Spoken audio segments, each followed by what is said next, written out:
Hello everybody! How's it going? It's another Fate Friday.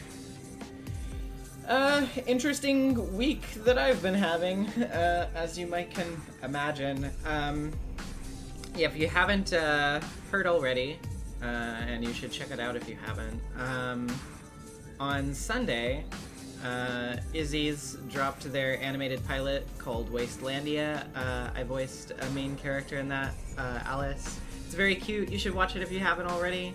I like it quite a lot. But yeah, other than that, not a whole lot to report on my end, other than the fact that we will probably be starting back up Ace Attorney on this coming Tuesday. So be excited for that if you've been looking forward to those returning. And obviously we'll be doing these on Friday, so exciting stuff ahead. But yeah, I don't think there's anything else in particular to touch on. Other than that, not really a whole lot of housekeeping stuff to get to. So yeah, I guess we can just kind of hop right back into it. So let's go ahead. Yeah, we have to go to the church to see Kotomine.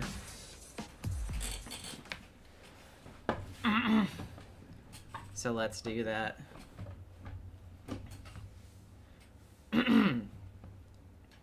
We walk through town at night. It's 1 in the morning, and there's nobody out at this hour. The houses are dark, and the sleepy town is cast only in the streetlight's pale glow. Hey, Tosaka, are you planning on walking to the next town? Of course. Trains and buses aren't running right now. Sometimes a nighttime stroll's kinda nice.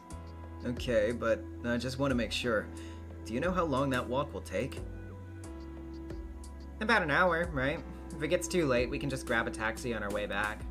I don't have that kind of money. My point is about whether it's safe for a girl to walk around at this hour. You know, it's been dangerous recently. I don't want to be responsible if something happens to you. Don't worry. Nobody's gonna mess with us. You might have forgotten, but Saber here is really strong. Oh. Now that she mentions it. If anyone picks a fight with Saber, they're dead for sure. Ren, what did Shiro mean by what he said earlier? I did not quite understand. He really misunderstood the situation. Also, he's an idiot. He was trying to say he'd swoop into our rescue if someone assaulted us. That cannot be right. Shiro is my master. Our roles would be reversed if he did that. Yeah, he's probably not thinking about anything like that. Like he doesn't care what mages and servants are. Honestly, I'd like to see what's going on inside his head. Tosaka and Saber seem to be on good enough terms to chat now. Saber's been quiet ever since I stopped her from leaving the house as she was. She flatly refused to take off her armor, so I made her wear a raincoat, and she's been quiet ever since. Now she's just following me and only speaks to Tosaka. Where are you going, Emiya? That's the wrong way. We need to go to the bridge, right? Shortcut. I feel a little awkward walking right beside her, so I walk a little faster and took the side path.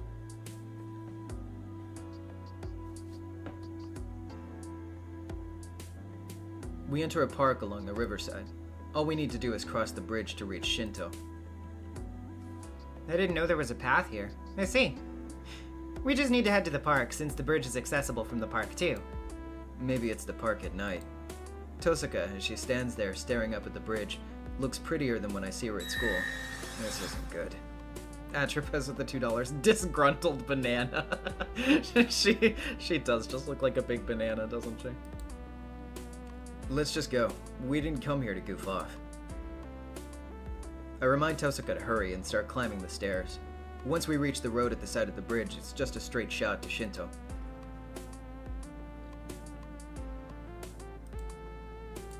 There's nobody on the bridge. Not surprising since this bridge isn't exactly busy even during the day. People tend to take the bus or train to get to the next town, so the pedestrian bridge doesn't see much use. It's a pretty good distance, and the bridge itself seems a little unsteady, so people might worry it could collapse at any time. Probably why this isn't a very popular spot for dates, even though the location and ambiance are perfect. What's in your head, Shiro? Stop thinking about such stupid crap. Oh no, wait, that's him saying that to himself. As if Rin would know his thoughts anyway. Beaming mind control beam. The inside of your head sucks. Anyway. What's in your head, Shiro? Stop thinking about such stupid crap. Saber follows silently while Rin walks beside me. I hurry across the bridge as fast as I can and try not to think too much about the two girls with me.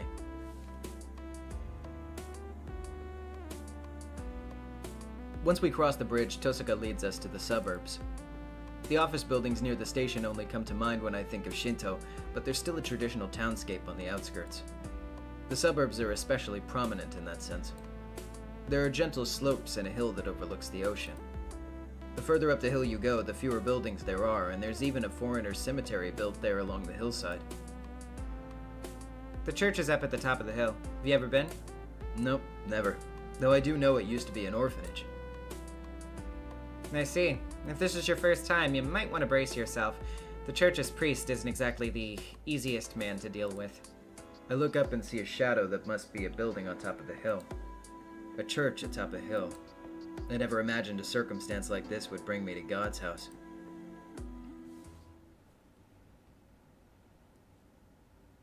Whoa, this is amazing. The church is magnificent. The whole hilltop seems to be church grounds, and I'm greeted by a huge open space the moment I reach the top of the hill. The church at the other side of the vast open space isn't all that big, but it seems to loom over everything, intimidating any visitors. Shiro, I will stay behind. Huh? Why? We came all this way. I can't just leave you here. My purpose was not to visit the church, but to protect you along the way.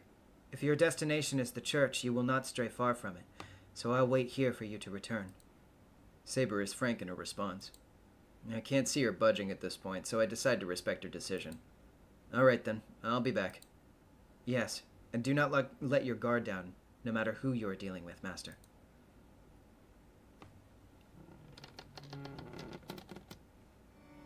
The chapel is large and majestic.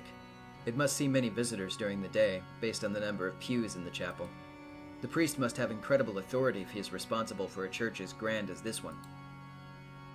Tosaka, what kind of man is the priest here? It's kinda hard to explain. I've known him for over a decade now, but I still can't figure him out. Known him for over a decade? That's a long time to know someone. Are you two related or something? No, but he's my guardian. On top of that, as a disciple, he's my senior and my second mentor. Senior disciple? As a mage?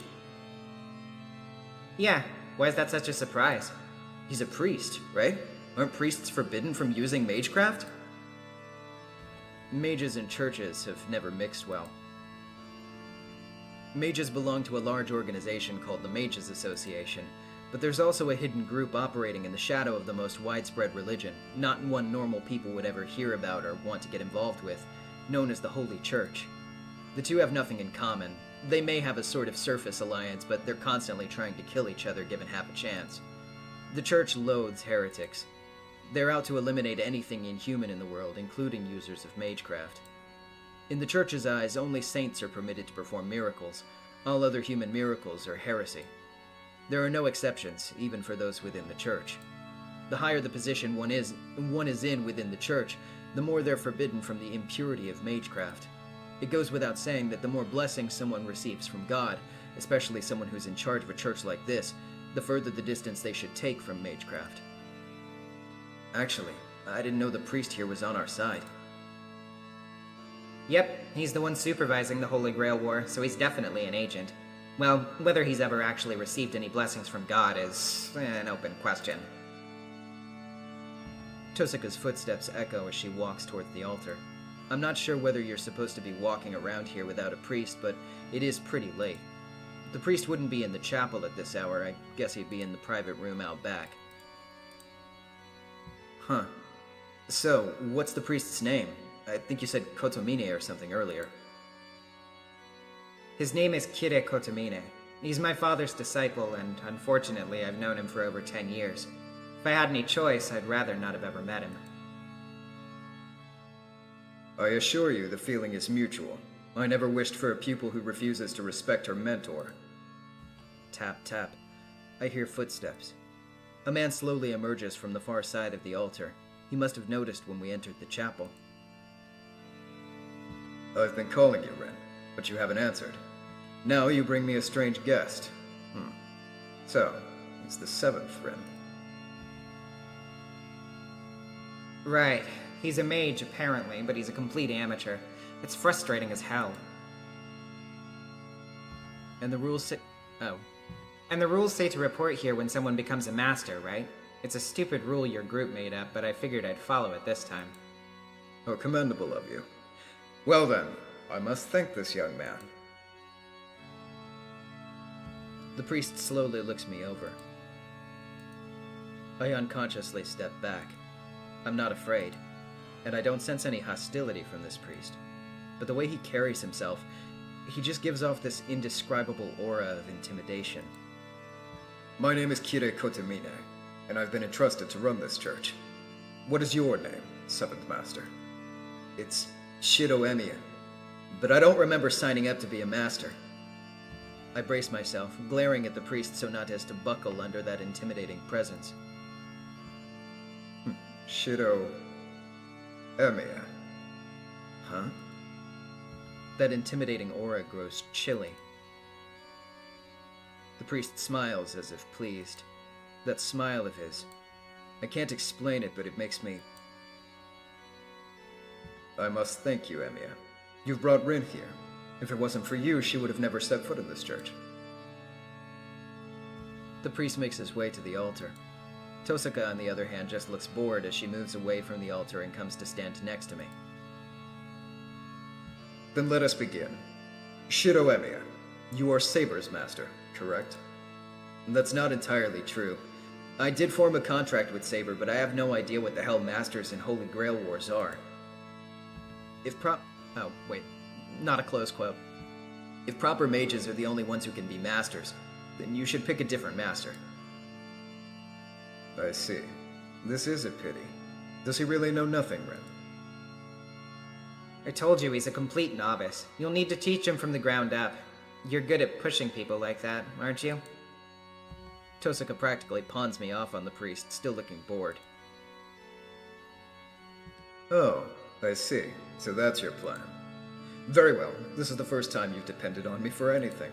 It seems I cannot thank Shido Emiya enough for bringing me this opportunity. The more I hear them talk, the more uneasy I get. First, let me address some of your misconceptions. Listen to me, Shido Emiya. The role of a master isn't something you can simply pass on to someone else, nor is it something that after you've been chosen you can simply quit. Once command spells are engraved on one's hand, there's no means by which they can resign from being a master, regardless of who they may be. I can't quit? Why not? Command spells are sacred marks. They're a trial placed upon masters. You can't simply forfeit because it's inconvenient. You'll not be released from its pain unless the Holy Grail is obtained. If you want to resign from being a master, the only thing you can do is obtain the Holy Grail and have your wish granted. Do this, and everything can go back to normal for you, Shido Emiya. Anything you desire, even ridding yourself of the impure mud within you, is possible. Why, even starting over entirely is possible. And so, you should desire it. Should the time come, you'll be grateful for your luck in being chosen as a master. If you wish to be rid of those unseen burn scars you have, you simply have to accept the sacred mark. What? I feel faint. The priest's words don't make any sense. The more I listen, the more I'm confused. Yet his words permeate in my mind, staining me like blood.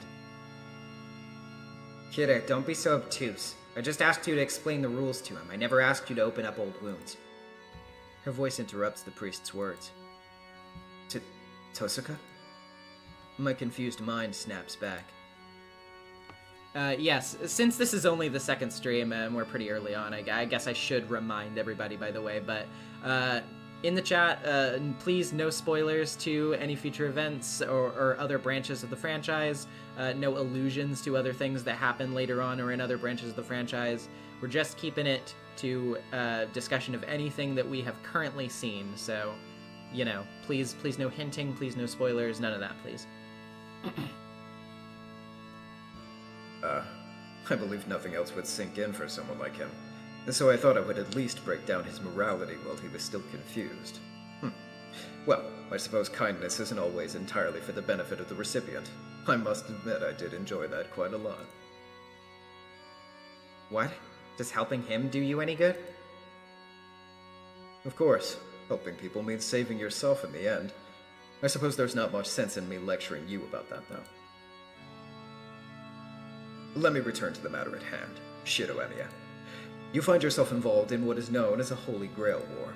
It is a battle waged using 7 servants, commanded by 7 masters. I hope Rin would at least have told you that. Yeah, she did. She told me about the whole ridiculous thing where 7 masters participate in a battle to the death. Correct, but we're not indulging in such cruelty for our entertainment. It's a ritual to determine who is worthy of obtaining the Holy Grail. For such a powerful item as that, rigorous trials must be conducted to determine who should possess it. The hell with trials. I bet this priest doesn't think of the Holy Grail War as a trial at all. Wait, you keep saying Holy Grail. What even is that? You don't mean the actual Holy Grail, right? The Holy Grail. A goblet said to have received the blood of a saint. It's considered to be one of the greatest sacred relics of all time, and it's said to perform a variety of miracles. One of the most widely held beliefs is that whoever holds the Holy Grail can possess the entire world. But that seems kind of unlikely, since the Holy Grail itself probably doesn't even exist. Stories of a Holy Grail that can grant any wish appear in numerous myths and legends around the world, but that's about it. A mythical power that none claim has ever actually existed or been replicated. That is the Holy Grail. So what is it, Kide Kotomine? Is the Holy Grail you speak of really the Holy Grail? Of course it is. The Holy Grail that appears in this town is real. If you want proof, the appearance of the servants themselves is a miracle, isn't it? Summoning heroic spirits from the past and utilizing them. It's a miracle close enough to the resurrection of the dead that it could be considered magic. A Holy Grail of such power must in turn grant its owner limitless power. And considering the truth of how powerful it is, its authenticity hardly matters. So what he's saying is that as long as the object possesses power that surpasses the real thing, it doesn't matter whether it's real or fake. Fine, let's assume it's really a Holy Grail. Then why would something like the Holy Grail War need to happen? If the Holy Grail exists, we shouldn't be killing each other over it. Something so amazing should be shared. A reasonable opinion. However, not an option we have the luxury of. Only one can obtain the Holy Grail. We cannot ourselves choose who. That is for the Grail to decide. The selection of the 7 masters and the summoning of 7 servants are all determined by the Holy Grail itself. I mentioned that this was a ritual. The Holy Grail selects those who are worthy of possessing it, and then each against the other to select the sole bearer. That is what a Holy Grail War is. A sort of necromantic ritual where those chosen by the Holy Grail fight to the death to obtain it. He's so matter-of-fact about it all.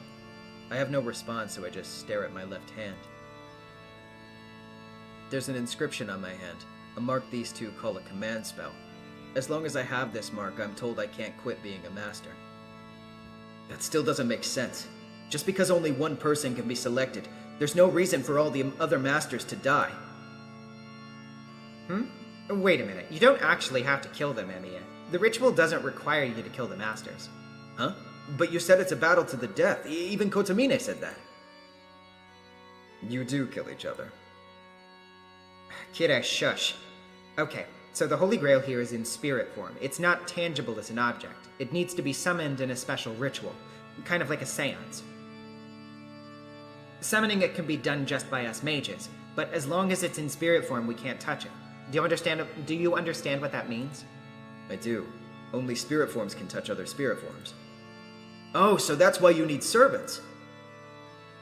Exactly.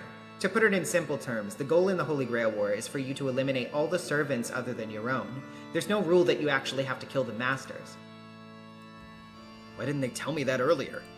Honestly, Tosaka and that priest both are pretty wicked. But that's a relief. It means Tosaka won't have to die, even if I do join the Holy Grail War. I suppose that is one way to look about it. Then let me ask you, Shidoemiya. Do you think you can beat your own servant? Defeat Saber? Of course not. Besides, Magecraft is useless against her. Oh, he's not saying all of this. Besides, Magecraft is useless against her, and she's insanely strong with her sword. Then, one more question for you, though it may be a trifling one. Do you think yourself superior to your servant? What? Why the hell is he asking this? I can't beat Saber, so there's no way I'm better than her. My answer to both those questions is that I'm weaker than my servant. Oh. Now you get it. The servants have enough trouble defeating other servants, so what could you do? It's simple, really. A servant cannot exist without their master. No matter how powerful the servant, they'll disappear once the master is killed. Which means... Now I get it. Nobody would make things harder for themselves. If someone wanted to make sure they won, killing the master would be the much easier path. Yeah, I get it now. It's easier to defeat the master than the servant. Let me ask you this then. If the servant is defeated first, is their master no longer a master? If servants are the only ones who can touch the Holy Grail, then a master who lost their servant becomes obsolete, right? No. As long as the command spell remains, they still have the right to remain a master. A master is simply a mage who can make a contract with a servant. As long as they have a command spell, they can form contracts with as many servants as they want. A servant who loses their master does not disappear immediately. They can remain in this world until they run out of magical energy. Servants who lose their masters and masters who lose their servant can forge a new contract together and return to the battle. Which is why masters seek to kill other masters. Allowing others to live may pose a greater risk later on. Then what if you use up your command spells? That means you can't form another contract with another servant, and the servant who gets freed will pair up with another master? Wait, that's... You're correct. If you use up all of your command spells, you'll be freed from your duties as a master.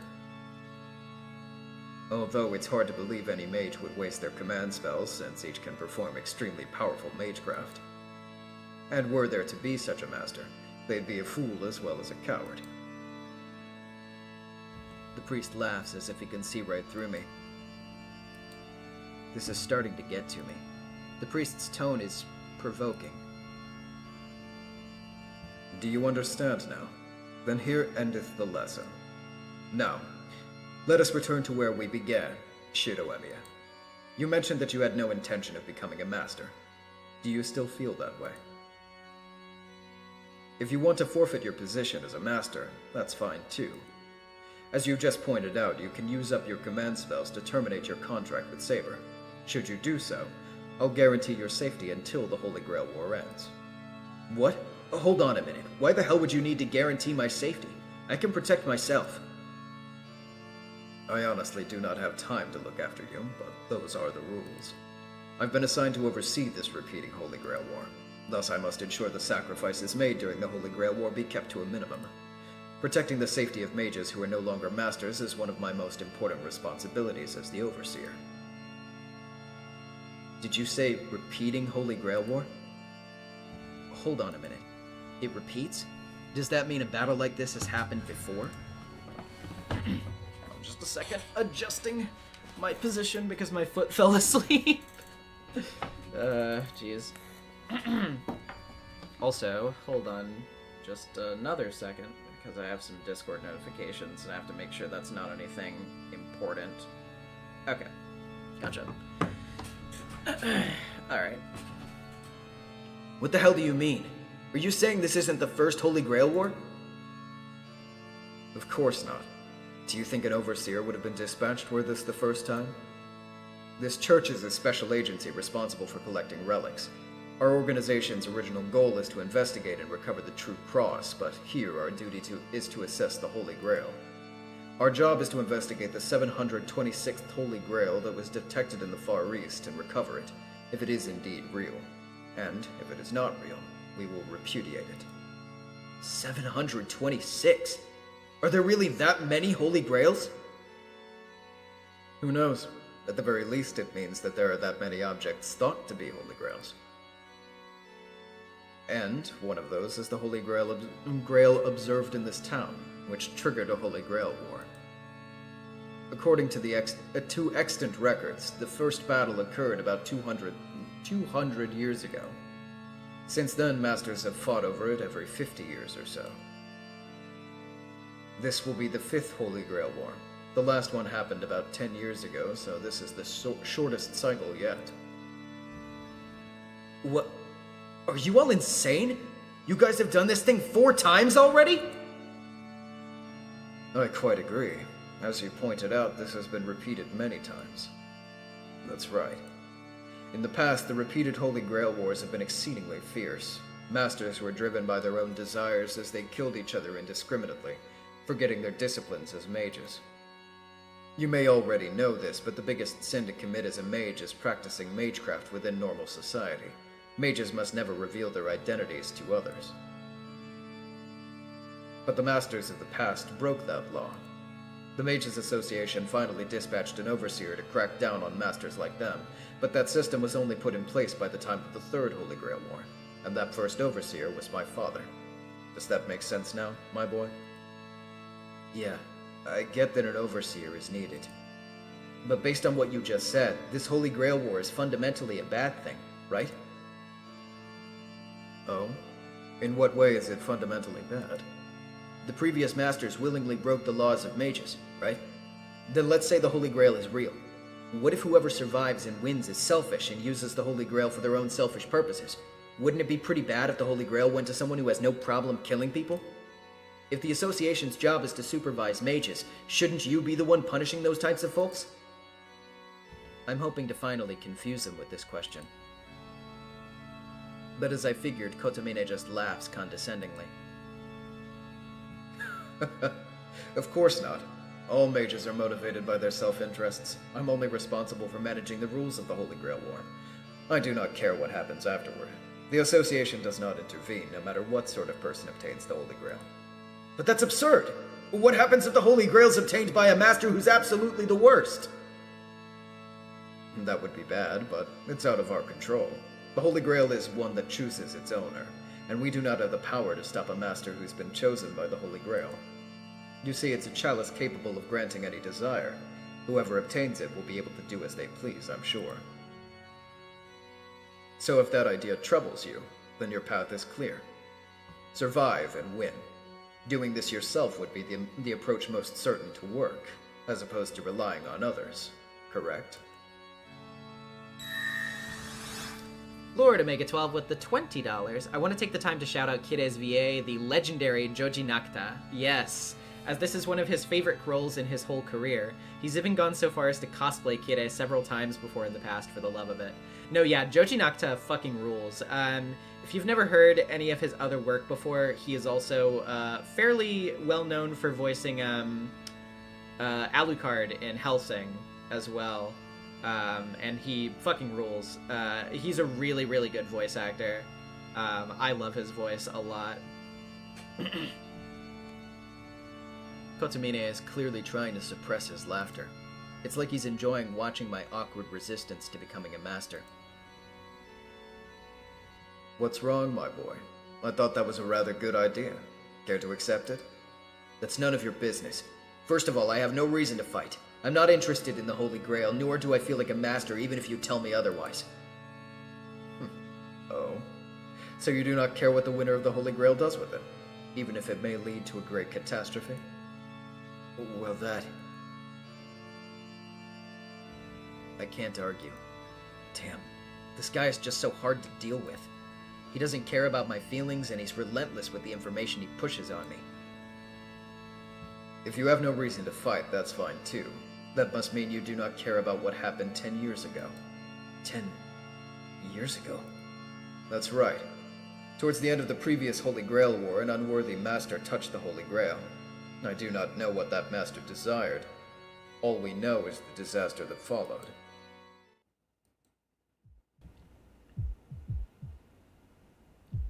For a second, the image of that hell flashes before my eyes. Wait. Don't tell me that... That's right. It's the catastrophe everyone in this town knows very well. 500 people were killed or wounded. 134 buildings burned to the ground. That fire, which is still unexplained to this day, was a consequence of the Holy Grail War. I feel sick. My vision blurs. I lose my focus and I can't concentrate. My legs are about to buckle. Before that can happen, I plant my feet. I grit my teeth to maintain my composure. Raw, seething anger is the only thing holding my nausea at bay. Amiya? What's wrong? You're white as a sheet. I know that wasn't a pleasant topic to bring up, but... Come on, why don't you rest a bit? I must have really looked pale. I know it's rare for someone like Tosaka to be concerned about the likes of me. Don't worry. I feel better after seeing you look at me so weird. Hey, what's that supposed to mean? Nothing. Exactly what I said, so don't worry about it. I guess that's okay. Hey, that's even worse, you blockhead! The school's honor student, Rin Tosaka, smacks me upside the head. And just like that, my nausea and anger disappear. Thanks. You really did me a favor, so don't beat me up too much, Tosaka. There's still a few things I have to ask. Something in her expression suggests that she thinks she hasn't hit me enough, but she lets me continue anyway. Oh? You still have questions? By all means, out with it. I'm sure he knows exactly what I want to ask, but he urges me on anyway. Fine by me. I'm not letting him get the better of me. Let me ask you this. You said that this is the 5th Holy Grail War. So has anyone ever obtained the Holy Grail? Of course. Not every war ends with everyone dead. Then... Don't jump to conclusions. Obtaining it is the easy part. After all, this church actually manages and is in possession of the Holy Grail. If you're wondering about whether someone has touched it, I'll have you know I touch it every day. What? The Holy Grail is here in the church? Well, it's just a vessel. It's quite empty. As Rin said earlier, the Holy Grail is in spirit form. The church is safekeeping a well-made replica of the Holy Grail. We use it as the catalyst to draw the real Holy Grail out and create the wish-granting device it becomes. I suppose it's similar to a master and servant relationship. And yes, there was indeed a man who obtained the Holy Grail which temporarily turned real. So the Holy Grail was real. Okay. What happened to that guy who obtained it?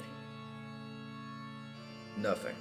The Holy Grail never reached its complete form because a foolish man let his sentiments get the better of him. What? I don't know what happened to his overbearing attitude from a moment before, but the priest suddenly looks, of all things, regretful. What do you mean? Didn't the Holy Grail appear? Manifesting the Holy Grail is easy. 7 servants appear, and then sometime later the Holy Grail does as well. As Rin pointed out, there's no real need to kill other masters. But that's not enough to complete a Holy Grail. The Grail selects a worthy owner. For that reason, a man who's avoided the battle was unable to obtain the Holy Grail. It just means it's useless to obtain the Holy Grail without settling things with the other masters. The master who first got their hands on the Holy Grail during the last war was just a wuss. They didn't want to fight the other masters and just ran away from the Holy Grail. Tosaka almost spits the words, then goes back to averting her eyes from Kotomine. You're kidding.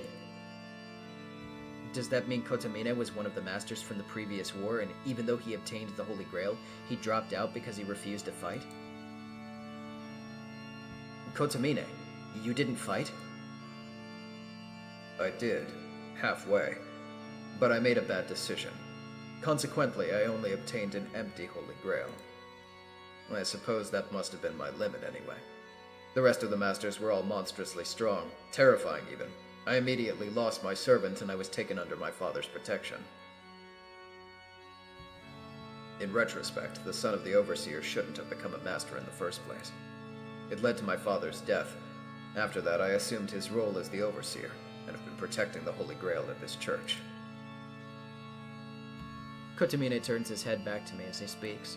There's a reverence in his voice, and I see the devotion in his eyes before he turns. We have nothing further to discuss. Those qualified to obtain the Holy Grail are masters who have servants. The moment there is one of 7 of you left, only one of the 7 of you left standing, the Holy Grail shall manifest before you. So tell me, will you join in this Holy Grail war? The priest looks straight down at me, demanding my final decision. I'm at a loss for words. Earlier I had no reason to fight. Now I have a reason and the will to fight. But can I truly say as much? Are you still unsure? Listen, you do not become a master just by saying it's what you want. Rin has been training as a mage for many years, but that never meant she was guaranteed to be a master. The only thing you can decide beforehand is whether to prepare yourself to be a master or not. Only mages can be selected to be masters. If you're a mage, you should have already been prepared. However, if you're still lacking resolve, there's nothing to be done. But that makes both you and your mentor failures. A mage like you would only be a nuisance in battle, so you might as well be rid of your command spells right here, right now. He doesn't need to ask anything else.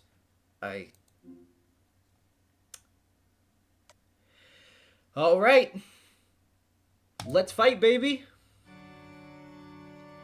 I'm not going to run away. To be honest, all this Holy Grail War and Master stuff still doesn't feel right to me. Oh, well, sorry, Philip. I know the thing that you're talking about, but, yeah. We'll get to them later. I figure for all the bad ends, we're just gonna do them in a block at the end of a route. That's kind of what I was thinking, anyway. To be honest, all this Holy Grail and Master stuff doesn't feel right to me. But if my only choices are to fight or run, I'll never run away. Even the priest told me that I should be prepared if I'm a mage. That's why I need to decide. Shido Emiya is a mage, even if not yet a full-fledged one. I've always admired Kiritsugu Emiya, and I decided to follow in his footsteps to be a champion of justice. So I will fight as a master. Oh wait. I will fight as a master. If you're telling me the cause of the fire 10 years ago was the Holy Grail War, then I can't let something like that happen again. The priest gives me a satisfied smile, as if he likes my answer. I take a deep breath. I'm done wavering. A man has said he's going to fight. The only thing to do from now on is move forward, head held high, so I can live up to that. Then I shall acknowledge you as Saber's master. And as of this moment, the Holy Grail War has been accepted. From here on, until only one master remains, magecraft battles are permitted. Each participant shall put their full efforts into the competition, in accordance with their own principles.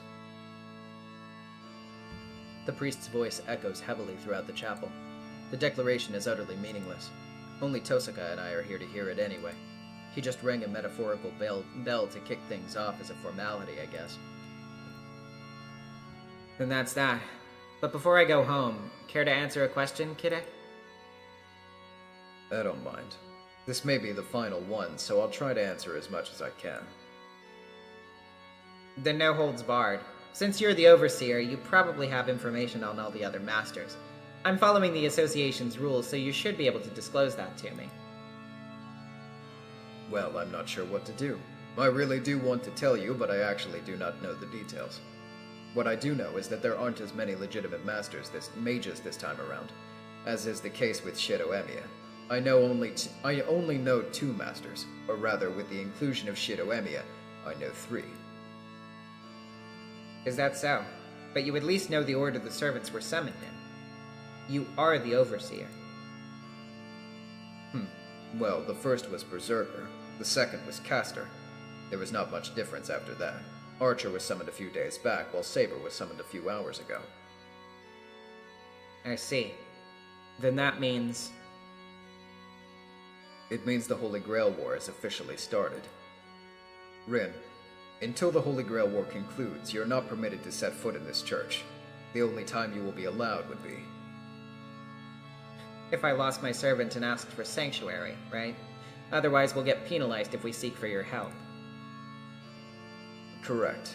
You're likely to win, but the church would not simply ignore any marks against you. They'll not hesitate to take the Holy Grail from you for whatever asinine reason. That would be the worst possible outcome for me. You're such a freaking fraud of a priest. A man from the church siding with the Mages Association. I simply serve God. I do not serve the church. Listen to you. This is why you're a fraud. Tosuka turns her back on the priest. Without saying goodbye, she makes her way towards the exit. Hey, is that okay to do, Tosuka? Isn't he your senior? Shouldn't she have a little more to say than that? It's fine. I'm actually relieved that I can sever ties with him once and for all. You should get out of here, too. You don't have any more business here. Tosuka cuts through the chapel without stopping and leaves the church. I sigh and follow Tosuka. But then... I sense something and turn around. I don't know when he caught up, but the priest is right behind me, looking down at me. What? You got something else to say to me? I'm talking big, but I step back. This priest scares the hell out of me. I don't know what it is. Maybe he just rubs me the wrong way. Whatever it is, I can't make myself like him. I'm going home if you've got nothing. I head to the exit, trying to escape his stare. But at that moment... Rejoice, my boy. Your wish will finally come true. The priest speaks like he's on some kind of divine oracle. Those words, aren't they a reflection of my true feelings? Shidoemiya's true intentions that I wasn't even aware of? Philip, with the $8, last point on the bad ends for now, will you be using a flowchart to avoid them in UBW/HF, or will you be trying to avoid them blind and see how you do? I haven't quite decided yet. I'm kind of just gonna play that by ear once we get there, I think. What are you saying? I'm sure you know already. Without an evil to fight, your wish will never be granted. Even if you don't want to admit it, a hero of justice requires a villain to defeat. Everything around me seems to go dark. The priest says, Shidoemiya's greatest wish and his ugliest wish are two sides of the same coin. That's right. My wish to protect something means that I'm also wishing for something to protect people from. Why, you... But I would never wish for something like that. I don't even remember ever desiring that. A wish so unstable just means that what I'm aspiring to is contradictory. Yet the priest brings it up, as if to say, good thing you have an enemy now. You needn't sugarcoat it. Your conflict is only natural for a human being. I try to shake off the priest's words and head outside. Farewell, Shidoemiya. This will be my final warning. Be careful on your way home. The world as you know it is about to change. You will kill or be killed, for you are a master now.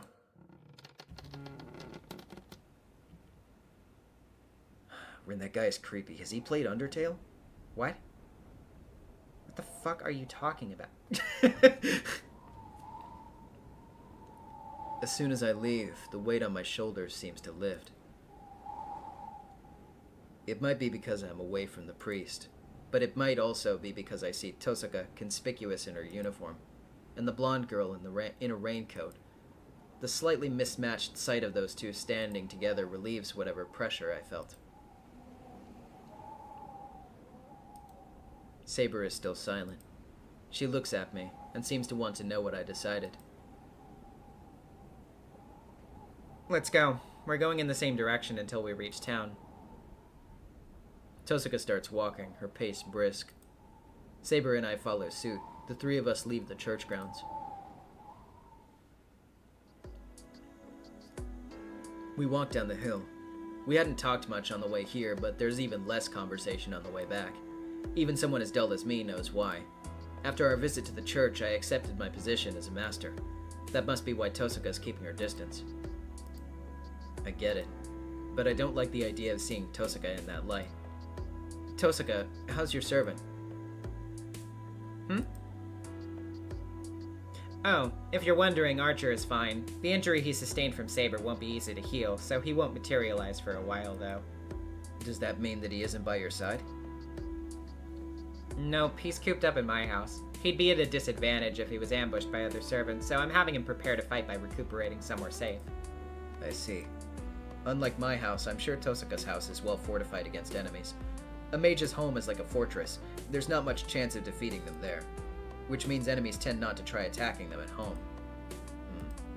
The bounded field around our house just notifies us of intruders, but even having that makes a big difference. Lord Omega 12 with the $2. Rejoice, young man. Your fanfic will come true. Wow, really? Yes. Your million-word count Loud House fanfiction. Oh no, not that one. That's not the one that I wanted. Oh, well, you see. You don't get to choose. The Holy Grail chooses.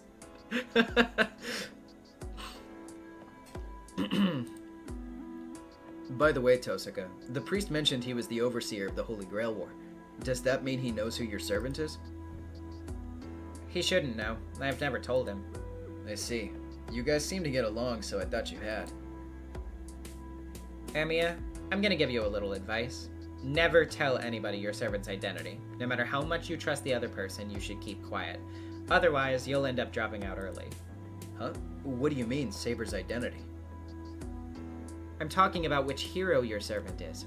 No matter how strong they are, revealing their strength to others will just lead to a knife in the back. Just ask Saber her true name later. You'll understand when you learn about her. Actually, it might be better if she doesn't tell you because you're, you know. Why not? You can't keep secrets. You might have the best chance at keeping the secret if you just don't know. But who do you think I am? I can at least follow a strategy like that. Are you sure? Does that mean there's something you're hiding from me? Something I'm hiding from you? Well, I feel the hot blush on my cheeks as she looks at me. I shouldn't feel guilty, but I wonder if secretly idolizing her even counts in this context.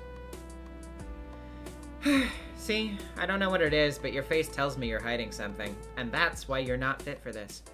There's plenty of other good things about you, so stop thinking of silly tactics like these. Uh-huh. And what about you? If you're mum about your servant even to that priest, does that mean you don't trust him? Kidding? Of course not. I'm not naive enough to trust him. He's a big hypocrite who switched sides from the church to the Mages Association, yet he still has a seat at the church. He'd spill it to the other masters the second he felt like it. Tosuka huffs, obviously annoyed. I guess Tosuka doesn't really trust that priest. I'm a little relieved, but at the same time, her tone of voice also conveys a sort of closeness with the priest. We cross the bridge. There's nothing else to talk about. Our frosty white breath hangs in the winter air. The faint sound of flowing water bubbles up from beneath the bridge where we walk in the streetlight's illumination. All of those small details etch themselves onto my memory.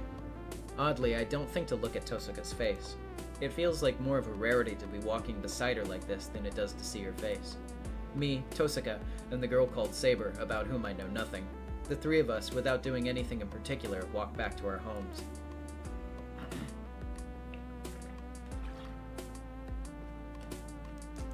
We reach the intersection. It's where we'll have to separate, as our homes are in opposite directions. We should split up here. I've done my duty, and things would get complicated if we stuck together any longer. We should part ways amicably, and tomorrow we'll be enemies. I think she's trying to bring closure to our ambiguous relationship. Tosuka starts talking, but suddenly cuts off. Then I realize something. She didn't explain the rules to me out of obligation. She was only trying to help me, as I knew absolutely nothing, to make things fair for me. And that's why, the moment things have been explained, everything goes back to normal. All that's left is for us to fight each other as masters. But that would make her last words to me strange. Tosaka must have meant that it would be hard to fight if she feels empathy for me. For Tosaka, everything that happened tonight was unnecessary. Things would get complicated if we stuck together any longer. If that's how she feels, she shouldn't have gotten involved with me to begin with. She's smart enough to know that. But she helped me, even knowing it wouldn't benefit her in any way. That's how I know that she had no ulterior motive for doing what she did tonight. She did it purely out of the kindness of her own heart. Tosaka is totally different now than she usually is in school. She's harsh and unfriendly at school, and that's putting it mildly. But seeing her right now, I want to ask why the hell she acts the way she does at school. Honestly, the difference is on the level of fraud. But either way, Rin Tosaka is also exactly what everyone thinks she is. You know, you're a good person, Tosaka. Huh? Where'd that come from? Flattery won't make me go easy on you. I know that. She had to tell me that it'd be a pain to be empathetic because she isn't going to go easy on me. I know, but I'd rather not be enemies with you, because I like people like you. What? I heard Tosaka's house is in the residential district with all the western houses, in the opposite direction of my house. She took care of me up until now, so I'd like to walk her home. Anyway, don't forget to run to the church the moment your servant's killed. You'll at least live if you do that. I'm not sure about that, but I'll still take your advice. Anyway, I don't think that will happen, since I'm likely to die before Saber. I've calmly assessed the situation. Tosaka's reaction is once again puzzling. After that weary sigh, she glances at Saber. Fine, I won't warn you anymore. At this point, it would really just be an act of empathy. Just be careful. Saber may be strong, but it's all over if you, the master, winds up dead. She turns around and starts walking. And yet, she stops dead in her tracks, as if she's seen a ghost. Tosaka? The moment I call out to her, a stinging pain shoots through my left hand. Are you two done chatting? A young voice echoes in the night. The sing-song tone comes unmistakably from a young girl. My eyes are drawn to the top of the hill. I hadn't noticed the clouds parting. Now the brilliant moon illuminates the sky. And there,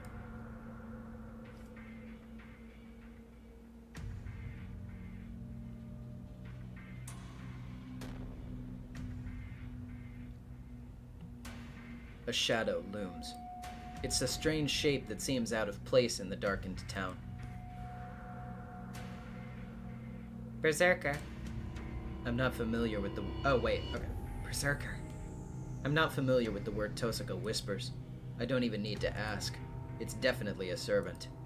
It gives off an overwhelming aura of death that surpasses even the fire from 10 years ago.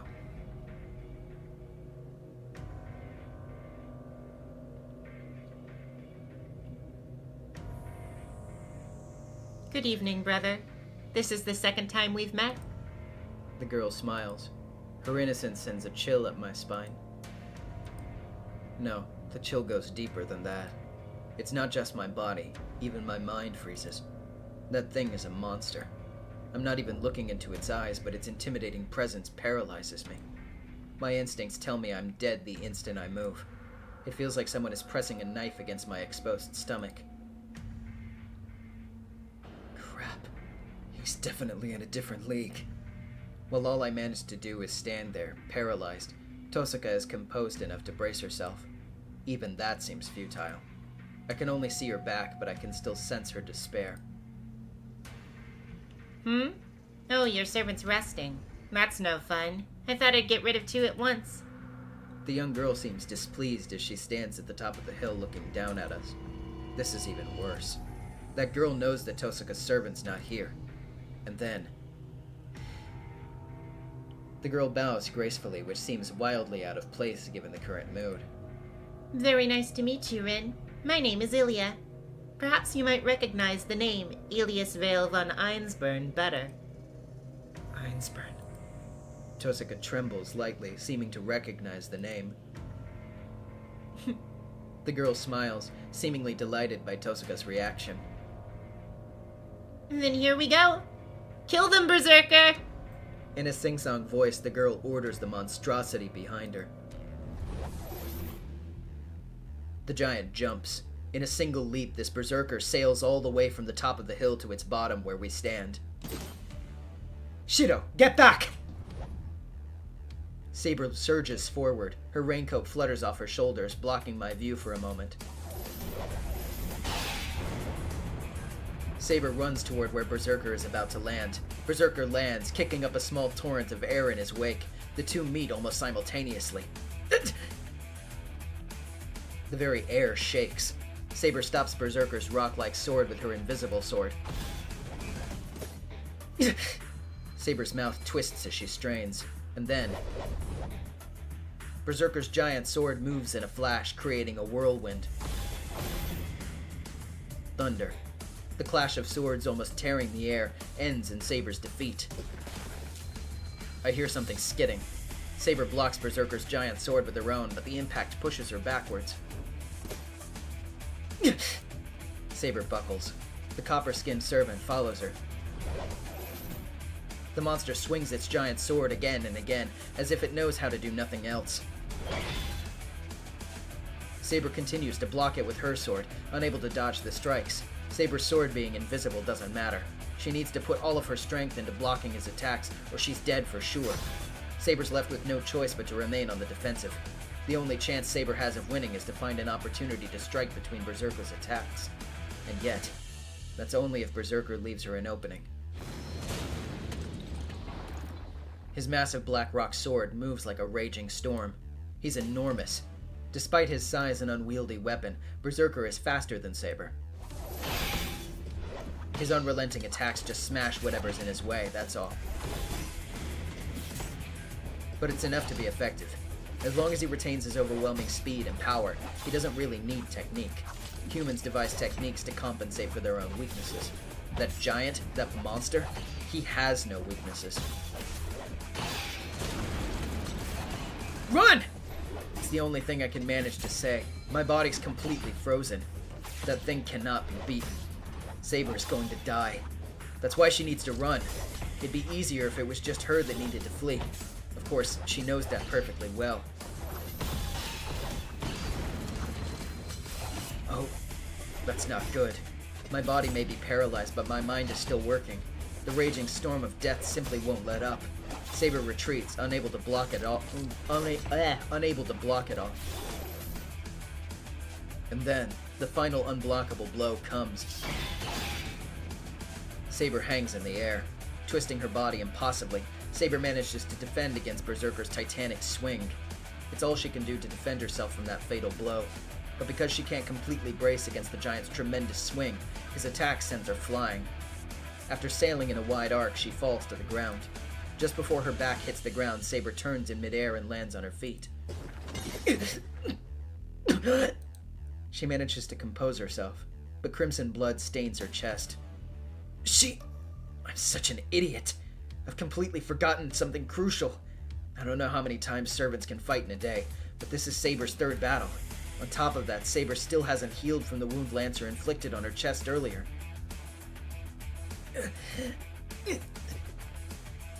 Saber shifts her guard to protect her chest. Berserker moves in like a violent wind, striking at Saber while she's hampered by her wound. His blows rain down on her back. There's still... God, the German pronunciation. Is that... Erisichung? I don't know. Either way. I don't know what kind of magecraft Tosuka used, but something bursts against its berserker's body. From the amount of magical energy I can feel, the impact must have been equivalent to a large caliber pistol. Even that's meaningless. It barely even scratches him. He isn't nullifying magical energy.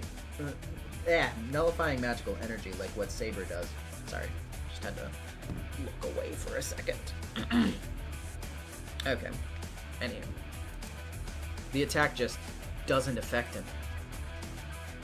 What? This guy is ridiculously durable!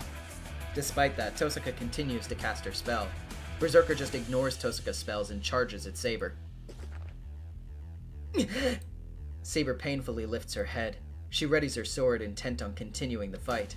The sight of her in so much pain gets me moving again.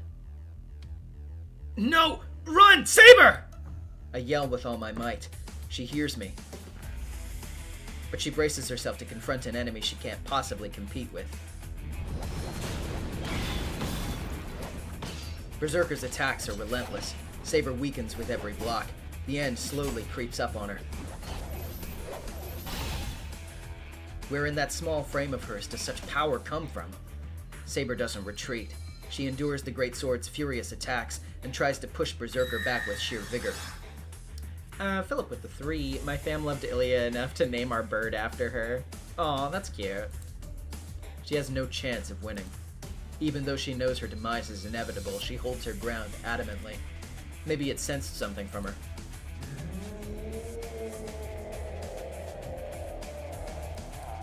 The monster, silent until now, suddenly roars.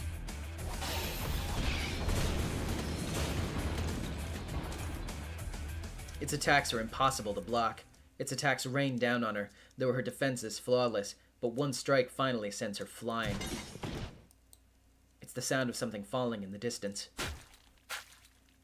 Fresh blood stains her armor. Her small frame shouldn't be able to rise, and yet...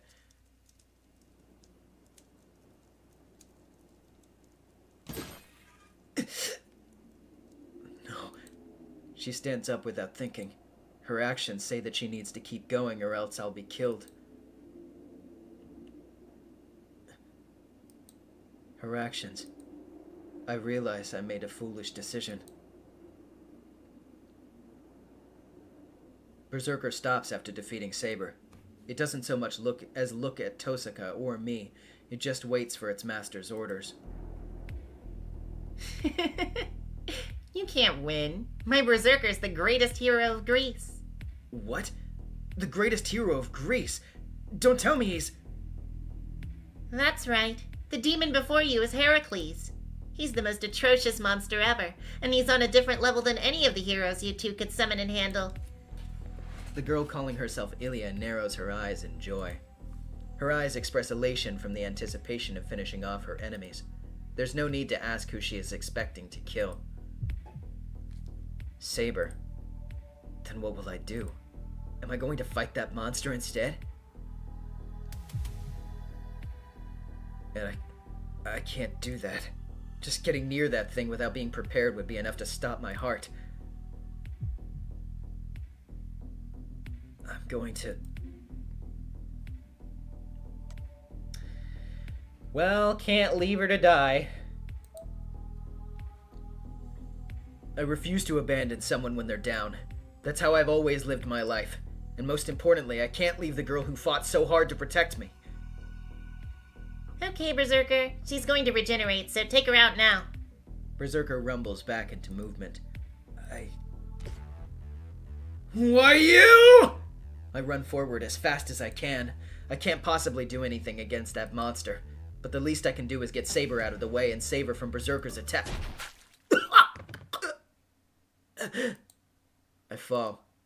Why? I was going to shove Saber away from Berserker.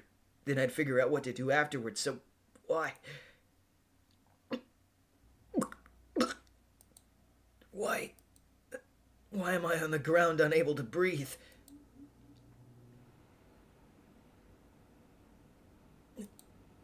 I hear surprised voices.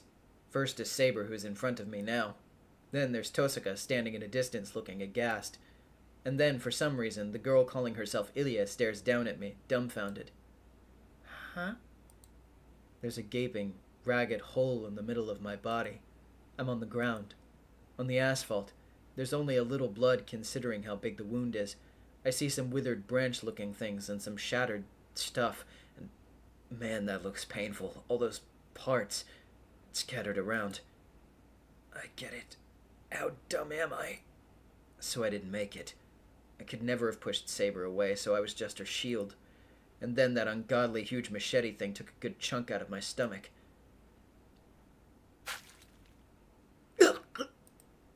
I can't believe I failed at a time like this. I I tried my best to be a hero of justice, but I screwed it all up when it really mattered. Why? The silver-haired girl's face is blank as she speaks. After standing there, dumbfounded, she just says, I've had enough. This is boring. She calls Berserker back without finishing Saber off. Rin, I'll kill you the next time we meet. The girl leaves. After she disappears, I completely black out. I lose consciousness. I'm really dead this time. I somehow survived when Lancer killed me last time, but my luck has definitely run out.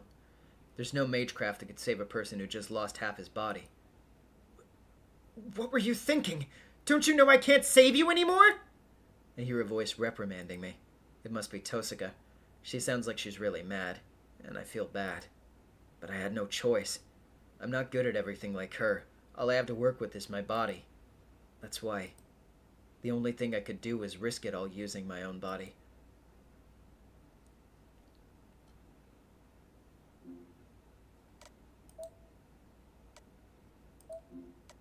Why, thank you for the save.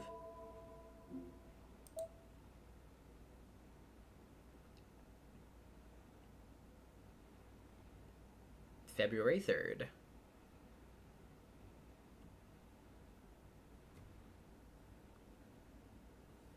Hi, Minami. Winter, 5 years ago. It was a beautiful moonlit night. I was just enjoying the sight with my father, Kiritsugu Emiya. It was winter, but it wasn't very cold. On the veranda, it was just a little chilly, the perfect weather to watch the moon.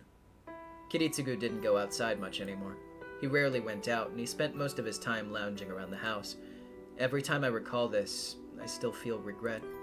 Why didn't I realize that he was acting the way any creature does when they know their time is almost up? When I was a boy, I wanted to be a champion of justice.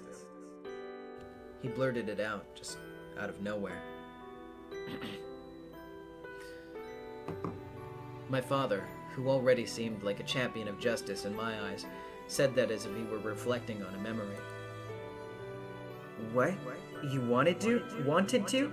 So you gave up on it? I asked, unable to completely hide my disappointment.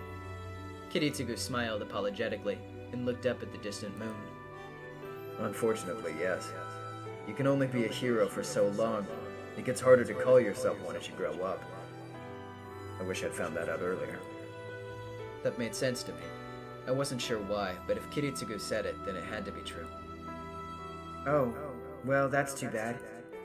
Yes, it really is too bad. Kiritsugu nodded in agreement.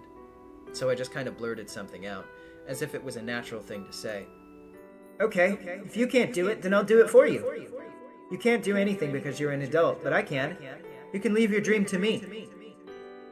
Because I'll make it a reality. The bold promise made my father smile. His face said everything I needed to know. Kiritsugu made a long, contented sigh and whispered, That's a relief. There, he closed his eyes, and so too his life came to a close. He looked so peaceful, like he was just going to wake up in the morning, so I didn't think much about it. Maybe it was because by then I was used to seeing death. On a winter night, the man I called my father looked up at the moon and entered a long sleep.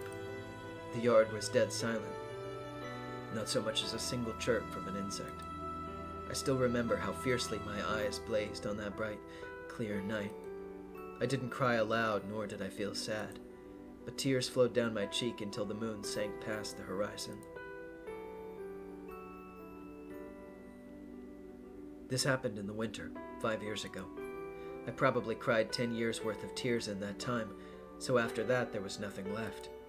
Fujine's dad took care of the funeral arrangements, and that's how I ended up living in the Emiya mansion, all alone.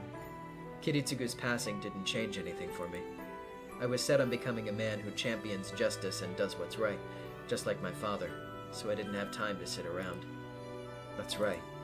I never talk about this, but I still remember it. 10 years ago, a man saved me from a fire. He picked up a burned, dying child and carried him out of hell, weeping with joy. I'd admired him ever since. Nobody saved me. I couldn't save anyone. In the ruins of the fire, there was only a boy who was saved, and the man who saved him. That's why I aspired to be like him. I wanted to become a hero of justice that saves people and doesn't let anyone die. That's who he wanted to be, and he passed his wish on to me before quietly letting the curtain fall. It's only natural for a child to follow in their father's footsteps. Shido Emiya must become a hero of justice and save someone the same way that he was once saved. I swore to myself I would do it. I vowed to fulfill the dream of the man I most admired, but honestly I didn't know how. What did Kiritsugu mean by doing the right thing and championing justice? How can I grow up faster? Is there some magical way to make Kiritsugu's dream of making everyone happy come true? Seriously, what am I supposed to do when I become a master and I can't get the blonde girl with me out of my head?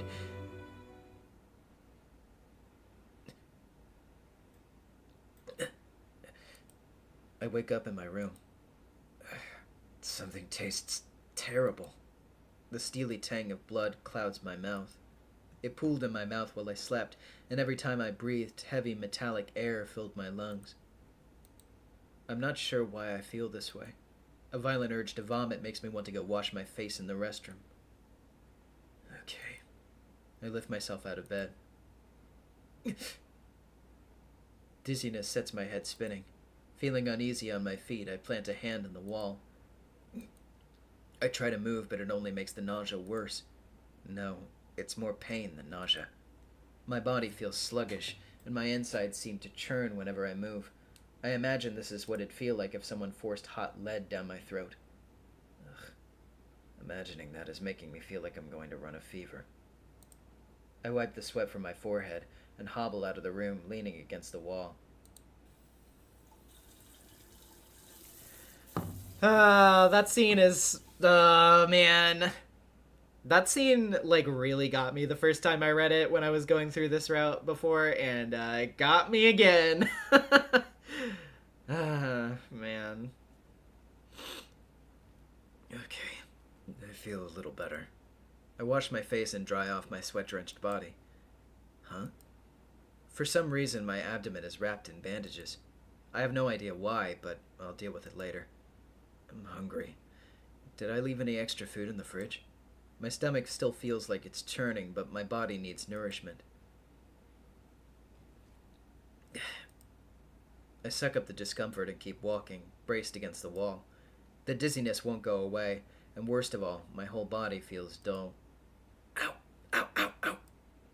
I keep moving forward, making pathetic noises along the way. What the hell did I do before I went to bed last night? I don't remember training strenuously enough to make my entire body ache. I reach the living room. Lord Omega 12 with the $2. That might be one of the best scenes in the VN. I believe you. Definitely. Yeah. It gets me. I reach the living room. Sakura and Fujine must be at school. There's no signs of breakfast, nor do I see any remnants of Fujine wrecking the place. The living room is quiet, like a typical Sunday. Morning. Sorry I came in without asking, Emiya. Or not. What? Eh? Rin Tosaka is sitting on the floor by the table in the living room. She's so calm, like she owns the place, so much so that I feel like the guest here. I have no idea what to say, so I plop down on a cushion. And then I take a deep breath.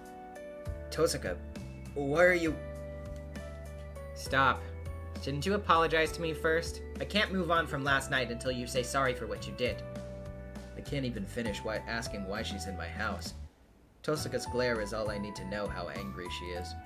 She seems upset about something that happened last night, but what exactly... Wait.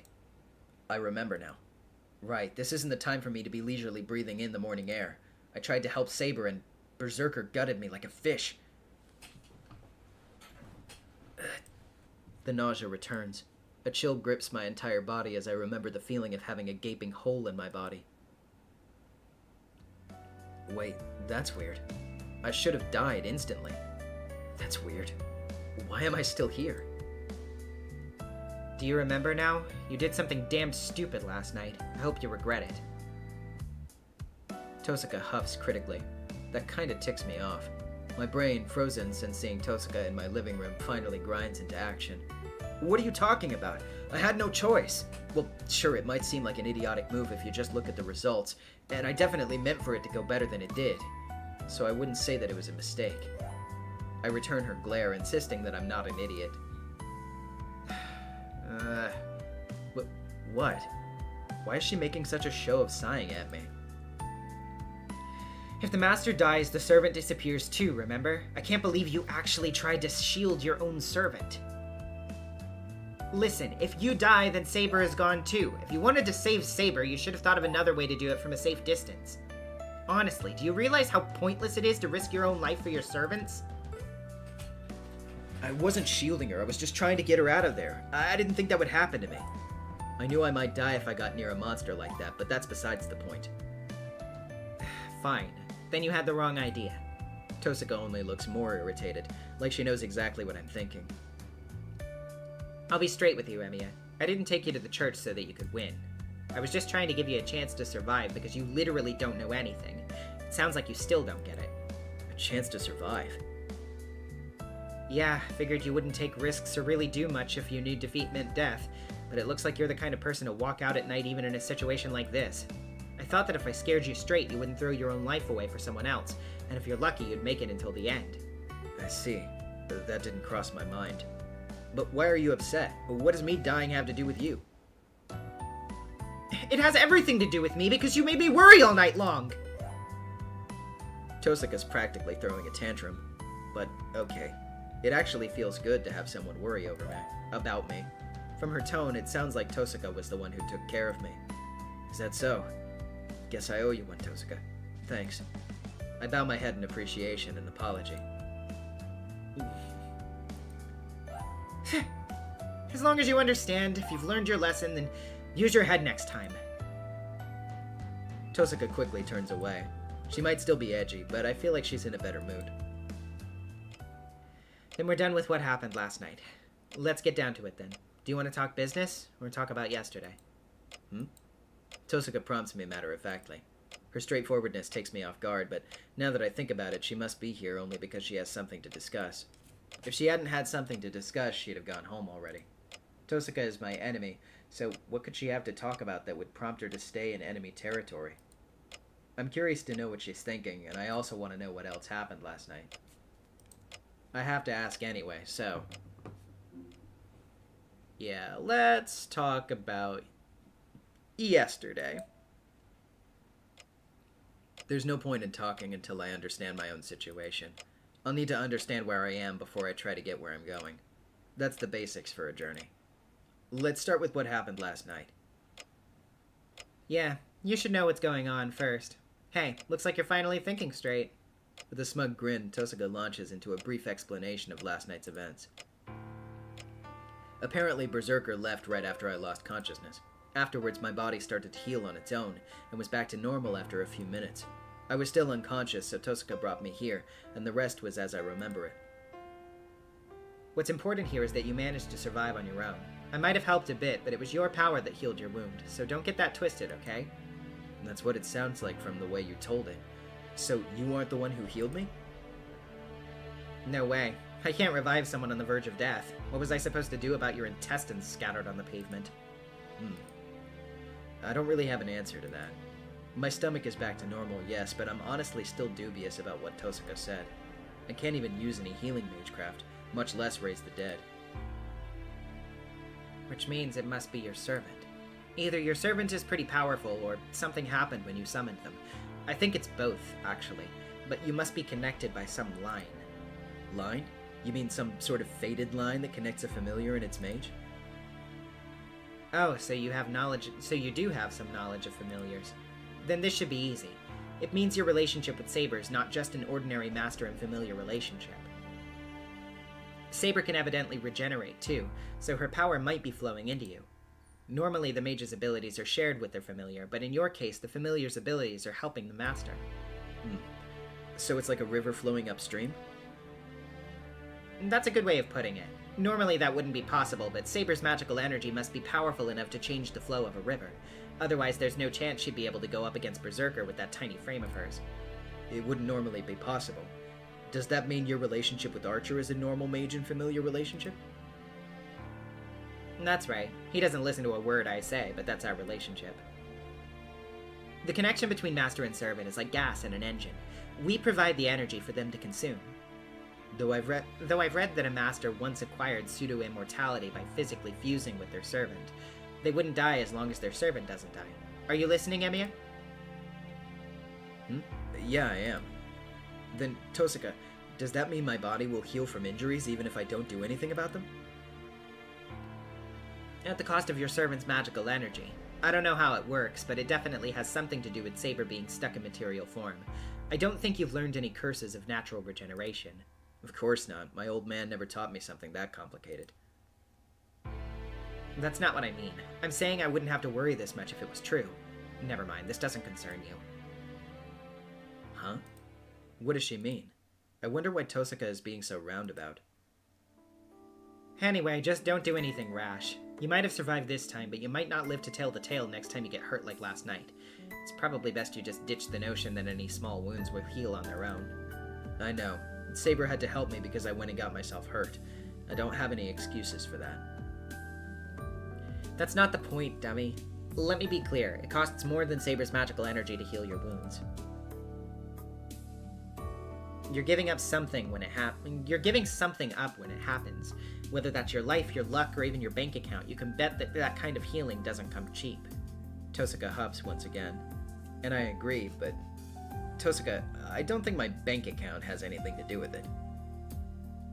Of course it does! Using Magecraft means you're pretty much throwing your money away. The more you use it, the more it drains your money. Otherwise, none of this would be acceptable, especially to me. Tosaka absolutely explodes with fury. It's odd, really. The more I talk to her, the more this Tosaka feels like the real one, while the girl at school feels like an act. Though I guess I already noticed that yesterday. Well, putting the topic of money aside, I want to talk about something serious. Are you ready, Emiya? It's the main reason you're here, isn't it? Let's hear it. Then I'll be frank. What do you plan to do next? Tosaka asks the one question I hoped she wouldn't. Actually, that's not entirely true. It's not that I don't want her to ask so much as I haven't really thought of my answer yet. What am I going to do now? It's the question I want to ask. To be honest, I don't know. I know there's a competition for the Holy Grail, but I've never been in a battle between mages. For one thing, more than anything, I want to avoid killing. I'm not interested in something like the Holy Grail. I don't really know if I can risk my life for something I don't want. I knew you'd say something like that. I'll have you know that your servant will kill you for saying that sort of thing. What? Kill me? Why? Because the servants also seek the Holy Grail. One of the conditions for them allowing a master to summon them is getting a chance at the Holy Grail. The Grail is the servant's #1 priority. They'll obey the masters if it gives them a chance at the Grail, but sometimes they'll even die for their masters. Try saying you don't want the Grail to your servant. You can't blame her if she calls you a traitor and cuts you down where you stand. What the hell? That doesn't sound right. Servants are the one who were summoned by masters, right? Then... Did you think servants would really serve humans for free? Whoever acquires the Grail gets their wish granted, whether that's a master or their guardian servant. The servants have wishes of their own. That's why they respond to summons that would otherwise be at best unreasonable. Masters don't summon servants to help them get the Holy Grail. Servants answer the master's call to have a chance at the Holy Grail.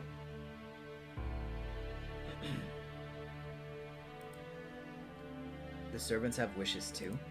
Does that mean Saber also has a wish that she wants granted by the Holy Grail? That's why servants will go out and eliminate other masters even without being ordered to. Only one person can get the Holy Grail. They won't allow it to fall into the hands of anyone other than their own master. Unlike masters, servants don't have the power to take away command spells. The only way they can neutralize other masters is by killing them. So even if the master has no intention of fighting, conflict is inevitable. Masters attacked by a servant need to fight them off with their own servant. Kide told you plenty of times about how that's at the heart of the Holy Grail War. Yeah, he told me enough of that last night. But That means the servants must fight and kill each other. I thought it would have been enough as long as the masters made peace with each other and gave up the Holy Grail. But if servants answer the summons because they also seek the Holy Grail and will never give up until they have it, then battles between servants really are inevitable. But then, is the girl who fought so hard to protect me also here to fight, kill for, and maybe die, all for the Holy Grail? That's awful. I don't know exactly what a heroic spirit is, but Saber is human. I even saw her bleed yesterday. Oh, don't worry about that. Servants aren't mortal, so if they die, they'll just go back to where they came from. Heroic spirits are phenomena that can't die. Only masters can actually get killed when they lose a fight. No, I mean, even if their deaths are figurative, it doesn't change the fact that something that takes the form of a human dies in this world. What, you have some hang-up with killing?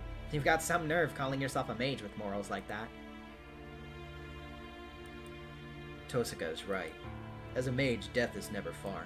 I understand that fact, and I've long since resigned myself to it. But I'm not strong enough to be the judge of when and where other people should live or die. Of course I do. I won't be party to some war where people murder each other. Oh, really? So you're just gonna sit and wait to be killed? You're gonna just hand the victory to some other master? That's not my point. All I have to do is stay alive until the end, right? I don't intend to kill anyone, but I'm also not going to hold back if I need to defend myself. Someone who shows up ready to kill others can't complain about getting killed. So, you're going to play defense. You're just gonna watch and see what the other masters do. Even if that thing from yesterday goes around killing everyone in town, you'll just ignore it? The thing from yesterday. That twisted, inhuman demon. It's strong enough to level a house with a single blow. If it set its mind to it, I'm sure it could destroy all of Miyama overnight. To make matters worse, servants can turn into spirit form. Humans who lack the ability to sense the supernatural can't even see them. But as soon as servants materialize, they can interact with the physical world. You could say they're the ultimate weapons. No modern technology or weaponry can affect a spiritual form. Our attacks don't work on them, but they can hurt us. It's a depressingly one-sided arrangement. From a normal person's point of view, servants may as well be natural disasters. When people die to an invisible killer, those deaths will just be treated as accidents or natural causes. What do you mean? Don't servants and masters and servants only attack other masters? What do the people in town have to do with it? If only the world were so peaceful. If that was the case, then we wouldn't need Kirei to play referee. I should have mentioned this sooner, but servants are spirits. Their forms are complete, static, so they do not grow. But they still need magical energy as fuel. When they're provided with more magical energy, they're able to use more of the special abilities they had while they were still alive. That's not unlike us mages, actually. Do you see what I'm getting at? Yeah, it's like repeatedly using magecraft. Magical energy is like gunpowder. The mage is the gun itself. Like how there are different guns, pistols, rifles, shotguns, mages all have a variety of abilities. To continue the metaphor, servants are more like artillery cannons than firearms. They burn a huge amount of gunpowder to launch massive shells. That's right. Oh, that's right. But servants can't draw mana from the atmosphere like us. They generally run only on the magical energy within them. It's our job as masters to supplement that energy. Their power is limited by their own energy supply, plus whatever their masters give them. That means a half-baked master like you has no chance against a more capable master, right? One very obvious solution to that hurdle is to have your servant acquire magical energy from other sources. Servants are spirits, so they can eat similar stuff for sustenance. Eating something similar? You mean other spiritual bodies? But what kind of spirits would they eat? Simple. Spirits of nature can take in power from nature itself. So, what do you think servants who are human spirits get power from? Oh. It really is an easy question. Just as we eat meat, human spirits like servants have to eat. Correct. To be fair, the magical energy supply from masters chosen by the Holy Grail should be enough in most cases. But shouldn't it be obvious that they gain more energy by getting it from more than one person? Bluntly speaking, inferior masters have to feed other people to their servants. Servants can convert souls and primal human emotions into magical energy. If you want your servant to get stronger, that's the most efficient way. It's not rare for masters to sacrifice humans to their servant. Sacrifice? Are you saying there might be masters out there who go around killing people to make their servants stronger? If they're not choosy about their methods? Maybe, but I can't see a smart master doing something like that. No matter how strong a servant is, they're still limited by energy capacity. They can't store any energy above a hard limit, so there's only so much they can benefit from mass murder. For one thing, the association won't just turn a blind eye to someone going around murdering people, but more importantly, the other masters will be able to figure out the servant's abilities and identity based on the victim's cause of death. That, and they'll work out the other master's identity too. Concealing your identity in a Holy Grail war gives you a big advantage, so any normal master would be unwilling to use their servant. I get it. If you don't let anyone know that you're a master, then the other masters won't attack you. Conversely, if the other masters know who you are, you're just asking to be ambushed. It stands to reason that no one would be reckless enough to let their servant attack civilians and risk getting exposed. Well, that's a relief. As long as a master doesn't order it, servants shouldn't indiscriminately attack people. Probably not. They're supposed to be heroes, after all. I don't think there are any heroes who'd attack innocent people, though I can't say that for sure. Plenty of them became heroes through sheer violence. Tosaka just casually raises a truly terrifying point. That she sounds genuine about it rather than sarcastic or ironic might be a reflection of her twisted nature. We're getting off topic. So, that probably should be in quotes, right? Yeah, it literally has a voice line. I don't know why it doesn't have quotes. We're getting off topic. So, what's next for you? You claim you won't kill people, so are you just gonna stand by and watch the other masters do God knows what? I take it back. She's not only twisted, she's a jerk who's going out of her way to drive me into a corner, all with a smile. If it comes to that, I'll go in to stop them. The master won't have much to do as long as their servant's been defeated, right? Unbelievable. So you're not gonna try to defeat any of the other masters unless they intend to do bad things. Do you even hear yourself? Yeah, I know they're just pretty words, but I can't think of anything else. I'm not changing my principles, no matter what you say. There's just one problem. Should I spell it out for you? I can see the gears turning in her head. She's up to something. But I promised to listen, so I need to hear her out. Yeah? Do you remember the master from yesterday? The little girl who just casually ordered her servant to kill us both? How can I forget? She attacked us on our way home without any warning. She is definitely going to come back and kill us. I'm sure even you've worked that out. Oh, right. That girl is a master too. She knows that Tosaka and I are both masters, so she's bound to come after us eventually. It could be today or tomorrow, but we've already signed our death warrants. I have no chance of stopping that monster. Her servant, Berserker, is on a whole other level. As inexperienced of a master as you are, you're no match for that thing. And you've been saying that you're going to protect yourself by doing nothing. You are not going to be able to defend yourself. Look who's talking. You have no chance against that thing either. Not in a straight-up fight. That's the ultimate close-quarters servant. There probably isn't anyone who can match it even among all the heroes of myth and legend. If Berserker attacks me, there's no escape. That goes for me, too. I'm pretty sure I won't survive the next round with that thing. My hand moves unconsciously to my stomach. The wound is closed. It's probably not even fair to call this a wound. It's the spot where a gigantic sword nearly killed me instantly. I can't shake off the sudden wave of nausea that wells up in me when I imagine the next time I might get a taste of that blade. There you have it. Do you get that just sitting around doing nothing and waiting for the Holy Grail War to end isn't an option? Yeah, I know that now. But Tosaka, I'm not sure what your point is. I'm sure you're not just here to make fun of my inevitable doom, are you? What kind of sadist do you take me for? After everything I said, you still can't take a hint? I'm asking if you want to team up. Huh? What now? Huh? What? If I take those words at face value, that means... You want to team up with me, Tosaka? Yeah, my archer is still recovering from a serious wound. That's gonna take some time, but in the meantime, I'm not completely out of the fight. And while your servant is superb, her master is dragging her down, making her half as effective. See? Put the two of us together and you got a hole. Hey, I'm not that bad of a mage. I count 3 times in which you almost died. You are the first person I know who has had that happen in a single day. But... I'll make it worth your while. I'll let you off for getting Archer hurt and teach you what you need to know about being a master.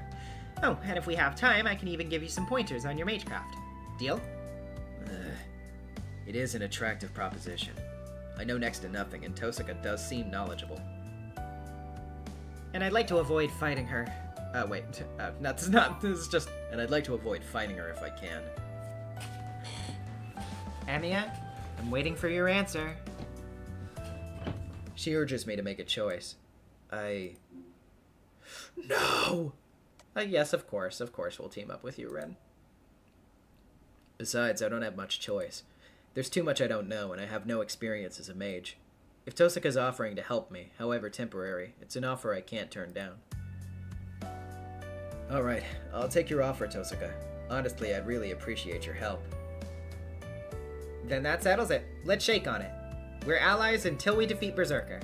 Oh, right. Yeah, I guess that should be the arrangement. I guess I don't have control over the timing, but it'll probably help to know the timeline. I shake the offered hand. I'm a little perplexed. Tosaka's hand is so soft. It reminds me that she's a girl. Shido, what do you mean? Only girls have soft hands. Pixie Kicks with the $5. So excited you're doing Fates Day Night for story time. Your Umineko streams helped me get into the series, even though I normally can't do horror, so thank you. You're very welcome. Glad to have you around. My hand in comparison is covered with scratches, and it seems a poor match for hers.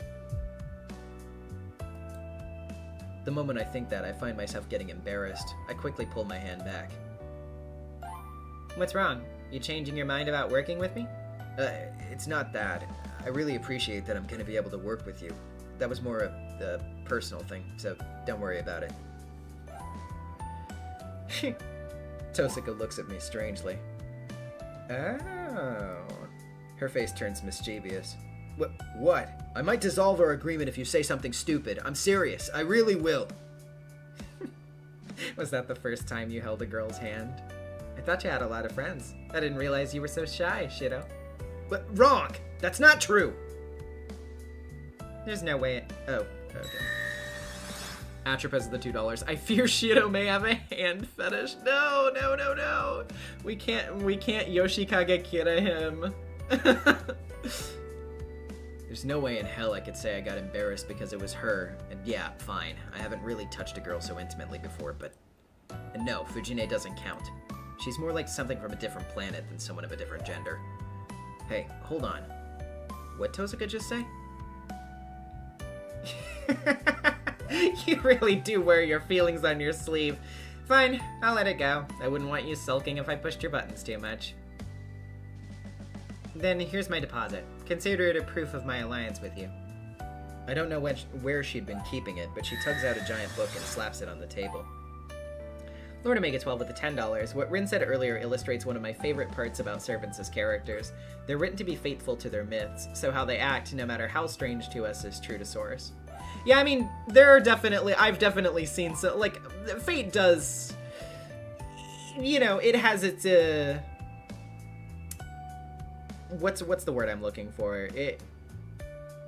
Extrapolations, it has its own spins on things, of course, but, it definitely still does take it into mind, though. It looks like a diary.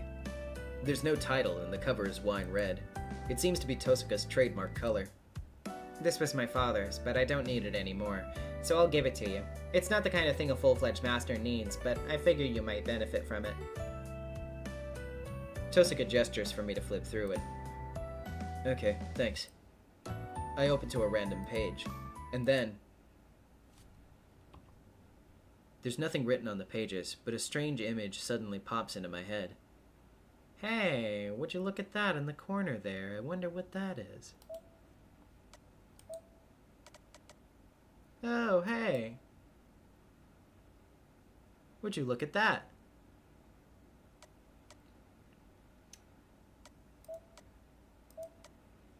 We have some skills for Saber here.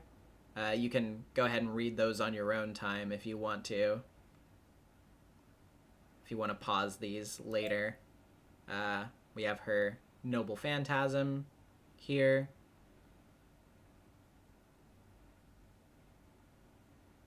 Very, very cool.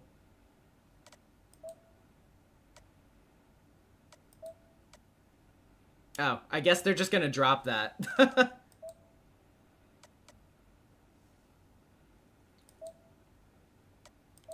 And, no info on these yet.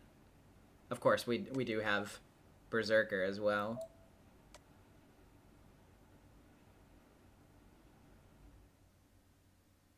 Again, you can, I'll go back to Lancers in just a second, but again, you can pause and read this on your own time if you would like. I've already read these myself.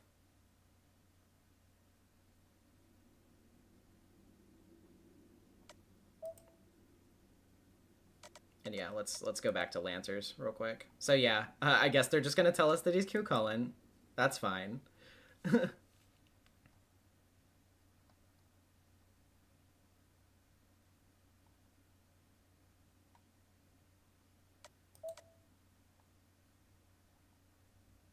I mean, they pretty much, yeah. Like, he said he was Irish. They said he was Irish, and he used Gable, so it's pretty obvious at this point. They just hadn't literally called him that yet, but. And then we have this weapons menu as well.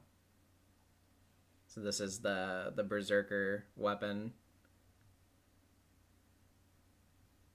And it was actually used as a catalyst to summon Heracles by the Ainsburns. So that's interesting. Madness enhancement. Very fun. Okay.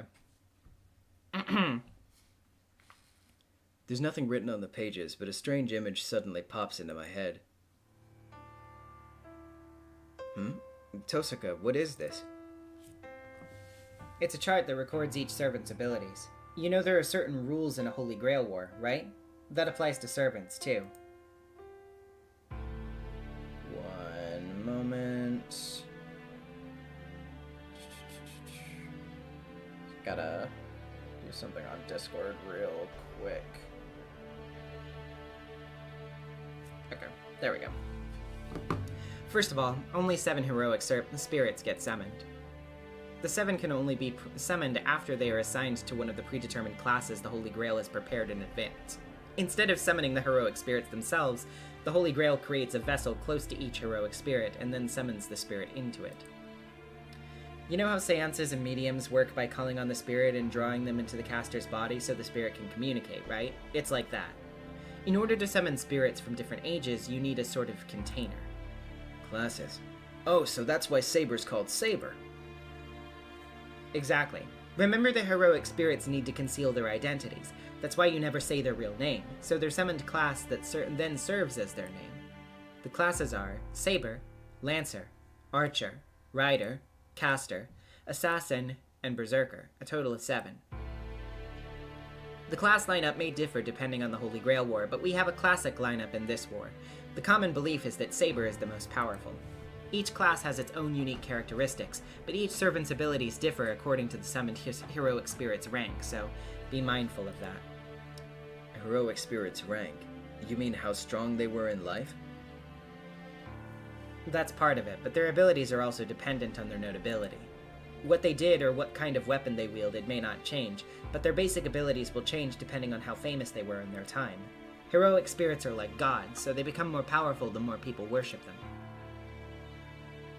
I guess you could say their essence becomes more potent. It's similar to divine spirits falling in rank to elementals if they lose devout followers. Similarly, a hero forgotten by the people doesn't have much power. Although a hero who was powerful to begin with should retain at least some power and abilities, whether they were unknown or forgotten. Then, if the hero was well known and their legend was extraordinary, they would be a rank A servant, yeah. And that's why Berserker might be one of the strongest ever. He's the most famous hero from Greek mythology. Heroes from the Age of Gods already have special noble phantasms to begin with, and there's not much we can do if the heroes themselves are strong. Tosako, what the heck is a noble phantasm? A noble phantasm is a servant's iconic item which they use during their lifetime. Heroes and magical swords or sacred swords come as a set, right? It's basically their armament. A weapon? Like Saber's invisible sword? Something like that. I don't know what the story with that sword is, but whatever Saber is wielding is definitely her noble phantasm. I don't think I even need to say this, but heroes can't remain in their legend with just their name alone. Each hero has a weapon that's sort of their trademark, and that's the crystallization of the people's desire for a miracle, their noble phantasm. So it's a powerful magical item. Exactly. Simply put, heroic spirits are no match for powerful magecraft or mystics. But when their noble phantasms come into play, it's a whole different story. Heroic spirits who wield noble phantasms can defeat even elementals several ranks higher than them. This is because most are sacred or magical swords that appear in legend, and they're close to the level of magic. Swords that can kill dragons, the most powerful species of phantasmals, shoes that allow the wearer to travel thousands of miles, or even magical swords that can kill deities. Whatever they may be, now you understand that the armaments heroic spirits wield are on an entirely different level, so much so that you might wonder why they aren't invincible. It's no exaggeration to say that battles between servants are ultimately battles between their noble phantasms. So what you're saying is that these servants, who are heroic spirits, will most definitely have at least one noble phantasm. Yes, and as a general rule, one heroic spirit can only wield one noble phantasm. They're usually swords or spears. Have you ever heard of the legendary Chinese sword, the Hazanken, the mountain-cutting sword? You can only swing it once, but it's a magecraft item said to destroy an entire mountain in one swing. I think it's like that. But noble phantasms are a kind of miracle activated only when their true names are spoken, so they can't be used casually.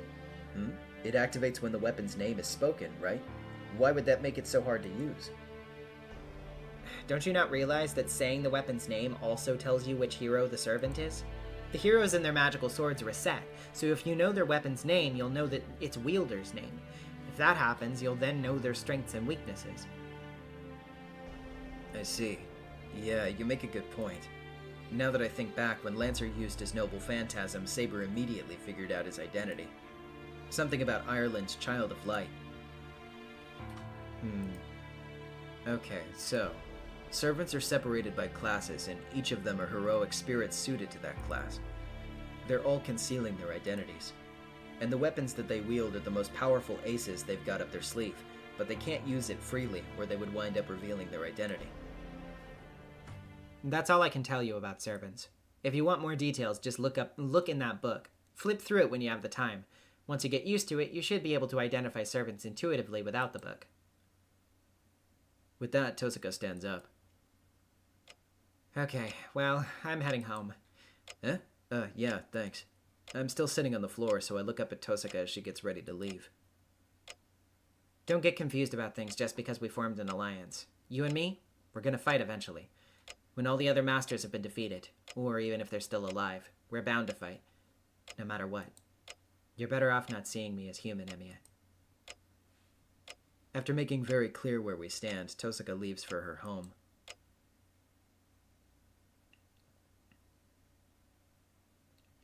I can already feel myself getting less and less stressed once Tosuka leaves.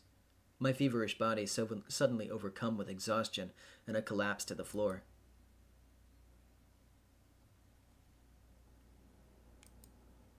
I lie on my side to try to ignore the nausea creeping back over me.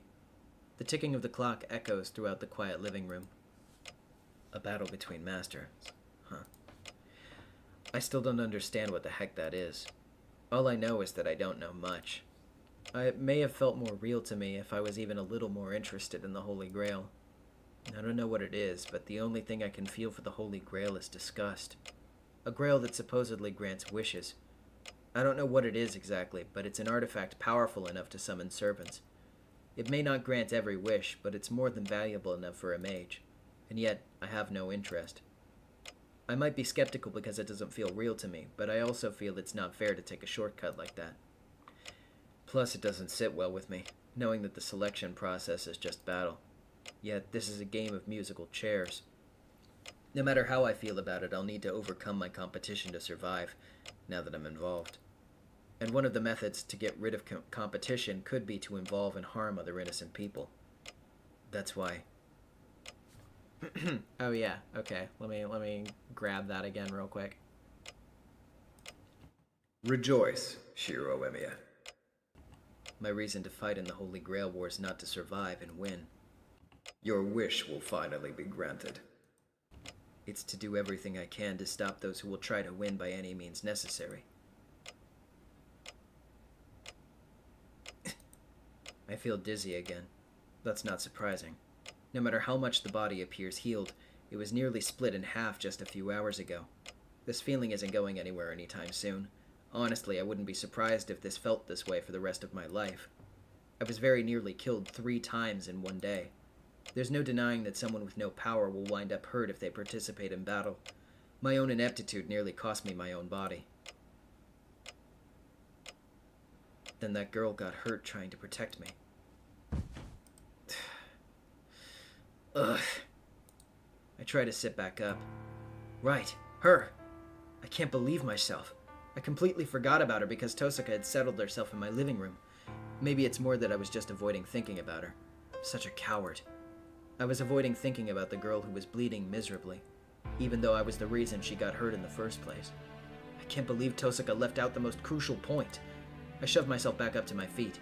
Tosaka never said anything about Saber. The only thing she said was that she and Saber brought me home, but she didn't elaborate. The very first thing I should have asked was whether the girl was safe, since Berserker wounded her.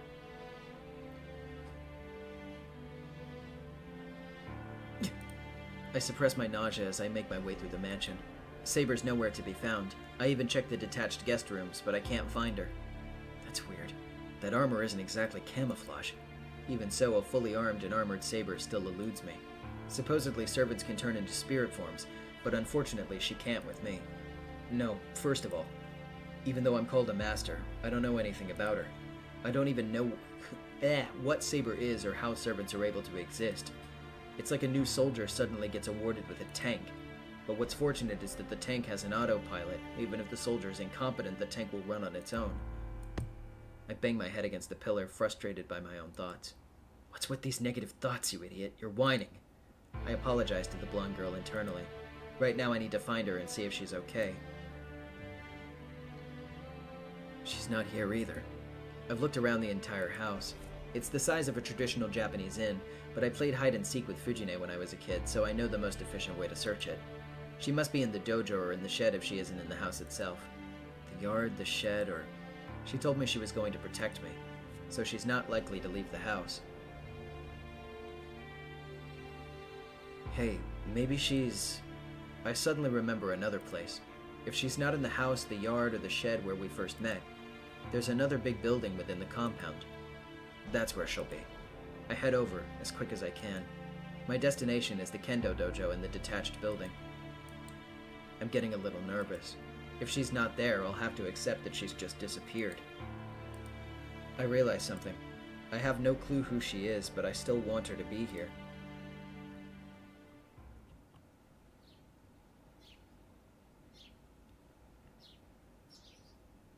I enter an enclosed room, completely absent any ornamentation. It's not a room to live in, and it's a dojo designed only for training. Within the tranquil room, lit by the sun,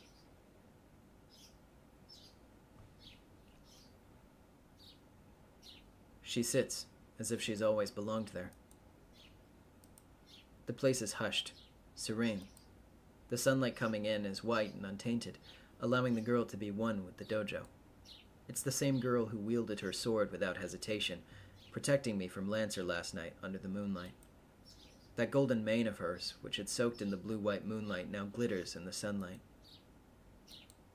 And then I remember, this is exactly how I felt when I first saw her. She was clad in armor, wielding her sword and silently overwhelming the enemy. The extraordinary sight of her isn't what surprised me. In fact, it didn't matter how she looked. Even if she'd been covered in mud, I don't think my reaction would have been different. The girl who had moved me is still right here. Had so moved me is still right here, in front of me. I just admire her, forgetting even to breathe. To hell with being a master in the Holy Grail War. In this moment, I've completely accepted the girl called Saber.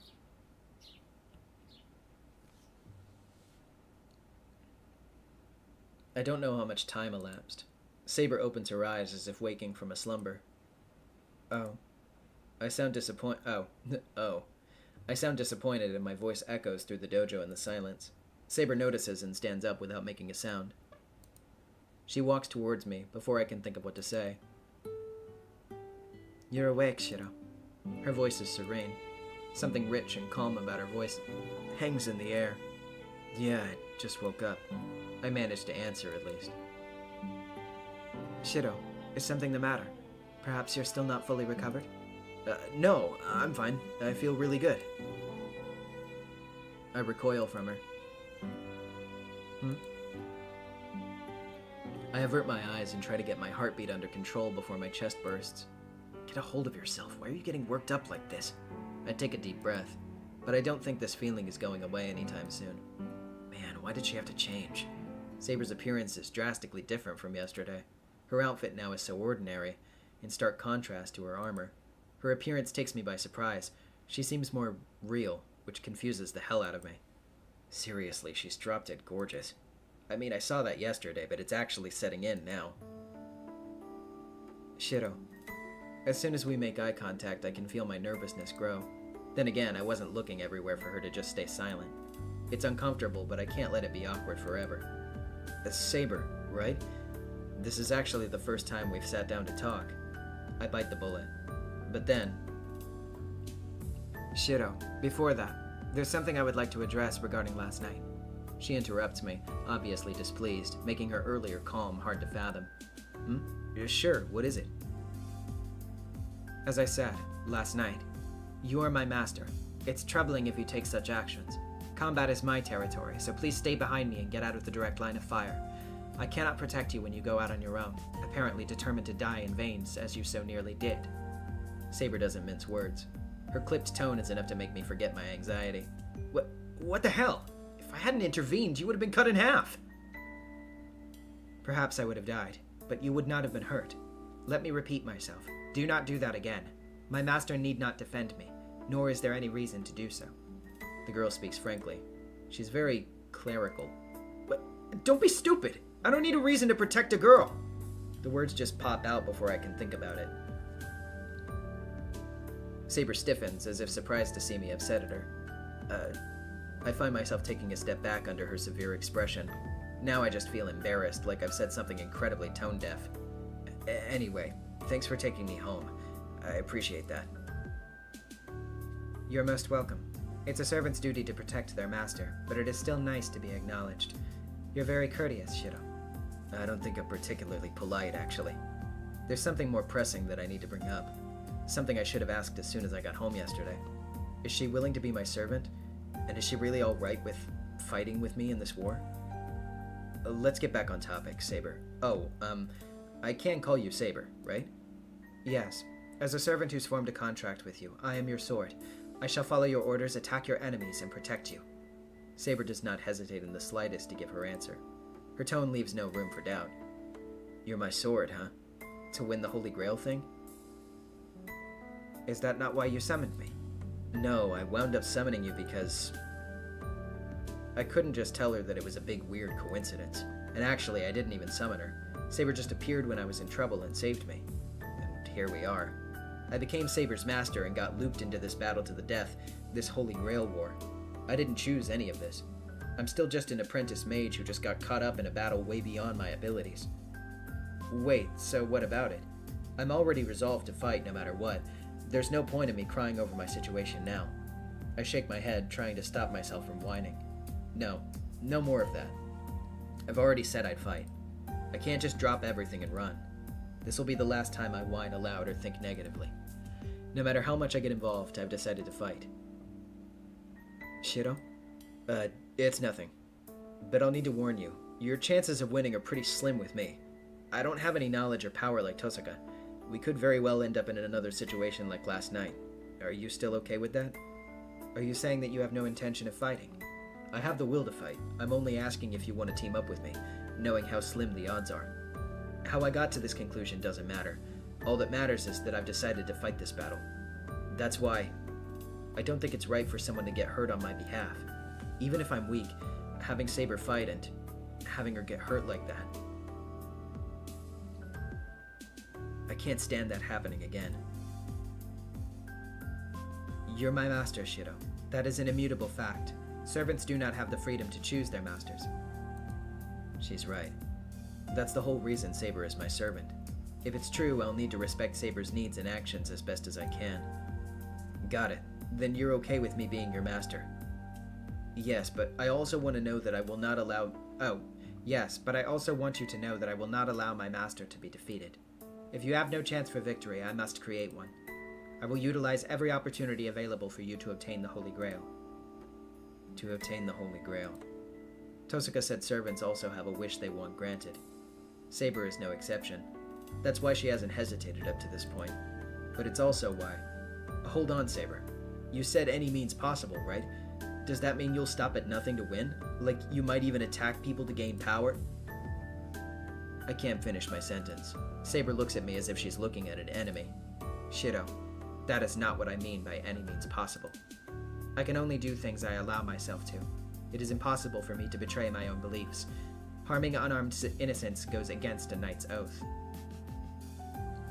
However, I must obey if you order so. In that case, you will have to use one of your command spells in compensation.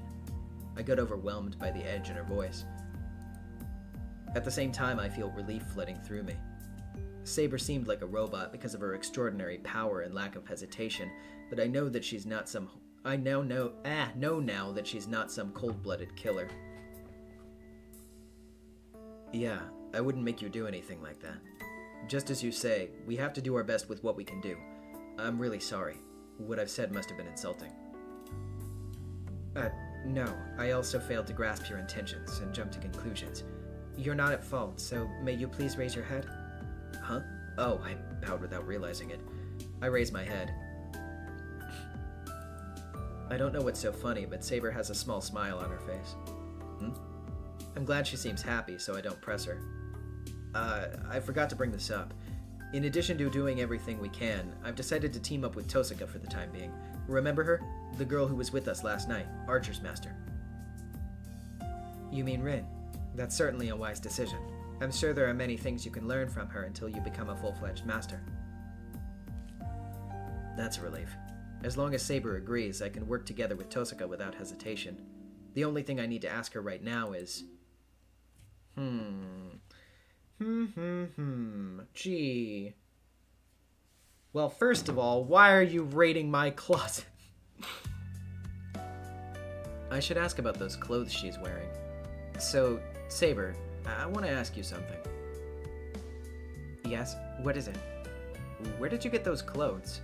You look completely different than yesterday, so you kind of caught me off guard. Actually, I'm still bewildered.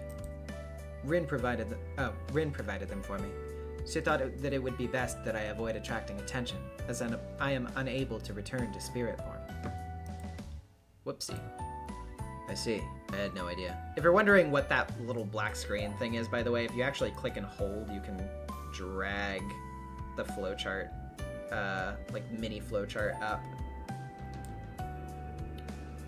And if you see that there, actually, let me zoom in a little bit. You can see that this decision, asking Saber about the clothes she's wearing, has given me a little affection up on her, which influences certain things.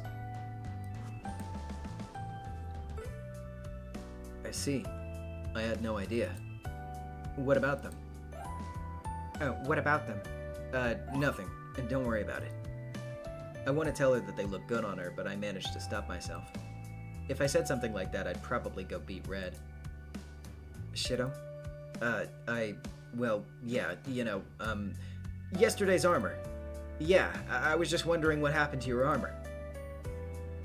There's no need to worry about that. There are no rules for wearing armor, so I have it off while I'm wearing these clothes. That armor is created from my magical energy. I can call for it as needed. I can only respond with amazement. Anyway, there's no doubt that she'd draw a lot of attention going around in that armor. But with Saber wearing something like that, I can probably make up some story to the neighbors that she's a distant relative of my old man or something. Well, actually, I have to do that anyway. But then, I hear something heavy hit the floor by the door. What's that? I turn to face the sound. At the door, there's Tosuka, a duffel bag at her feet. What the? My mind comes to a screeching halt. I thought Tosaka had gone home, but here she is at the dojo in her ordinary clothes. And why is she carrying so much stuff? What are you doing here, Tosaka? What do you mean? I went home to get my stuff. Wouldn't it be the sensible thing since I'm gonna live here from now on? What? Live? You're living here? In my house? That's what teaming up means, right? Honestly, what did you think we were talking about earlier? I can't even speak. I need something. I need to say something or else this is going to turn into a huge mess, but my brain refuses to work. So, where's my room? If you don't have one ready, I'll just pick one. She just pushes right by me, brashly invading my home. No, hold up, that's... wouldn't this be wrong? I mean, Tosaka's pretty much the school's idol. Having her in my house at all is already a big deal, but I don't know how people will react if she just started staying here, living with me, and Fujine would absolutely kill me, and, well, maybe this is just a plot on Tosaka's part to get rid of a master? Oh, by the way, why don't you prepare a room for her, too? Unlike my archer, your servant actually takes up space, so you need to set up a place for her to rest. Well, I guess it's not a huge deal if you think just one futon would be enough for the two of you. What? Is she implying Saber and I sleep in the same bed or something? Like hell that's gonna happen, idiot! You'd think you could just say whatever because I'm being quiet, but that isn't ever happening. Saber's a girl, you know! You're missing the point, but whatever. Did you hear that, Saber? Shido was saying he doesn't want to share a room with a girl. Saber is staring at me. She looks really stern. That will not do, Shido. A servant must protect their master at all times. Masters are most vulnerable when they're asleep, so I must be in the room with you to protect you. Look at fucking Rin's face! She's like... she's just like shit-eating grin in the corner, like... It's so fucking funny. That's even worse! What the hell are you two thinking? Should girls really be thinking about that kind of stuff?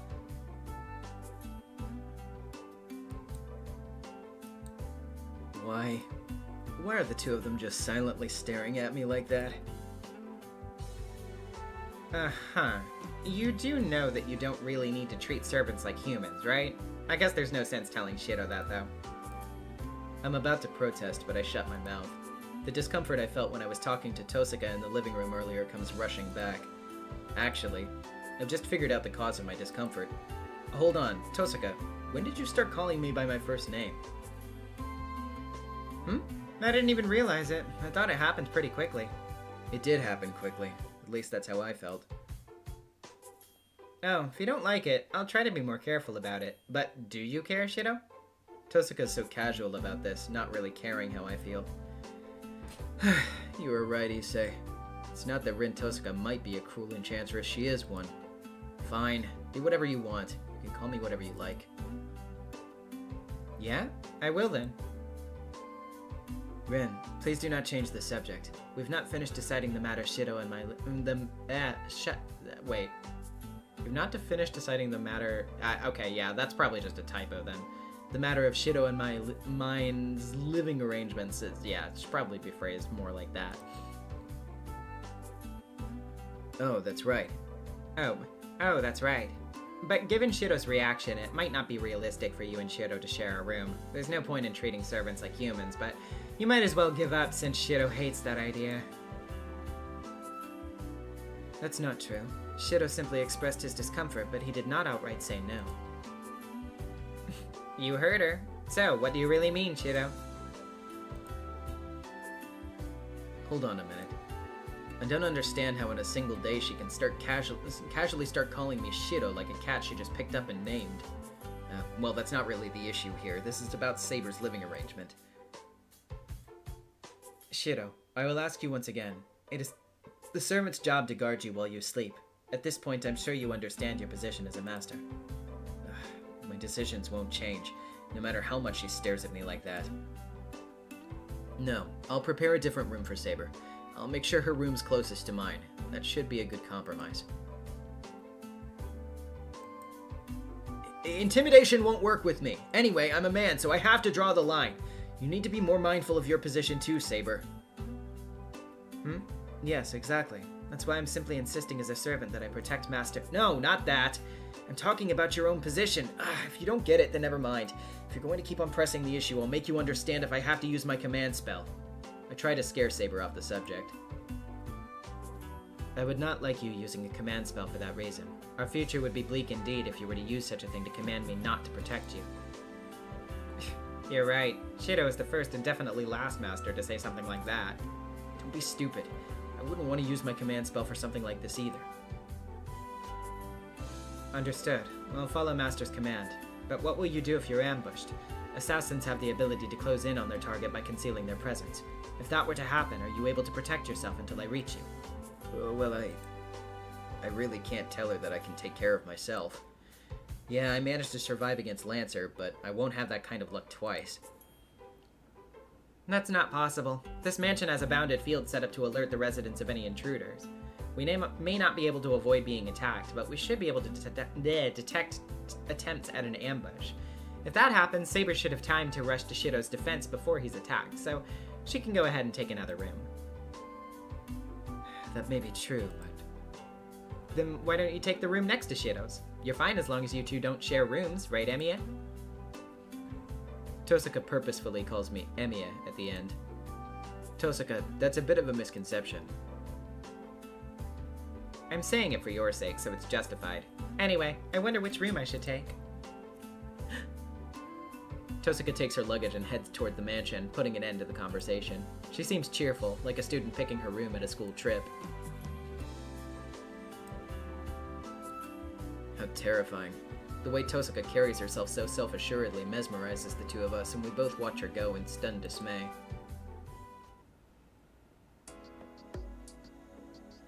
We all leave the dojo and head back to the house. For the time being, I need to give them all a tour so that Saber can select her room. This is the Japanese-style room. If you head towards the back, you'll find the living room, bathroom, and other communal spaces. You'll get to the guest house if you walk along the veranda corridor towards the detached side of the house. It seems like Tosuka wants to go that way. As we walk, I explain where everything is. I'm not sure if she's even listening, since Saber's just following me without reacting to a single thing I say. I do not need to know the layout of the house. I just need to know where your room is, Shido. My room is this way. It's pretty far into the house. Then please lead me there. There's something I wish to discuss with you privately. Privately? That means it's something she doesn't want Tosuka to hear. I don't think Tosuka would hear us since she's in the detached area of the house, but I can't forget that she's still a master. She could just as easily listen in, and besides, the veranda is hardly a place to talk in private. Here, this is my room. What? This is your room, Shido? The moment we step into the room, Saber's eyes widen with surprise. Damn, bitch, you live like this? What's wrong? I don't think there's anything around here that should surprise you like that. No, it is not that there is anything that surprises me. It's more that I'm more surprised there is nothing here. You're certain that this is your room? Why would I lie to you about that? I only come here to sleep, so it makes sense that there's nothing here. I see. I just did not expect that. I imagined you to be a collector of some sort.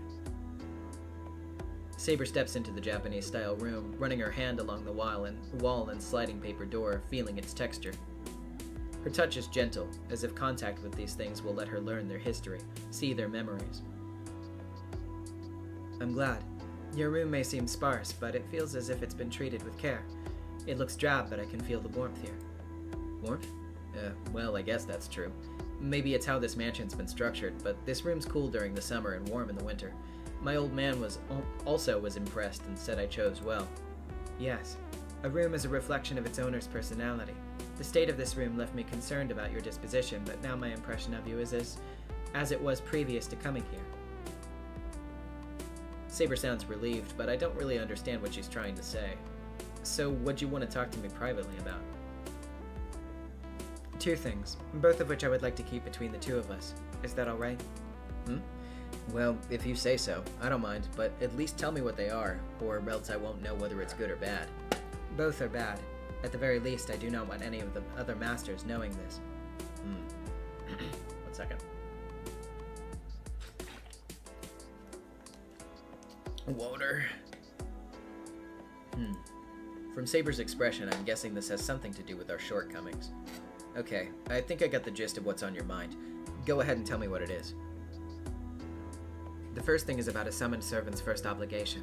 I'm afraid I cannot fulfill that obligation, so I'd like to apologize in advance. A servant's first obligation? Revealing my identity to you. Have you not heard it from Rin? About who you are? Oh, you mean your real name. Servants are heroic spirits. They're heroes who have made a name for themselves throughout history and around the world. They conceal their identities as well as their skills by using class names. A servant's true name isn't something to reveal lightly, but their masters should know.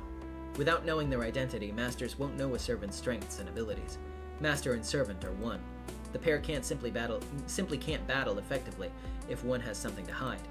At least that would be the case if we're talking about a normal master. Knowing Saber's true name won't change the fact that I still can't use her with her full potential, and I wasn't all that interested in the first place. Okay, that's fine, but why? I'm basing this on my own understanding of the situation.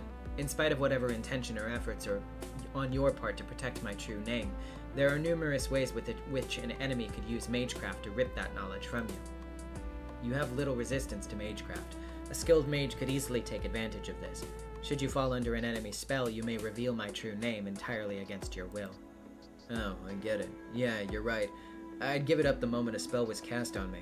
Let's keep it a secret. I appreciate your understanding. Then again, I'm not as renowned or distinguished as the likes of Berserker anyway. It may not make much of a difference, even were my name to be revealed. Saber's tone is regretful. I hadn't quite expected that. She seems to have a human side to her, which she lets show in revealing how she's frustrated she may be inferior to Berserker as a hero. That doesn't matter. An ace up your sleeve is only as valuable as what it's concealed. I can tell what you're... Jesus Christ, I totally misread that. Sorry, let me start from the top. That doesn't matter. An ace up your sleeve's only value isn't that it's concealed. I can tell you're trying to be creative since you ended up with such a terrible master. Besides, don't you think Berserker's kind of unfair anyway? There's no reason for you to get depressed about it, and from my point of view, you weren't completely inferior to that thing. You were injured pretty bad, but you were holding your own. You may be right. I was caught off guard last night, but once my wounds are fully healed, things will go differently. I bet. Okay, that's the first topic. What's the other thing you wanted to talk about? Yes, about that. I'm afraid that this is something we're unable to resolve on our own. Servants maintain their form with their magical energy their masters supply. That's why a servant requires a master.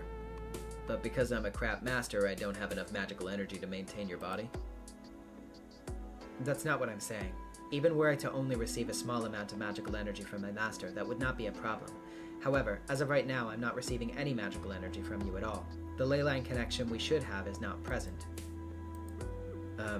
That means... It means that while I'm supposed to be providing Saber with fuel for her engine, so to speak, I'm not. Saber, that means... This is not a shortcoming on your part. Something must have happened at the time of my summoning. Some sort of error must have occurred, and the connection that should have formed between us failed to do so properly. An error during your summoning? When Saber was called here, it wasn't any sort of summoning. It was just an accident. It's no wonder Saber is having these issues since she was summoned that way. Wait, then what's going to happen? If you can't replenish magical energy, does that mean you're going to disappear soon? Yes. Once I use up all the magical energy I possess, I'll no longer be able to remain in this world. I've already fought 3 battles since I was summoned. My healing ability is a type of regeneration magecraft, so I will consume more magical energy whenever I am injured. By my calculations, I must have used about 10 full-fledged mages worth of magical energy last night. I'm speechless. Every time Saber fights, she loses magical energy, and there's no way for her to replace it. If she's used that much magical energy already, how much longer can Saber stay here? Now you understand, Master. Thus I must avoid using any more magical energy. If I'm unable to supplement my magical energy, the only other method for me is to sleep to reduce the consumption of magical energy. Sleep? Does sleeping restore magical energy? I do not know, but at the very least I will not use any magical energy while asleep. Which is why I would like you to permit me to sleep as much as possible. I may not be able to protect you all the time, but I hope you do understand so that we may increase our chances of victory. I sigh in relief. Thank goodness. I'll give her whatever she asks, if that's all there is to it. Of course that's okay. Rest all you want if things get rough for you. I'd rather you do that if it'll allow you to stay with me longer. Then from now on I will sleep often. During that time, I ask that you do not leave the mansion.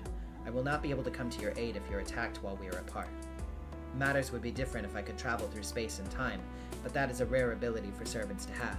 If you're to call me from a distance, you will need to use command spells as backup, so I would prefer that you remained nearby. As much as I would like to, I can't readily agree.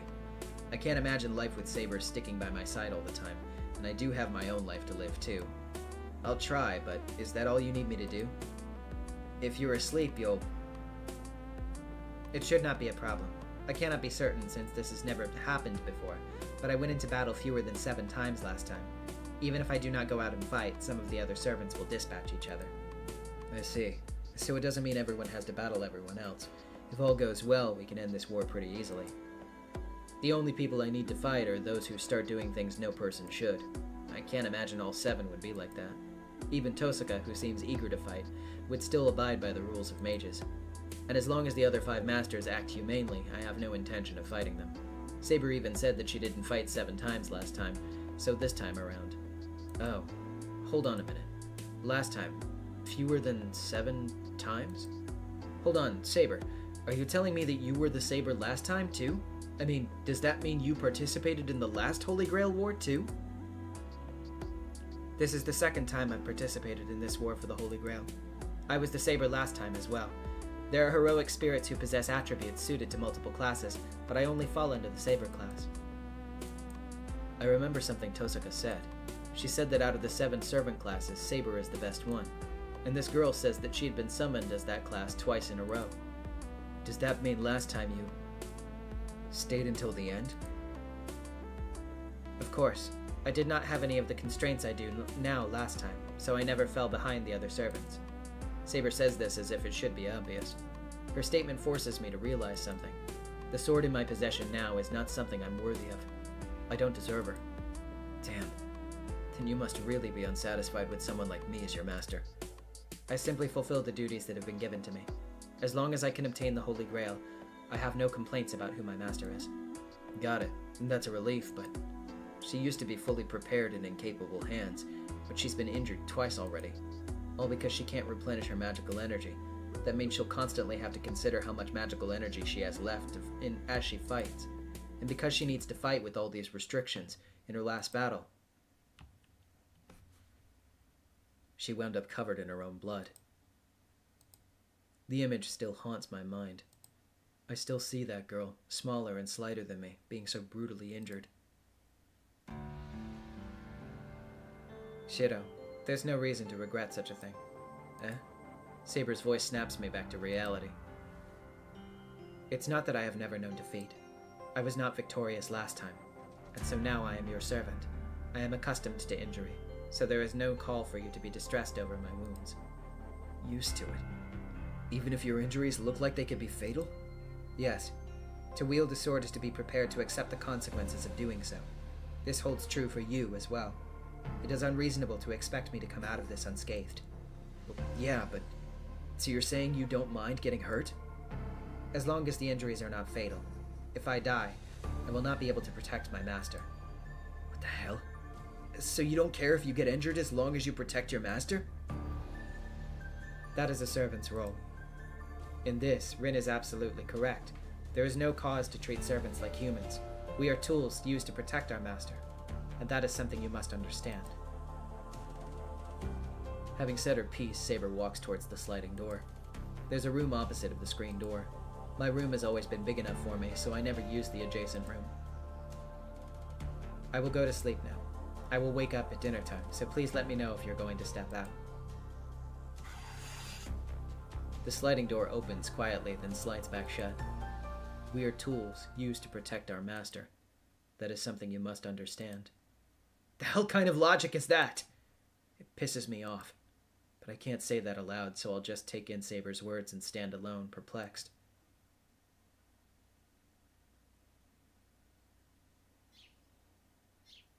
I sit at the edge of the veranda and mindlessly look up at the blue sky.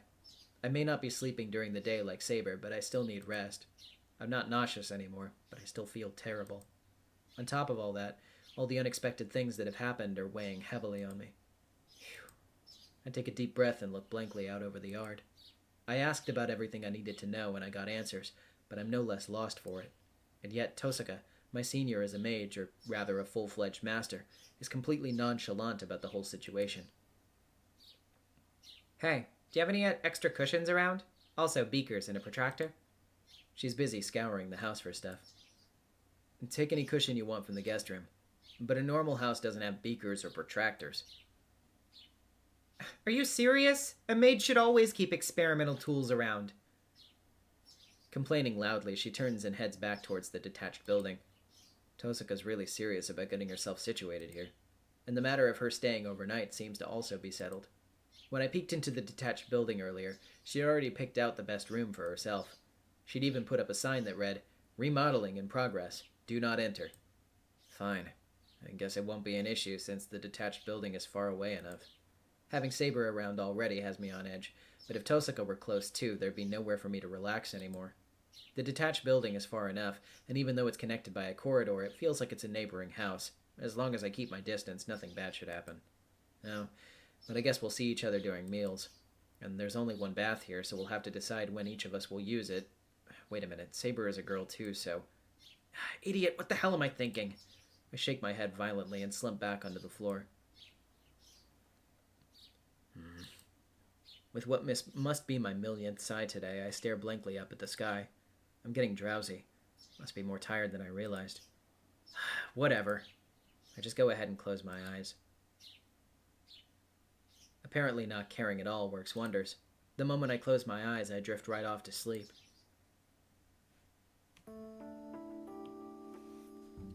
The next thing I know, the sun is long since set, and Saber, Tosaka, and I have gathered around in the living room. I've only just woken up, and Saber's already in the living room, and Tosaka has just finished remodeling her room. By the way, this is what the guest room looked like a few hours ago. But now? Shido, how do I use the AC in here? This was what I saw after being summoned for something so trivial. Even Fujine wouldn't have bothered me with it. The room had transformed into this. I sure know how to pick a teammate.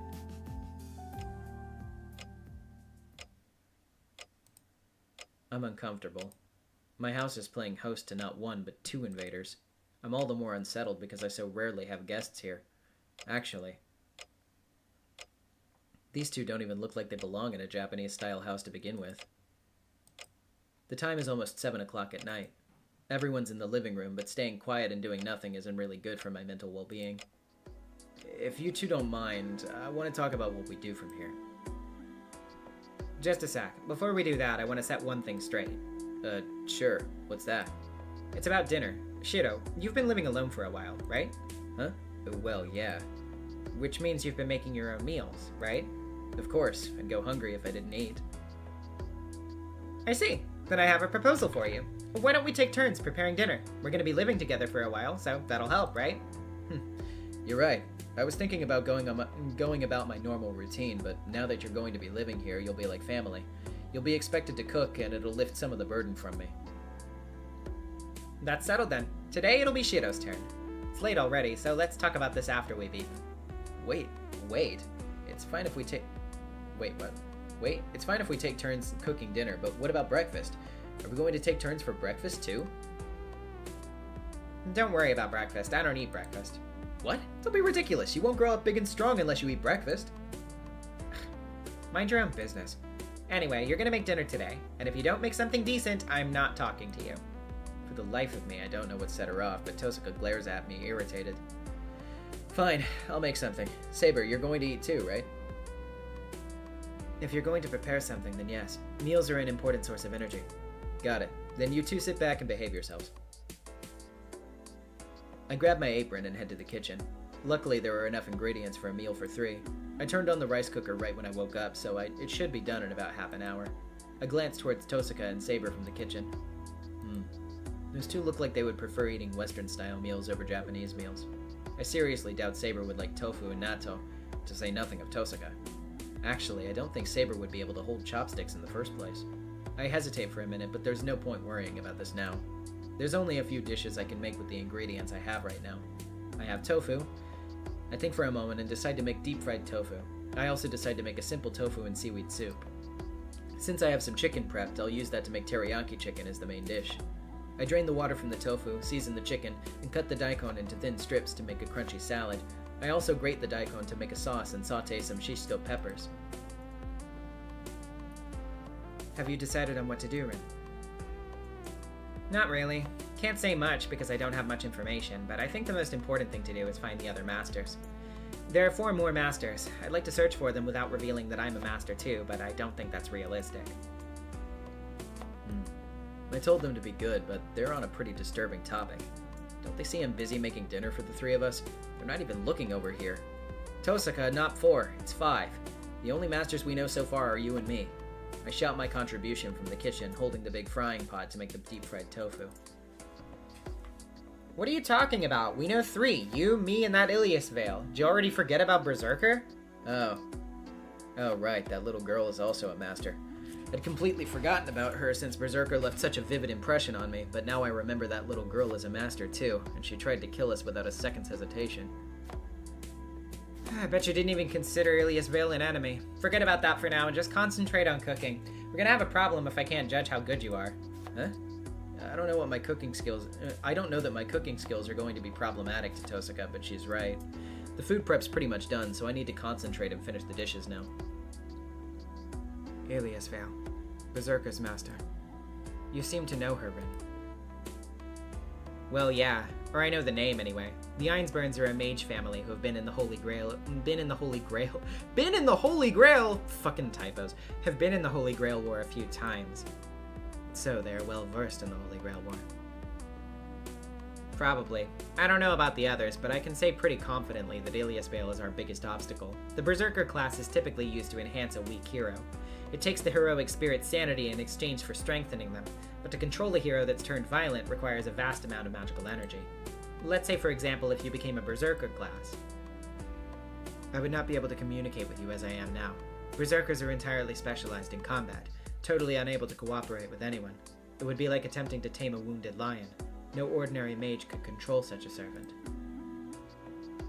I figured as much. An ordinary mage would have a difficult time controlling a berserker even if the heroic spirit was a minor hero. Yet Ilias Vale summoned an absolutely top-tier hero as a berserker, and she's managed to control him completely. I hate to say this, but that girl's ability as a master is on an entirely different level. I agree. Our current problem is that we're being targeted by this extraordinary master. Right. My archer hasn't recovered to the point where he can return to battle. What about you, Saber? How are your wounds? I should be fine for normal battles, but I have not yet recovered to the point where I can go up against Berserker. The wounds I sustained from Berserker have completely healed, but it appears the wounds I received from Lancer will take longer. I see. Then at this point, we have no choice but to wait and see. I have a suggestion. I hear Archer has keen eyes. What do you think of having him keep watch over this house and the surrounding area? I intend to have him... Oh, wait. I guess that was probably Saber. I have a suggestion. I hear Archer has keen eyes. What do you think of having him keep watch over the house and the surrounding area? I intend to have him do just that. I'll have him keep watch from the roof, so we should know right away if someone suspicious gets near. This house also has a bounded field around it, so we should be good as far as defenses go. Though if Berserker came in to invade this house, our only option would probably be to run away. The two continue their conversation. I don't like it. I'm the one making dinner for them, so I think it's rude for them to talk without me. Besides, Tosaka's too friendly with Saber. Well, I can't really talk to Tosaka so casually like that, so maybe Tosaka's just talking to Saber on my behalf. I see my face reflected in the glass of the kitchen cabinet, my brows furrowed in disapproval. That's weird. Why am I so mad? Okay then. I set out 3 plates and start serving dinner. I head out to the living room. You know, this isn't the best topic for dinner. I loudly smack the tray down in front of Tosaka. Why are you so mad, Shiro? Oh, is it because you wanted to help me to help to serve the food? I'm not mad, I just thought you were trying to act aloof around people. I give her a sideways glance. Tosaka seems perplexed. And then she gives me a chilling smile. We were just deciding on how our partnership was gonna work. Don't worry, I'm not gonna try to steal your saber. What the? I can tell I'm starting to blush. Tosuka just pointed out why I was so annoyed. Why you? Oh, am I wrong? Then I apologize, Emiya. You say whatever the hell you want! I retreat to the kitchen to grab the rest of the dishes. She really got to me. Tosuka's still smiling, and Saber is as expressionless as ever. I'm starting to wonder whether I can survive this partnership. But we go ahead and start dinner. I'm giving her the silent treatment. After what happened earlier, I don't want to talk to Tosuka, and I'm too embarrassed to even look at Saber. Saber eats in silence. Her movements are elegant. I can't believe she's the same girl who was swinging a sword earlier. And I can't put a finger on it, but...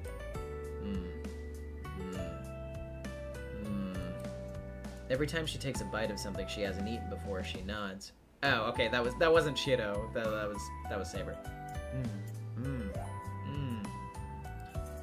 It's amusing. Seems to be her way of saying the food is good. Also, it turns out she can use chopsticks properly. Tosuka, on the other hand. The moment she takes her first bite, she clenches her fist and says, "Oh, right! I can do better than this." Just you wait and see tomorrow, Shido Emiya. Tosuka's fist trembles with excitement. Dear God. Have I done something bad?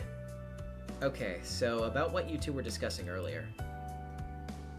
The two raised their heads simultaneously. Wait. I'm already nervous with just one of them around, so having the two react in unison like that is torture. What we were discussing earlier? About what to do from now on. You two were talking about it while I was cooking. About looking for the other masters? Yeah, that. I'm just wondering if you have a specific plan. There's nothing to do other than to take it slow and steady. Oh, by the way, can you at least sense other mages? It'd make things a lot easier if you could. I can't. I didn't even know you were a mage, and we've been going to the same school for 2 years. I knew it. Well, that's fine. I'm sure the others are concealing their presence anyway, so searching for them that way isn't the best option.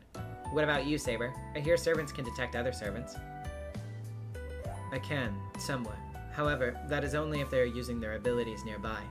In my case, I can only detect other servants in about a 200-meter radius. I see. Then we really do need to just wait and see if someone makes a move, or to look for someplace that seems odd to us. A master would leave some traces or hints behind when they make a move, so we'll have to search for those. Oh, hi, Demily. Are you saying that we need to search all over town? No, we really shouldn't do that. Our opponents have probably set up some sort of net, too, so they'll know right away that we're masters if we do something like that. For now, we should hold off on taking initiative until we figured out a plan. Just live your life the way you always have, and don't let them discover that you're a master. Hide the command spell on your hand so they can't see it. Try not to go anywhere that there aren't plenty of people around. Head home as soon as the sun sets. And what else? Please take your servant with you whenever you go outside this house. Can Archer act as an escort and guard you in? I think he can do that. It shouldn't be a problem for me, because I'll have him be in spirit form on standby. The problem is... my master. Exactly. Hey, are you even listening, Shido? Take Saber with you everywhere you go. You may have decided not to draw attention, but there still could be some idiot who might attack us in broad daylight. Have Saber with you in case that happens. Alright, I'll try. My response is pretty half-hearted. I understand why Tosuka would say that, but I hesitated the idea of taking Saber everywhere. I'm already nervous talking to Tosuka, but Saber makes me even more nervous. Actually, nervous might not be the right word. I'm just bad at talking to Saber. What is it? Nothing. Oh, what is it? Nothing. Hey, do you want a second helping? Hand me your bowl. No, I'm fine. It was very good, Shido. Gosh. I avert my gaze without meaning to. If I can't even look her in the eye right now, who knows how I'm going to feel or what I'll do if we're going to be together all the time. Oh, but this might be hard. Saber can't turn into her spirit form, so she can't follow you to school. School? Are you a student, Shido? Yeah, I am. Oh, right. Saber can't go to school because she's not a student. I guess I'll just have to have her stay at home while I'm at school. Is it possible for you to not go to school, Shido? I can't do that. I should live my life like normal, so I need to go to school. Besides, school is safe. There's not a lot of places with so many people. But it'll be okay, Saber. I'll be there too, so I'll back him up if something happens. Anna keeps saying that nothing will happen. Understood. If Master says so, I will oblige. Saber doesn't look convinced, but she still nods in agreement. Night falls. Tosuka looks like she prepared herself a bath while I was cleaning up after dinner. Honestly, she's acting like she owns the place, right from the start. I'll need to make clear who's boss around here, or things are going to be real tough for me in the future.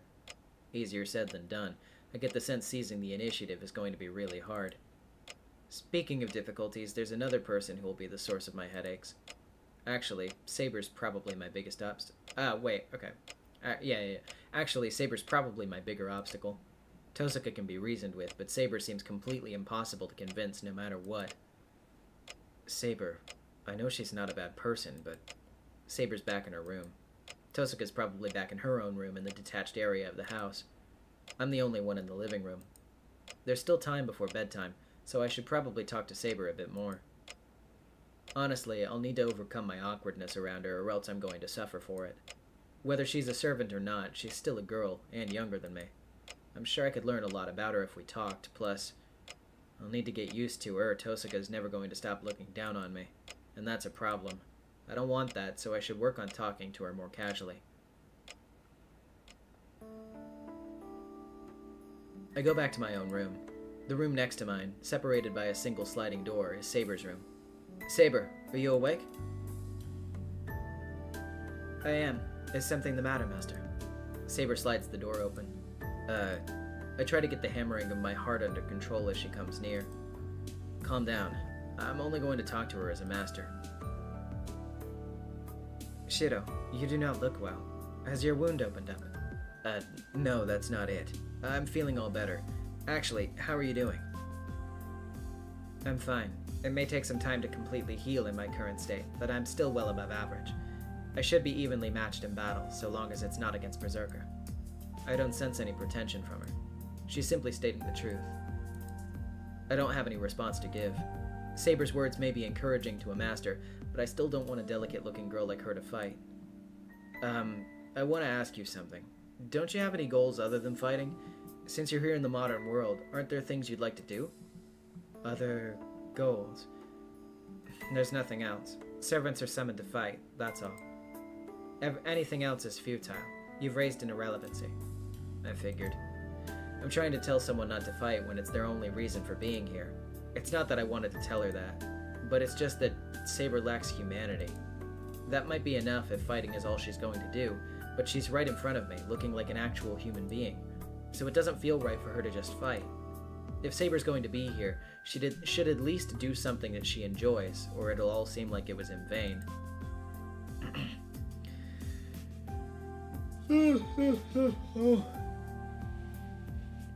Excuse me. Hey, Saber. Servants are supposed to be heroic spirits from the past, right? Then, I'd been about to ask her what she was like before she became who she is now, but I stopped myself. I cannot tell you my true name. During the day, Saber said that was going to be a secret between the two of us, so I wouldn't be surprised if Saber refused to tell me anything about her past. Shido, it's not polite to stop mid-sentence. If the question is important enough, I'll answer. No, forget about it. I was just about to ask a dumb question. I avert my eyes to try to change the topic. It really was a stupid question. I thought I wasn't interested in Saber's identity, and Saber's been refusing to tell me because it's not safe. Bringing up something like this would just prove that I'm a bad master, dwelling on unimportant stuff. But what else can I talk to her about then? If I can't ask anything about Saber, the only other topics left would be me. That would be even more pointless. I'm grasping at straws here.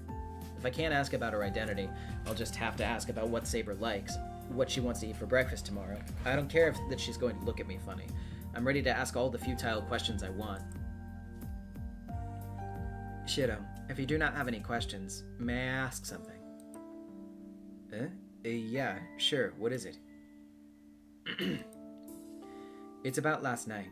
You were wounded trying to save me from Berserker's attack. Do you remember that? I do, but What? Are you gonna keep belittling me like you had this morning? I get that it was a rash decision on my part, so don't remind me. It makes me feel sick.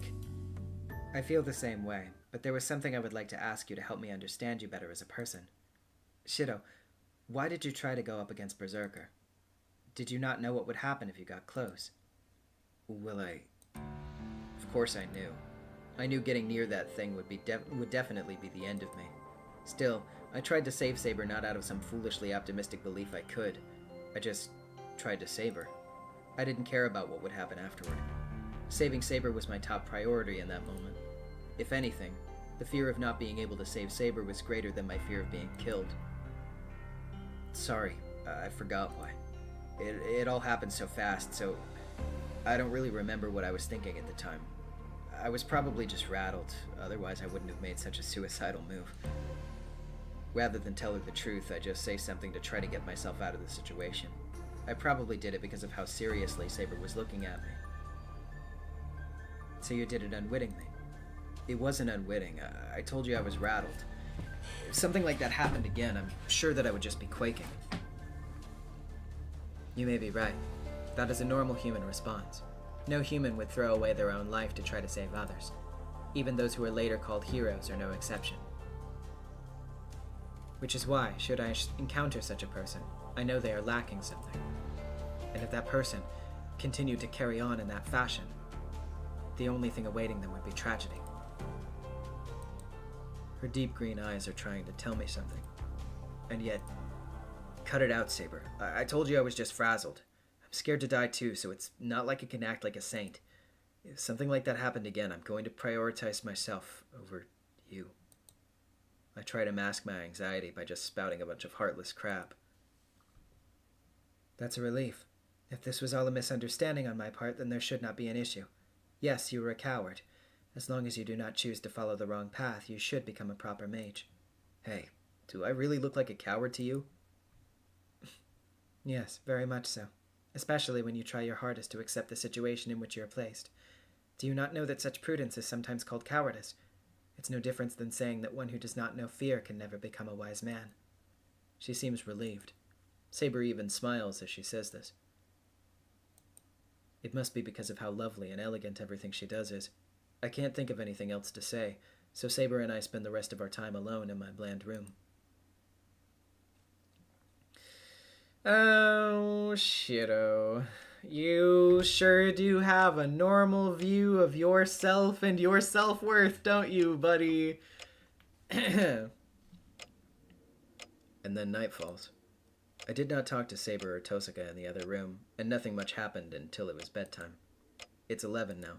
The lights in the house are off, and everyone inside goes to sleep to prepare for the upcoming day. I can't sleep. I'm still lying on my side, eyes wide open. This is my room. I should be sleeping, but it feels completely different now. Damn, why can't I? It's quiet, but I hear Saber's breathing in the next room. I know. Of course I can hear sound coming from the next room if it's quiet, and since I can hear her breathing, I find myself imagining Saber's sleeping form. Damn it, how the hell can I fall asleep in this situation? I can't just stay in the whole bed of needles situation forever. I sneak out of my futon, trying not to wake Saber up.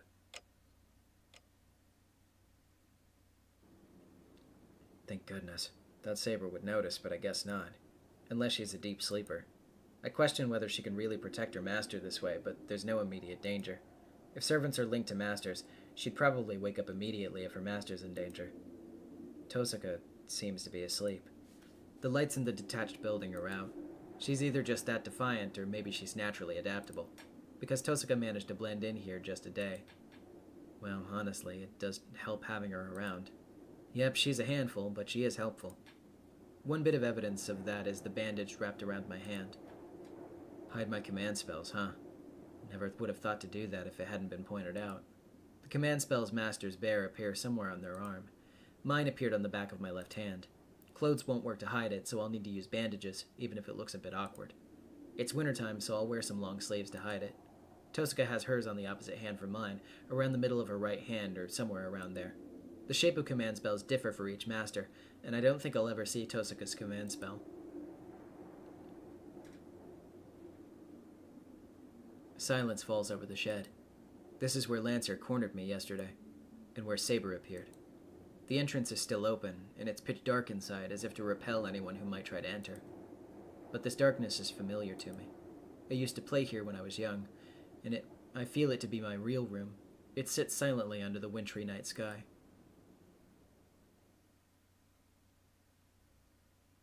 I step inside. After closing the door to shut out the cold, I turn on the stove. Thought I'd take a break today, but I shouldn't. The old man would be rolling in his grave if he knew I skipped my training 2 days in a row. I sit down in the middle of the shed and take a deep breath. I should train. No pauses.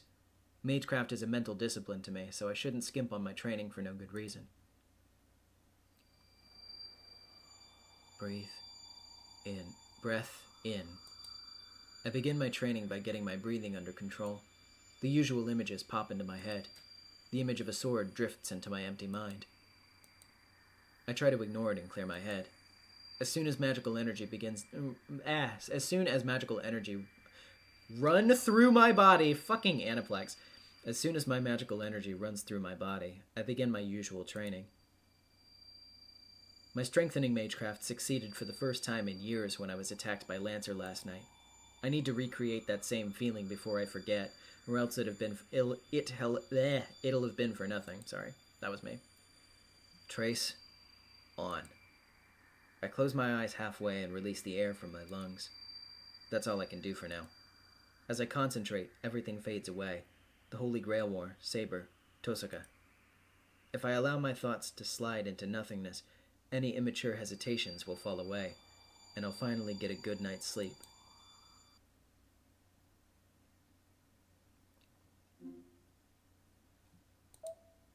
Alrighty.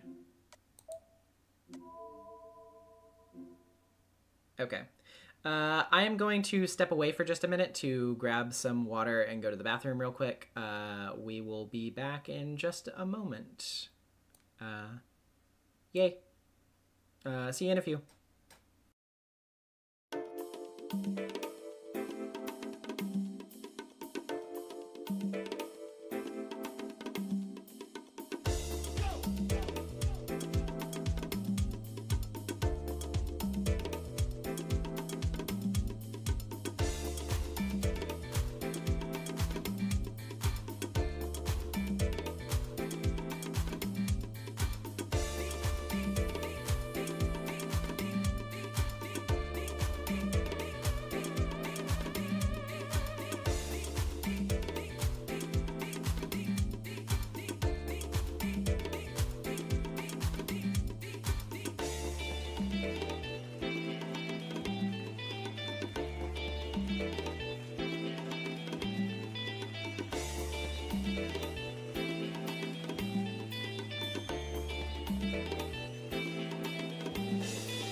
Alright, we're back. Let's get back into it.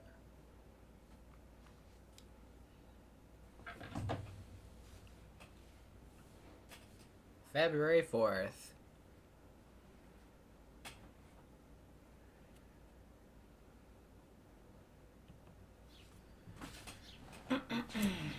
Adjusted my chair. Alright. There we go. I feel the warm glow of the sun. I wake up, my head hazy, to the sensation of cold air on my cheek. Must be a draft. I'm in the shed. I get up and shake my head 2-3 times in an effort to wake myself. Oh, right, I just fell asleep like this. After my nightly routine, training to fortify my senses, I must have been too lazy to go back to my room. From how light it is, it must just be before 6. Crap, I need to get breakfast ready. I fold my blanket up, pick up all the broken shards from my failed strengthening attempts last night, and head back to the house to wash my face.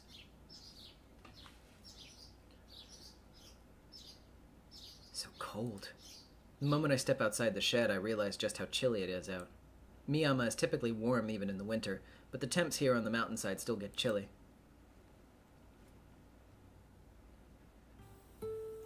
And I wash my face with ice-cold tap water, which finally gets my mind going. Alright, I'm completely awake now. Once my mind is woken up, all the things I'd rather not be thinking about, like my current situation, come rushing back. Oh, right. I don't have time to putter around washing my face. The time's 5:55. There's a ton to do, but first I need to head back to my room and check on Saber. Yeah, I did leave my room without telling her. I should at least explain myself. I wouldn't want to upset Saber. Going to the shed in the middle of the night is a ritual for me, so I'm sure she'll understand as long as I explain myself. Once I talk to Saber, then I should start making breakfast. Tosuka said she doesn't eat breakfast, so I just need to make extra for Saber. Oh, I should go buy more ingredients now that I'll be cooking for more people. I should write that down before I forget. Forget? Huh. I have this nagging feeling that I'm forgetting something really important. Oh crap, it's already 6. I need to hurry or I won't make it. Well, if I can't remember whatever it is, it's probably not important.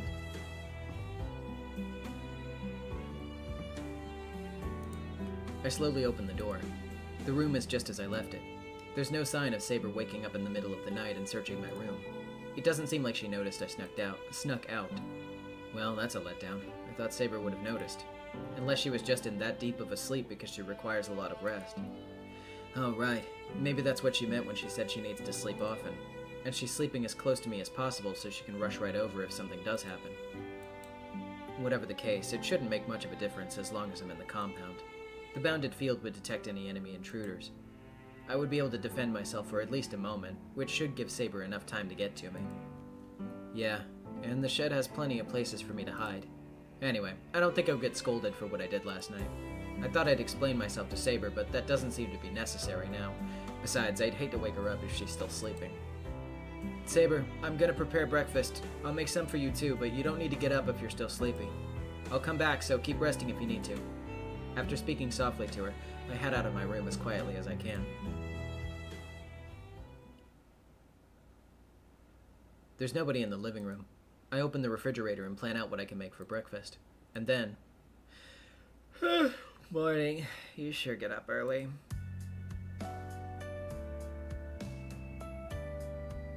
Tosuka walks in, looking very obviously cranky. Tosuka? What's going on? Did something happen? Nothing.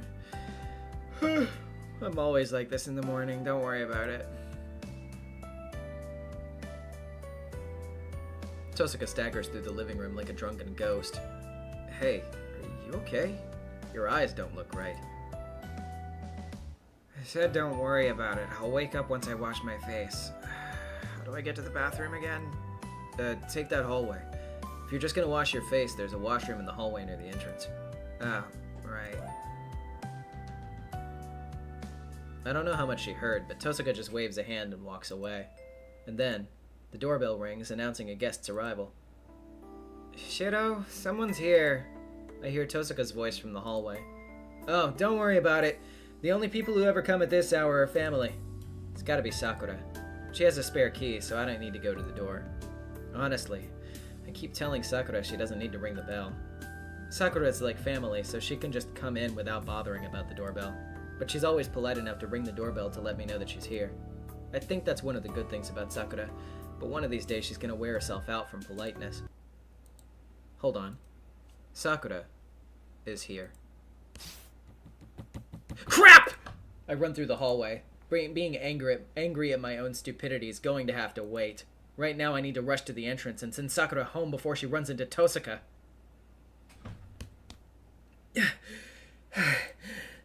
But it's too late. At the entrance, Tosuka's greeting the guest even though I didn't ask her to, and... Huh? Sakura looks surprised. Sakura stands at the entrance and Tosuka is in the hallway. The two of them are staring at each other, the air growing tense. Good morning, Miss Mato. You surprised to see me here? Tosuka looms in the doorway, appearing to look down at Sakura. Miss Tosuka. Sakura is utterly bewildered. She looks up at Tosuka, fear in her eyes. This is bad. I can't manage to get a word out. The two of them ignore me as they continue to stare at each other. There's no room for me to butt in here.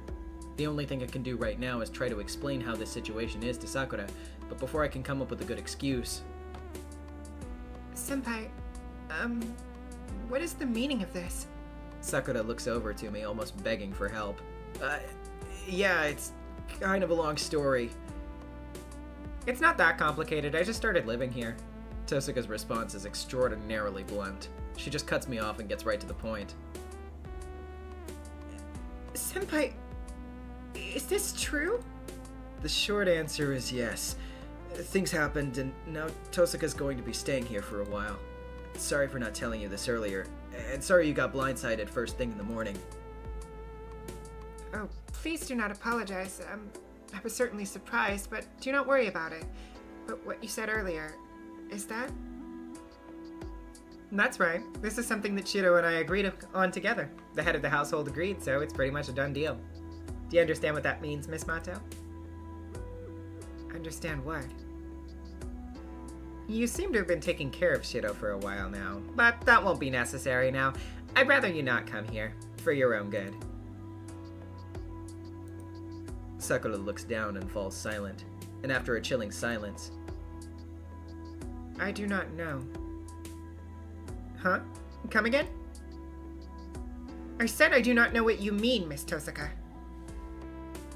Wait, Sakura, you... Please excuse me, Senpai. I'll be using your kitchen. Sakura bows to me and walks into the house. She heads towards the living room, heading right past Tosuka and flatly ignoring her. What? Tosuka just stands there, aghast. I'm no different. I've never seen Sakura act like that, and I don't know what to say. Well, that comes as a surprise, but it isn't the only one. Hey, Tosuka, how did you know Sakura always comes to my house? I never told you that she came by to help me out with housework. Oh, well, I just heard rumors. That was just a coincidence. What's more surprising to me is that she's so energetic and happy here. She's completely different from when she's at school. Tosuka must really be surprised, given how annoyed she sounds. Which means Tosuka knows Sakura pretty well at school. Sakura seems to know Tosuka too, and the two of them appear to have a good senior and underclassman relationship I was unaware of. But that aside, actually, I'm surprised too. I've never seen Sakura so snappy before. Sakura is no different here than when she's at school. I'd say what we just saw was out of the ordinary.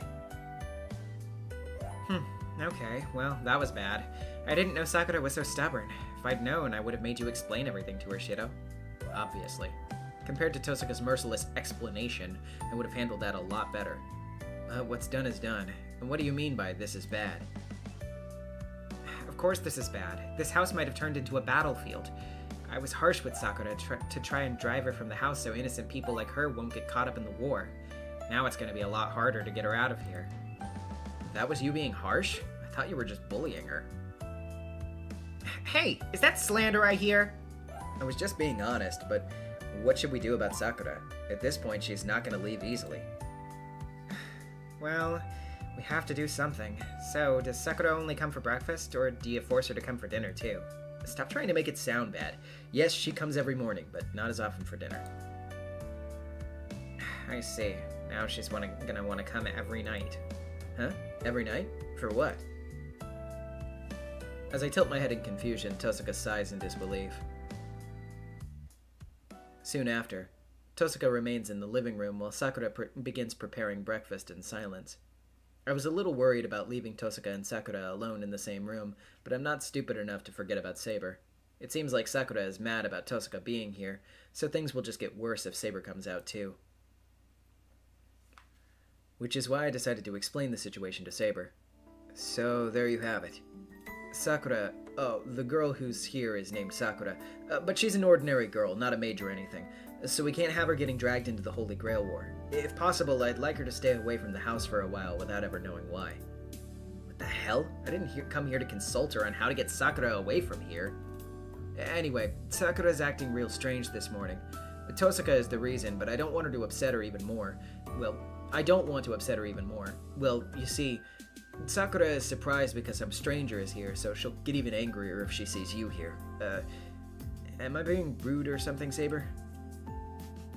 Not at all. I understand what you're trying to say, Shiro. You want me to wait here, correct? Yeah, I'd really appreciate that. I'll come back for you right after I see Sakura off, so you can eat breakfast then. Saber nods quietly. I'm so glad Saber is so understanding. Okay. I'm worried about what's happening in the living room, so I should hurry back. Shiro. What's up, Saber? You have no obligation to explain yourself in situations like this, but you should calm down a bit. Your words and behavior are noticeably disordered. Am I panicked? Yes, you are. If you intend to return to the living room, I suggest you calm yourself before you do so. Saber's advice is given in her usual tone. And breakfast begins as usual, like nothing happened. Here you go, Senpai. And would you like some too, Miss Tosuka? Sakura hands me my bowl of rice. She's acting like her usual self. I don't know what happened while I was gone, but the tension between the two seems to have dissipated. At least, on the surface. Okay, I'll take a bowl. Tosuka hesitates a little before accepting a rice bowl. Sakura smiles as she puts bowls of miso soup, egg omelet, and other dishes on the table. Tosuka watches the table filling up, looking utterly flummoxed. Tosuka, I thought you didn't eat breakfast. If someone makes it for me, I'll eat it. It's only polite, you know. Well, as long as you're okay with it. Then let's eat. And, sorry I made you get everything ready, Sakura. Please don't worry about it. This is my job. I'll start eating too. Lucky you, making your junior classmen prepare breakfast for you. Who died and made you king to deserve that kind of treatment? Well, I'll grill you about that later. For now, let's eat. The three of us bow politely and begin breakfast.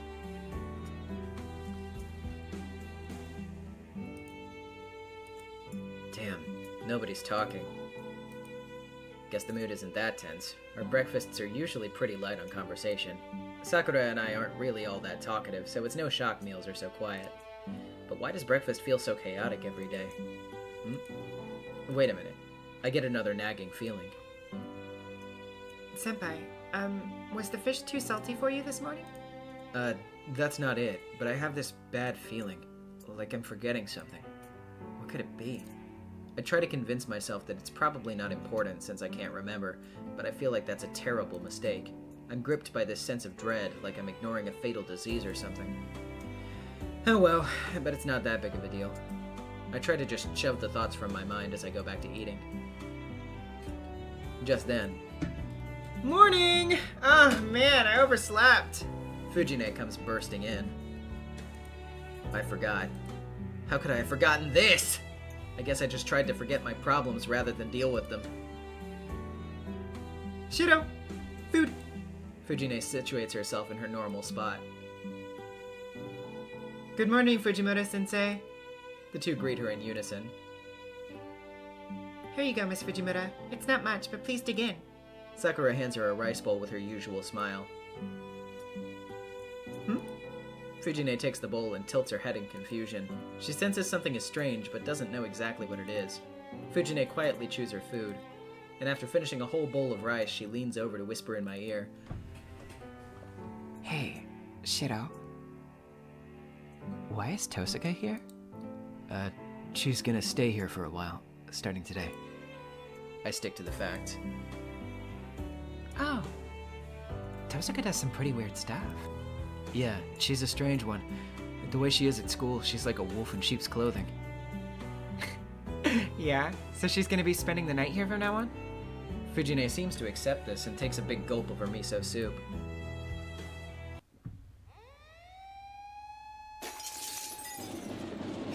What do you mean, staying with you? The table suddenly flips violently. Luckily, Sakura is sitting out of the path of the flying food while Tosaka had already moved away, apparently predicting what was about to happen. So, I'm the only one who ended up splattered. Yo, it's hot! What the hell, Fujine? Don't you realize there's hot miso soup, piping hot rice, and scorching meatballs in a pot? You burn me if you spilled those on me. Hey, what are we having food from a hot pot for breakfast anyway? Shut your mouth! What are you thinking, Shiro? What are you hoping to be the protag of a rom-com, letting a girl stay over at your house? Even I can't laugh at a joke this sick! I wasn't trying to make you laugh, and ow, this really stings! I'm actually getting burned here. Sakura, get me a towel.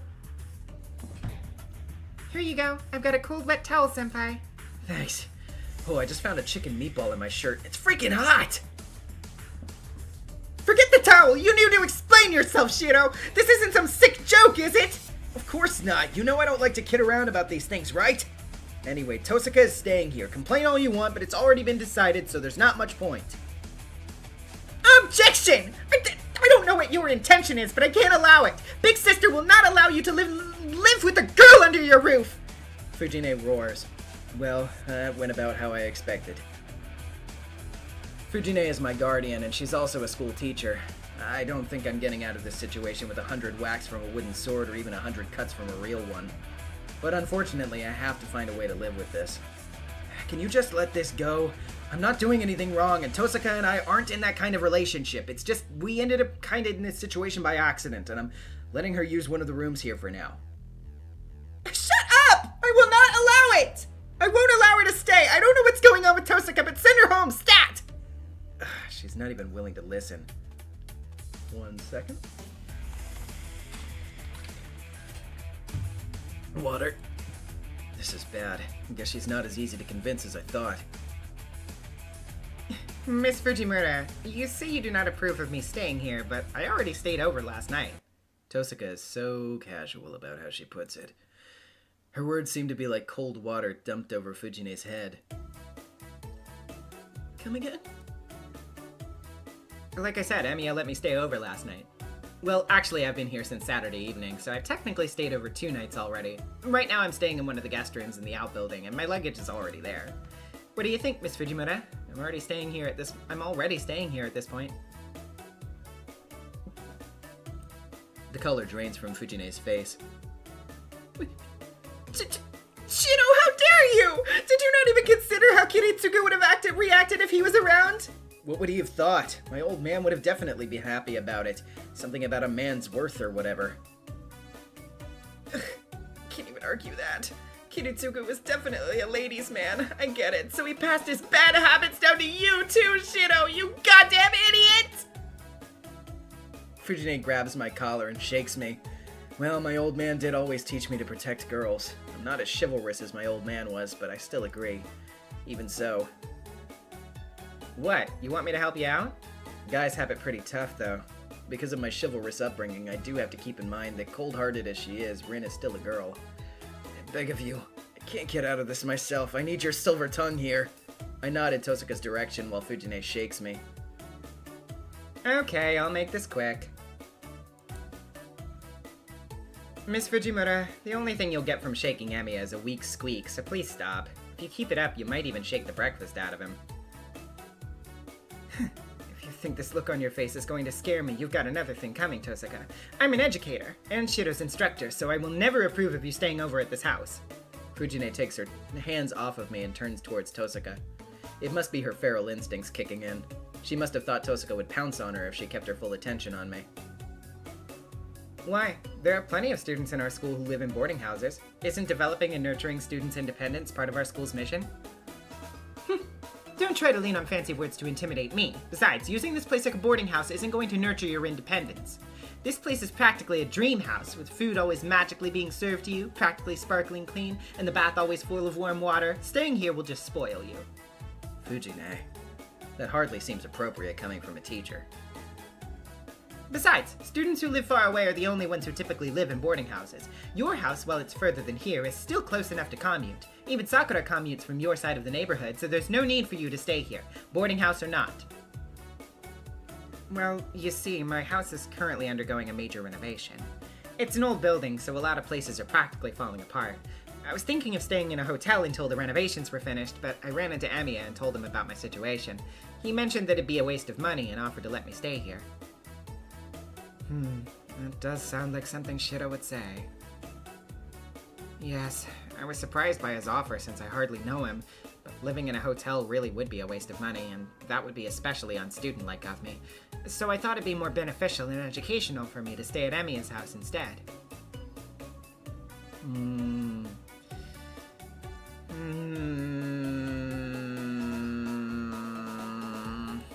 Fujine groans. Tosuka's answer and mannerisms are textbook, so there's no room for Fujine, teacher that she is, to object.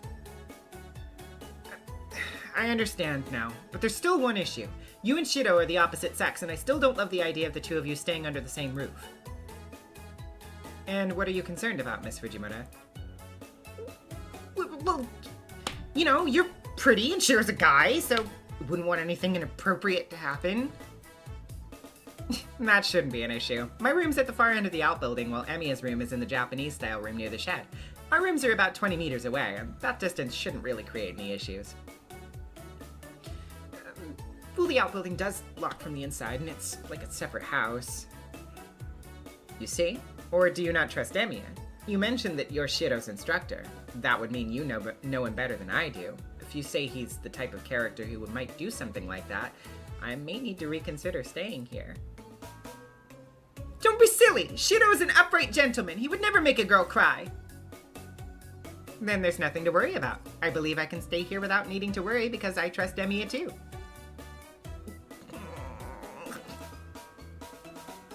Fujine starts losing steam. Check and mate, Tosuka. There are a few things Fujine could have responded to, but I'm sure Tosuka would have had no trouble talking her way out of them. Anyway, it looks like Tosuka's officially gained citizenship in this house. And then breakfast ends. As expected, Fujine gave up after Tosuka talked her down. In the end, we agreed to keep our living arrangements a secret at school, while Fujine would supervise us at home. With that decided, Fujine got really excited knowing that there were going to be more people in the house, and she left for school in a good mood. After breakfast ended, I called out to Saber before I leave for school. Saber, calm as always, says, Follow Rin's directions at school. And please seek me out if you're ever in... if you're ever in danger. That's how I'll know my master is in a dire situation. She returns to her room.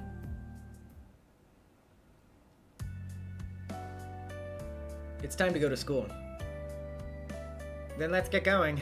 I don't know this area very well, so maybe you can show me some shortcuts to school. Rin Tosuka's in her school uniform, standing next to me. My image of her as an honor student's fading, but she still makes me nervous whenever I see her in her uniform.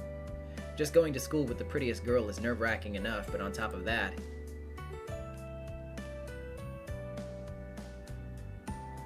Senpai, I finished locking up the house. Sakura's coming with me too. Sakura typically goes to school with Fujine because she's a member of the Kyudo Club. But this morning, Sakura stayed put in the living room, helped clean up after breakfast, and waited for me to go to school. Did you give Sakura a key to your house, Shido? I did.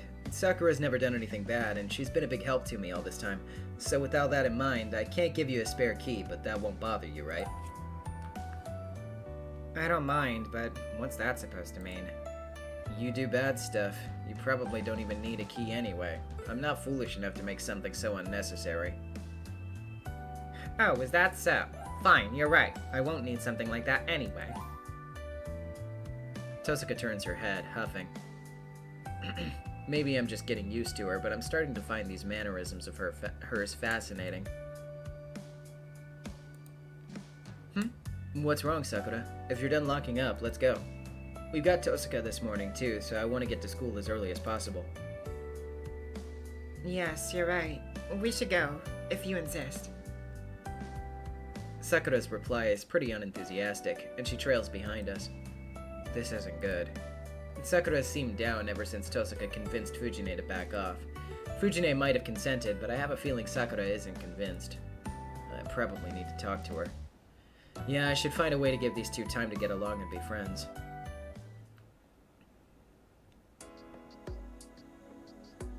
The sloped road is packed with students. It's 7:30, which is the busiest time for students getting to school. Among the flock of students, I stand out, and I can feel everyone stare since I'm in pretty famous company. Maybe she forgot to do something, but Tosuka has been quiet the entire time. What's wrong, Tosuka? You've been acting weird ever since we reached the hill. Huh? Am I acting odd this morning? No, you're not odd, but your behavior is.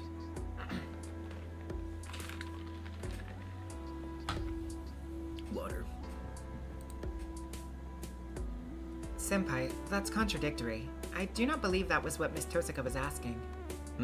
Then what was Tosuka asking? Everyone's staring at Miss Tosuka, so she was worried that there was something wrong with her appearance. Isn't that right? Yeah. Do I look weird to you too, Sakura? It's weird. I may have been sleepy this morning, but I still blow-dried my hair, and I don't think there's a single wrinkle in my uniform.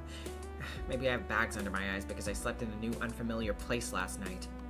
What are you yelling at me for?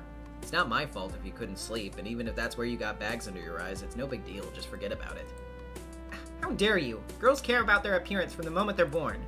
I've always tried so hard to look perfect, at least on the outside, but I guess my streak ends today. Again, why are you yelling at me? I don't know what's going on here, Tosuka, but it's definitely not my fault. Take your frustrations out on someone else. Someone or something else. Please do not worry, Miss Tosuka. You're as beautiful today as always. Everyone's staring at you because you're with us, since you've never come to school with anyone before. Huh? Oh, so that's why I'm being treated like this. I'm not insulted, but I thought I'd figured out how school works after 10 years. Guess there's still some mysteries left at school for me. Tosuka ponders this seriously. Hold on, what kind of person ignores someone telling them they're as beautiful as always? You really don't get it, do you? Of course people will notice if you come to school with someone, especially if that person's a guy. Exactly, but Miss Tosuka doesn't really care about that kind of thing.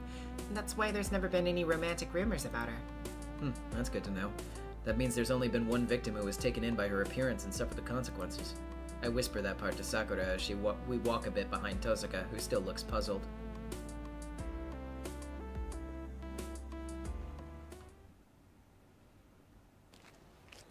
We walk through the school gate, stairs following us all the whole way. I only need to endure the stairs a little longer, since we'll all separate once we get into the school building. Really not up to seeing the source of my headache first thing in the morning.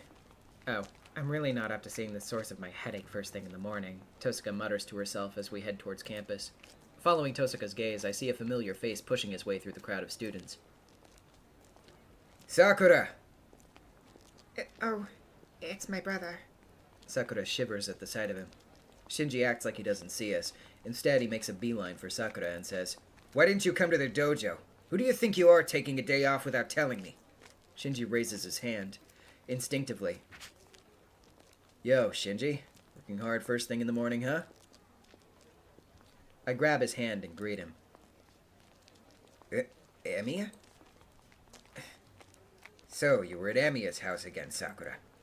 Yeah. Yes. I went to help Senpai, but that's... That it's your duty as his junior to do that? That's such bullshit. You have no responsibility to help a guy who hurt himself. Your job is to listen to me. Shinji huffs as he lowers his hand. I have no reason to hold on to his hand if he's not going to hit Sakura, so I let go.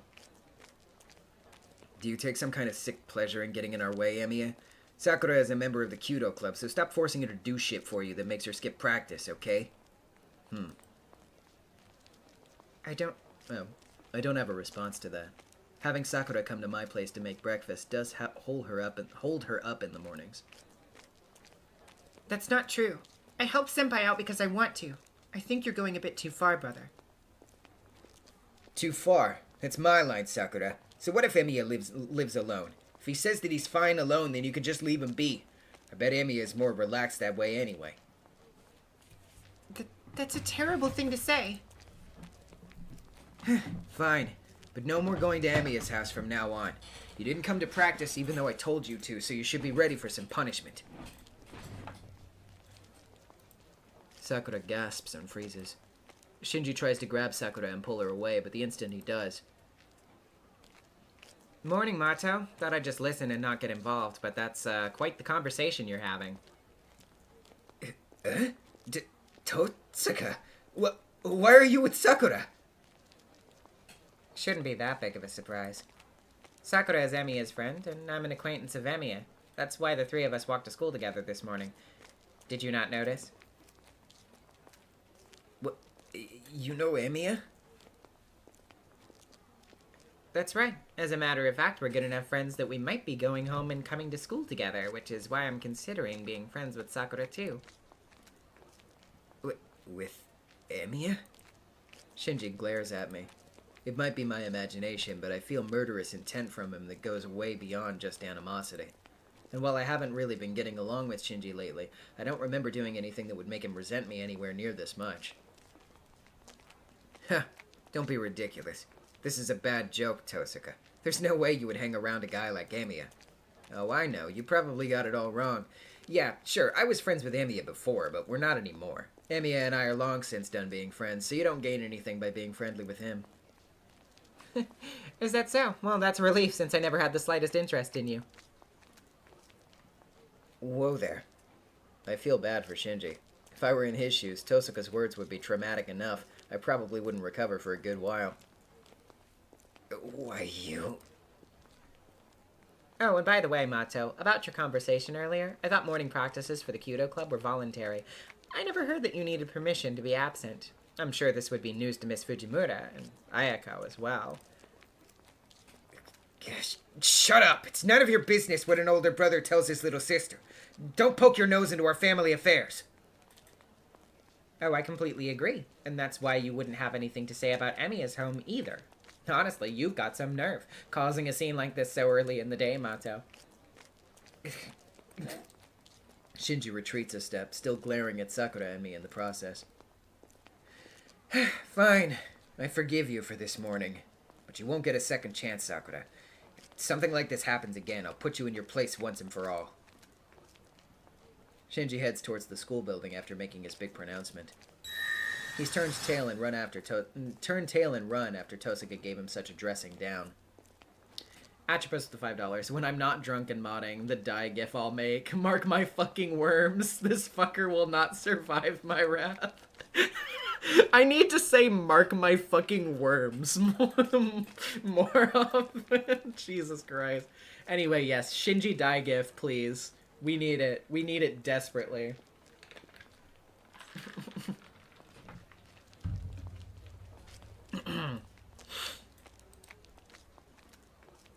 I'm so sorry, Senpai. My brother was so rude to you. Sakura is apologizing not just to me, but to Totsuka as well. Don't worry about it. It was actually a nice way to start the day. The gears in my head are all oiled up and turning at full speed now. I love a good argument, you know? And I should be the one apologizing. I might have gone a bit too far. He still has a reputation to think about, and I shouldn't have said something like that in front of everyone at school, you know? If Mato acts all down from this, go ahead and cheer him up. And tell him he can spar with me anytime he likes. Yes. If brother hasn't learned anything from this incident, then please spar with him again, Miss Totsuka. Relieved, Sakura smiles cheerfully. Totsuka suddenly seems bashful and looks away. And you too, Senpai. Please try not to get mad at him either. your brother's only friend. I know. It's probably impossible for me not to get mad, but I've known Shinji's like that since forever. I can see us getting close again at some point, so I'll take baby steps with him. Yes, I look forward to seeing that happen, Senpai. Sakura quickly bows. Yeah. The only thing I get really mad at Shinji about is the way he treats his sister like crap.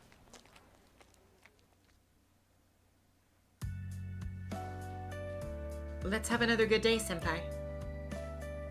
Sakura heads to the first-year floor. Tosaka and I climb the stairs to the second-year floor. Whoa, what? Fucking Issei. Lord Omega 12 with the $2. Shinji Mato, super high school level scumbag. Yeah. And run right into the student council president. Why are you with Tosaka, Shido Emiya? Oh, good morning, Ryudo. What kind of greeting is whoa, what? I woke up feeling like something was off this morning. But I never thought it could be this dire. Just come over here, Emiya. Staying so close to Tosaka might poison you. Issei tugs on my arm, hard. Tosaka looks at Issei and me without a word, then walks toward Class 2A as if nothing happened. Go right on ahead. Nobody's stopping you. Tosaka silently passes by, but then...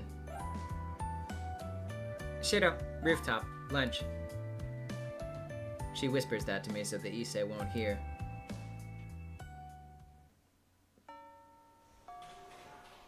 It's lunchtime. After seeing Tosaka and me in the morning, Issei hasn't been speaking to me. Oh my god, dude. He's been treating me like a traitor. I guess I went too far. I feel just a bit of regret. Issei interrogated me about why I was with Tosaka this morning, and my response was, we got close over the weekend. That was not a great idea. I expected Issei's next set of questions to be about how and why we got close, but before I could explain further, Issei staggered away. Well, I guess that works to my advantage since I need to do things alone for a while. Having fewer people involved will make things easier. Anyway, the first thing I need to do is... Okay. Well, obviously, I mean, we were asked to go talk to Rin, so we should probably not blow her off. I promised to meet Tosaka. It may have been her dictating to me, but she probably has something to talk about. I buy lunch and head to the rooftop. The rooftop is typically packed with other students when it's warmer, but it's deserted in the winter chill. Although winter in Fuyuki is comparatively warmer, the rooftop gets unbearably cold. So the only people exposed to the cold wind are myself and... You're late. What was the holdup? Tosaka, shivering in the shadows. Sorry I'm late. I felt bad, so I brought you something to make up for it, but I guess you didn't need it. I show her the warm canned coffee I bought and put it back in my pocket. Ugh, you may look unsophisticated, but you're pretty considerate. I did it because I felt like it. Come on, go a little further over there. It's windier over there and people might see us. I hand her the canned coffee as I head towards the back where I won't be seen. We won't be as conspicuous here, and there's no way anyone from the 4th floor would see us. Thanks. Next time I prefer tea, and I like instant milk tea. Other than that, you'll get no thanks from me, so be warned. Got it. If I remember next time, that is. So, why'd you call me here? Considering we're meeting where nobody else is around, I assume you want to talk about your... you-know-what. Of course. What else would we talk about other than that? Yeah, you're right. So, what's up? Why are you acting so nonchalant? Well, it's cold. I want you to make this short. Aren't you cold too, Tosaka? What? Of course I am. I planned on getting this over with real quick, too. Yep, I figured. I was just stating the obvious, so she doesn't really need to yell at me like that. Well, fine. Then I'll get right to the point. Shido, what were you thinking of doing after school? After school? I really don't have any plans, honestly. If I need to help out the student council, I'll help, but if not, I'll go to my part-time job. Why are you looking so confused? If you have something to say, just tell me. I'll try to address it. Honestly, I may not care what really happens to you, but I guess I'll give you a warning. We have formed an alliance, and you're just too inexperienced as a mage. That again? I'm sick of hearing how inexperienced of a mage I am. I'm actually sensitive about that, so don't bully me. I'm not bullying you. I just want to point out how ignorant you are because you don't seem to notice there's a bounded field set up around the school. What? A bounded field at the school? Hold on, a bounded field at the school. Does that mean... You got it. It's a bounded field set up by some other master. It's been cast over a wide area, and if it gets activated, it'll pretty much enclose the entire school grounds. It's intended to steal the flesh and blood from all the people within the bounded field. It looks like it's still at its beginning stages, but haven't you noticed how listless everyone seems? Now that she mentions it, I felt a little strange 2 days ago, but was that why? But that means there's a master at school? Exactly. We have an enemy lurking here. Do you get it now, Emiya? If you're not prepared, you'll die.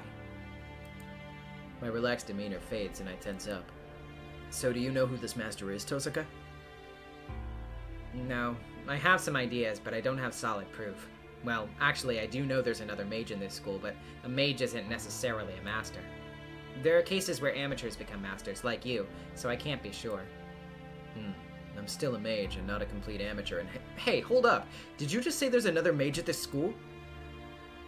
Yep, but I don't sense any indications that they're a master. I checked right away, but they didn't have command spells, and I didn't sense the presence of a servant. If they're hiding it really well, that's another matter, but I'm pretty sure they're not a master. Which is why I think the master here is someone who knows only a little bit of magecraft, like you. I've been only feeling a little bit of magical energy other than ours here recently. That has to be the enemy master, but it's not enough to track. A master who's not a mage, huh? You must be very sure if you're bringing it up. I believe you, but I didn't know there were so many mages in our school. It's actually not that many, it's just me and that other mage. You know how mages value their lineage, right? If two families put down roots in a small town like this area, they couldn't help knowing each other. Is that what happens? But I didn't know anything about your family. Your household is an exception. Your father had to have alienated himself from the association and been sort of a lone wolf. He probably settled here just because he liked it, but this city is under the Tosaka family's jurisdiction. If we had found out, we would have taken everything from him, so I guess he was in hiding to avoid exactly that. What the heck do you mean about taking everything from him? Curious? I'll come and collect you once you're properly trained, so look forward to it. Jeez, what a facade you put up. Some honor student you are, imposter. Oh, is there something wrong with that? Maintaining appearances is part of a mage's job description. Because, you know, I'm the Tosaka family's heir, so I have to act like the perfect honor student or I wouldn't be able to face my father in heaven. What? Your father? He died when I was young. Well, he lived a long and fulfilling life, so I'm not really that sad about it. Tosaka smiles as if saying that's just how it goes when you have a mage for a father. But that's a lie. You're sad when someone dies. All the more if that person's your parent. Saying that it can't be helped because someone is a mage is no excuse to just gloss over it. Well, you're right. I can't really argue that. You're absolutely right. As she says that, Tosaka opens up the canned coffee she's been using as a hand warmer until now. She drinks her coffee in small sips. I'd expected her to take a big gulp, honestly, but she's pretty feminine when it comes to things like this. Back on topic. There are only 2 mages in Fuyuki. The other masters are either from outside, or there are regulars who were chosen to be masters because they know just a little magecraft. Is that so? So according to Tosaka, I'm quite the irregularity. I got that, but if there's a master who barely started learning magecraft, they probably wouldn't be able to create a bounded field like this one. It may not be the master. The servant might have put up the bounded field. Servants can't choose their masters. If a servant ends up with a master like... Servants can't choose their masters. If a servant ends up with a master like you, their only chance of winning would be if they came up with strategies themselves. Probably. I hate to think of it that way, but I can't argue. Good. I like it when you're so accepting. So, about this bounded field, it's quite advanced. It's pretty much at the level of magic, and if there were a mage here who could create something like this, they wouldn't be able to conceal their presence or magical energy. So I believe this bounded field is the work of a certain servant. The work of a servant, huh? That must mean the Master isn't as dangerous. That's not necessarily true. Whether they're mages or not, whoever it is, they don't know the proper rules. They're almost certainly the type to immediately try to kill any master they find. Not know the rules? The rules of the Holy Grail War? No, rules of just being a human being. If they're making their servant create a bounded field like this, they just flat out don't know right from wrong. Listen, Shiro. Once this bounded field is completed and activated, it will dissolve and absorb everyone inside. Think of it like they're in the belly of some creature. Or rather, we might not be affected by it because we're protecting ourselves with magical energy, but anyone who doesn't possess magical energy will weaken and die without their knowing. This is way beyond just involving ordinary citizens. The moment this bounded field is activated, everyone in this school will die. Do you understand?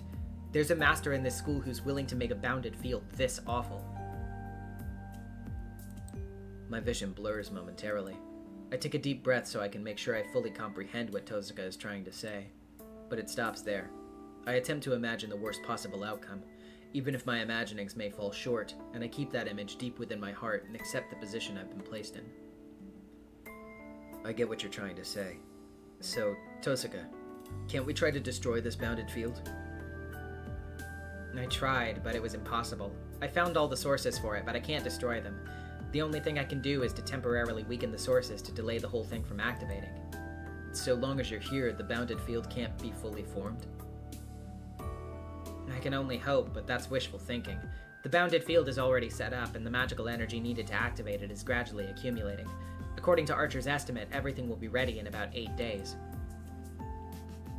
When it's ready, either the master or servant will transform this school into a living hell. Then, before that happens, we need to defeat the master lurking in this school. But it'll be challenging to find them. We've pretty much been at their mercy from the moment that bounded field was formed. The master just needs to wait until it's ready to be activated. They don't need to make themselves known until then. So the only chance we have is when they come out, right? Bingo. So, you should stay quiet until then. You'll have to fight whether you like it or not when the time comes, and it'd be stupid to let the enemy find you. Were you going to search for the master yourself? The metallic sound of the school's bell rings out across the frozen rooftop. Lunchtime is over. That's all I've got right now. I have somewhere I need to go today, so go home by yourself. Try not to take any detours. Tozuka leaves with a casual, "Bye." This doesn't feel right to me.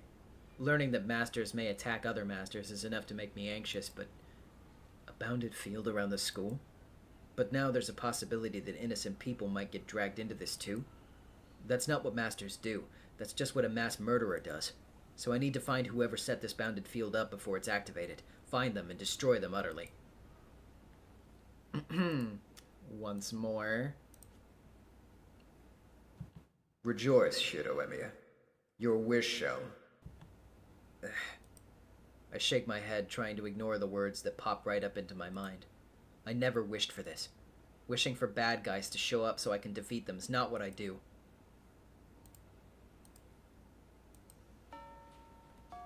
The end-of-day homeroom ends, and the students start to file out of the classroom. Normally, I would go to the student council room, but I decided to go home since Tozuka told me to.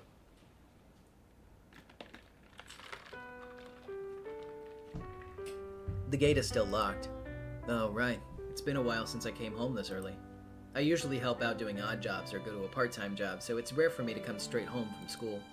I usually find the gate unlocked and Sakura preparing dinner inside. I've gotten so used to that after a year, I've forgotten how important coming home early can be. Even the simple act of opening a locked gate makes me realize how thankful I should be for Sakura coming here.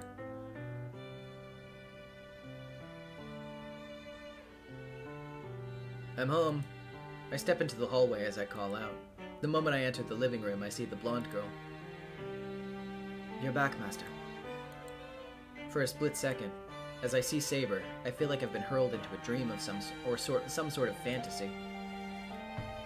Shiro, did you just get home? She calls my name in a quiet voice. I finally come back to reality. Oh, Saber. Sorry, you surprised me, popping up so suddenly like that. Just for an instant, I mistook her for a normal girl rather than Saber. Oh, your orders were for me to stay here. Was I mistaken? Oh, no, I just got confused. Don't worry about it. But how are you feeling, Saber? You said you were going to sleep a lot, so does that mean now that you're... There's no problem with me being awake now. Well, it would be ideal for me to sleep except when fighting, but that would leave me rusty. I should move around periodically, or my body will not be properly responsive when I most need it. Got it. You have a point there. You get a headache if you sleep all day, and I'm sure you're not sleeping because you're sleepy. Yes, that's true. I do not sleep because I get fatigued. But Shido, did you say that you get a headache when you sleep too much? Don't you? People don't typically do well if they sleep a good chunk of the day. In my case, I'll get woken up by a headache, so I can't sleep for more than half a day. How strange. That never happened to me. I've always been able to sleep as much as I like, both now and in the past. That doesn't sound particularly efficient, Saber. Sleeping all day would be a waste. Wouldn't it be more fun to wake up and play if you weren't sleepy? You may be right. You waste less time that way. Right? You may have been forced to do this because you're with me, but once your contract with me ends, you should go back to your normal lifestyle and cycle. It may not be my place to say, but if this becomes a habit and you sleep all day, people might start thinking that you're lazy. It may be in fact too late. Some may already see me that way. She thinks about it and furrows her brow. I thought this was just idle chit-chat, but Saber doesn't really seem to get jokes. We moved to the living room. Saber looks like she wants to know what happened today, so I decide to tell her about the bounded field at school Tosuka warned me about. I see. That master must be planning to use the people inside the school as a sacrifice. To be blunt, probably, yeah. Tosuka said it needs more time, though. I agree. Completing a bounded field that large should take a considerable amount of time.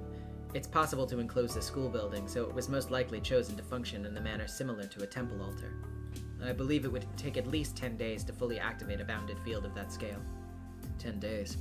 I felt something strange 2 days ago on Saturday, so that means we have about 8 more days. That lines up with Tosuka's estimate.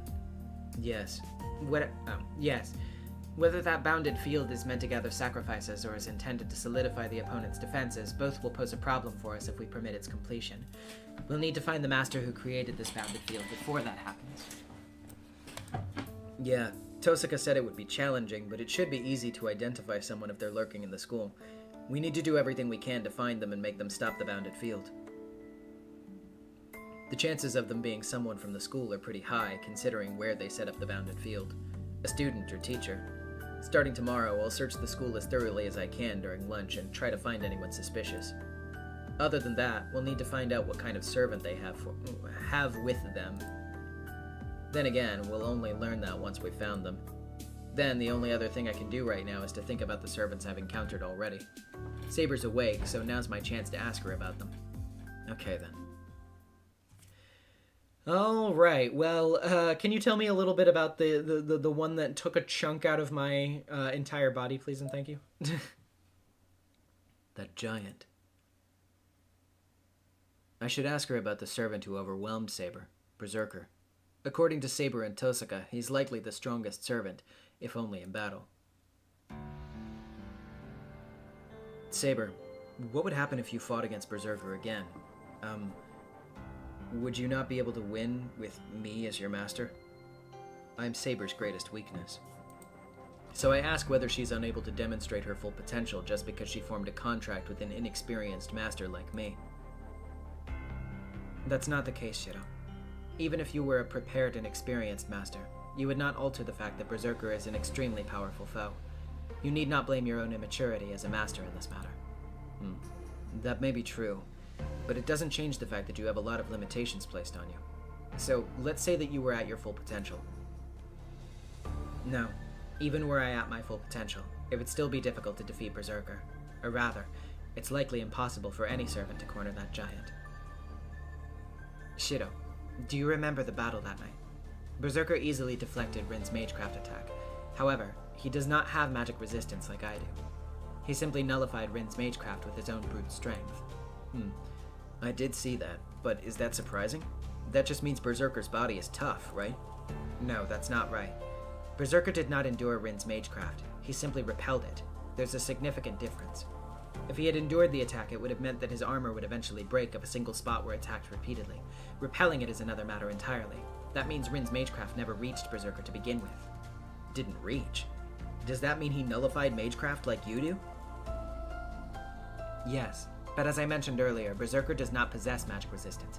That can only mean his noble phantasm was what repelled the magecraft. I can only speculate, but Berserker's noble phantasm may be his armor, and it may not be just any armor, but close to a theoretical magecraft called conceptual weapon. Berserker likely possesses an ability to nullify all types of attacks that are below a certain threshold. That may be why my sword in Rin's magecraft did not get through. If Berserker is indeed the hero from Greece, his abilities are likely to be rank A. If we want to injure him, we'll likely have to use an attack that's at least of the same level as him. An attack of the same rank? Does that mean... Yes. I hesitate to say this, but it is likely that he would nullify any attack, whether it be a normal attack or a noble phantasm below rank A. If we mean to defeat that giant, we will need a normal attack that is at least rank A, as well as a noble phantasm that exceeds that level. I close my eyes and remember Saber's abilities.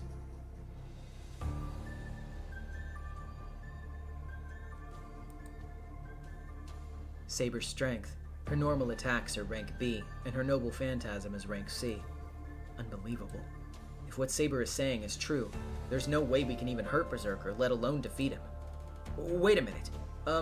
Aren't the standards for strength and noble phantasms measured differently? Even if their ranks are low, aren't noble phantasms powerful weapons? So if you convert its strength, wouldn't it at least be rank A? Yes. Noble phantasms are not comparable to normal attacks. A noble phantasm of rank C is equivalent to an A or A+ rank in normal abilities. But the logic that protects Berserker operates beyond the scope of reality. Even if a noble phantasm is strong enough to destroy the world, if it is below rank A, the idea of it will still be nullified. The next time we're attacked will be our last. We'll die. No. No matter who the heroic spirit is, they will always have a weakness. At the very least, Berserker does not possess an attack that is an anti-fortress level. We should be able to avoid being wiped out by a single attack. Once my wounds have completely healed, I should be able to fight more evenly in a one-on-one match against him. You should be able to retreat during that time, or I might be able to find an opportunity to win if I have some form of backup. So, ultimately, retreating is what I have to do, huh? So until then, we need to find out Berserker's weakness. So Saber, what is an anti-fortress attack? It's a type of attack power in range of a noble phantasm. Anti-personnel noble phantasms shine in single combat. Anti-army noble phantasms wreak havoc on entire groups of enemies. And anti-fortress noble phantasms wipe out massive areas in a single blow. Noble phantasms largely fall into these three categories. I see. Anti-army and anti-fortress attacks. Just from their names, sound like giant missiles. They'd wipe out Tosuka and me in an instant. Luckily, Berserker didn't have any attacks like that. But that's where the Master comes in to compensate. Ilias Vale had a tremendous amount of magical energy. She's a skilled mage, and were Berserker concentrating on protecting her, I would most likely be unable to protect you. I see. Berserker isn't our only concern. Master and servant are one. I'm Saber's weakness in that regard, too.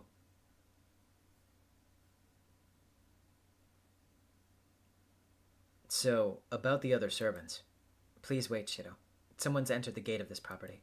What? You can sense something like that? Oh crap, it's already so late. This is bad. Sakura must be back. The doorbell rings, and from the front entrance, I hear Sakura's voice. I'm coming in. Saber, sorry, but... Yes, I know. I'll retire to my room, so please do not mind me. Saber goes back to her room, almost as if switching with Saber. I'm home. Good. You came home early like I asked you to. Tosuka walks in, laden with shopping bags. Thank you for having me again, Senpai. It's rare for you to be home so early. Sakura walks in, smiling happily. Okay, everything's ready. I'm gonna get started. Tosuka psychs herself up and heads to the kitchen. Senpai, about dinner tonight. You don't have to worry about it since Tosuka's turn. It's Tosuka's turn today. You prepare breakfast for us, so leave dinner to us. She and I'll handle dinner while Tosuka is staying here. Oh, very well. If you say so, then I'll have to oblige. Sakura quietly sits down. I hear a fiery, boisterous sound coming from the kitchen, but I see nothing of Tosuka. Guess I can trust her. I should stay in my room until dinner is ready, considering Saber is waiting there. I'm gonna rest in my room. If Fujine comes, tell her that she should prepare the bath for herself for a change.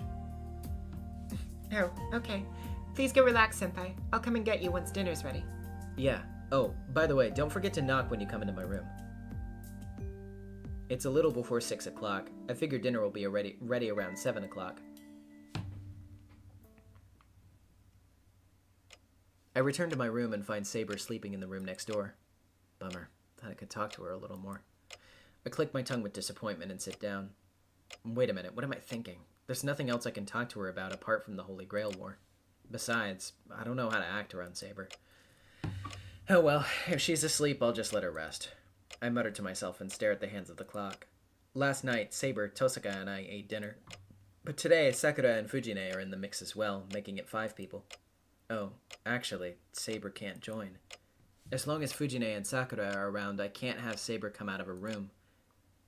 I wonder if Saber ate breakfast. Last night, Saber was nodding while eating her dinner. Based on her behavior, it's not like she doesn't need food. I didn't prepare lunch for her, so she must be hungry.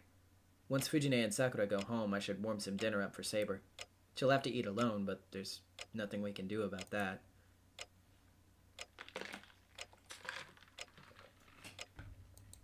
It's just... imagining Saber eating by herself is making me mad.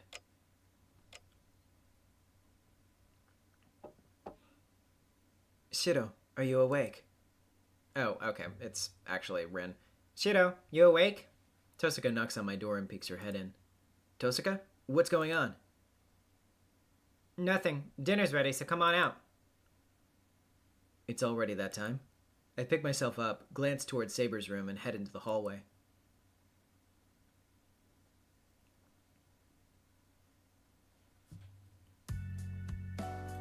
Oh, there you are. Look at all the dishes. Can you believe it? Tosaka can cook Chinese cuisine, something that's long been absent from our menu.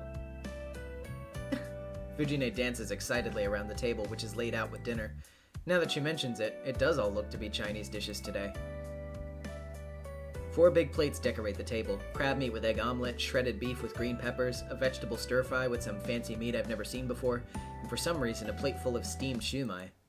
Salad had been served on individual plates for everyone, and the setup seems to have been well thought out. It's pretty extravagant. Fujine loves it. This is a surprise. I thought you'd make something Western. Oh, she did consider making Western dishes, but when I mentioned that no one in this household makes Chinese dishes, she volunteered to make some. Why would she set out to do something that no one else does? Hey, Sakura, you and Tosaka came home at the same time. Did you two go shopping together or something? Yes, Miss Tosaka waited for me until the Kyudo Club's practice ended, and we decided to shop for groceries on our way home. I had no idea. Looks like you two are closer than I thought. That may be true. Miss Tosaka speaks to me often at school, too. I don't know what made her take a liking to me, but she's been very kind to me ever since I came to this school. So, Tosaka really is a nice upperclassman. Enough yapping! Let's eat! I'm so hungry! Fujine sits down excitedly. You heard her. You two should sit down. Chinese food gets criminally bad when it's cold. Tosaka sits down after she tells us to do the same. I sit down without a word. Everyone bows and thanks Tosaka for cooking, then starts eating. Whoa! I hate to admit it, but it's good.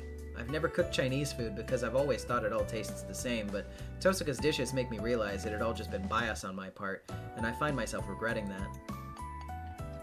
Wow, this is amazing! It's been a while since I've had a dish that goes this well with rice. Yep, I'm giving you full marks for this one. Thank you very much. Delighted to get such an honest opinion from someone like you. Yes, I also see Chinese food in a new light. I don't usually like eating spicy dishes, but this is delicious. Sakura looks pleased, seeming to enjoy the food too. After seeing everyone's happy faces, Tosaka... She turns to face me, her face triumphant. What? You look like you have something to say. Nothing. I'm just glad everyone liked it. Well, there's one person not being honest about his feelings, but it's amusing to me, so I'll let it slide. I understand how bad it must feel to be beaten at something you're good at. I get it. You made me cook dinner last night because you wanted to assess my cooking. Okay, today's lesson, never let anyone see your plans or potential. Tosaka returns to her food, looking exceedingly pleased with herself. Dinner's a bit livelier than I expected. Sakura and Tosaka are acting like good upper and underclassmen, and Fujine is now completely on Tosaka's side. Well, I have no complaints about getting to enjoy a good meal. There are no complaints, but I can't feel unreservedly good about sharing a meal with everyone here. I stand up. Are you going to the bathroom, Shiro? No, I just forgot something. I'm gonna bring them out now, so wait. The moment I step out of the living room, I lock eyes with Tosaka, who is looking at me silently. I just didn't think it was right. That's why I didn't like the fact that I was making her sit alone, even though she's living with us. So without really considering the consequences of my actions, I take her hand. Shiro, what are you doing? Just come with me. I'm gonna introduce you to everyone. Have you lost your mind? Please, wait, that's... I'm bringing you out because I am thinking straight. Come on, let's go. We can deal with whatever happens after. Wait, Shiro. I'm still dragging her along by the time we reach the living room. Sorry, Tosaka, can you add one more plate for her? Tosaka doesn't object, but Fujine and Sakura are looking at Saber in confused astonishment. I know it's a little late, but I want to introduce her to you all. Her name is Saber, and I'm going to be taking care of her for a while. As you can see, she's a foreigner and not used to living in Japan, so please help her with that.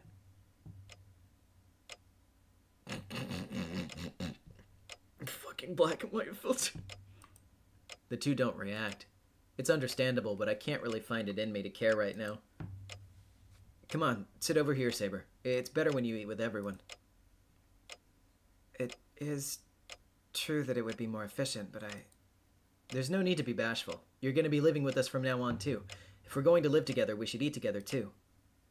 Yes, if you say so, I'll have to oblige.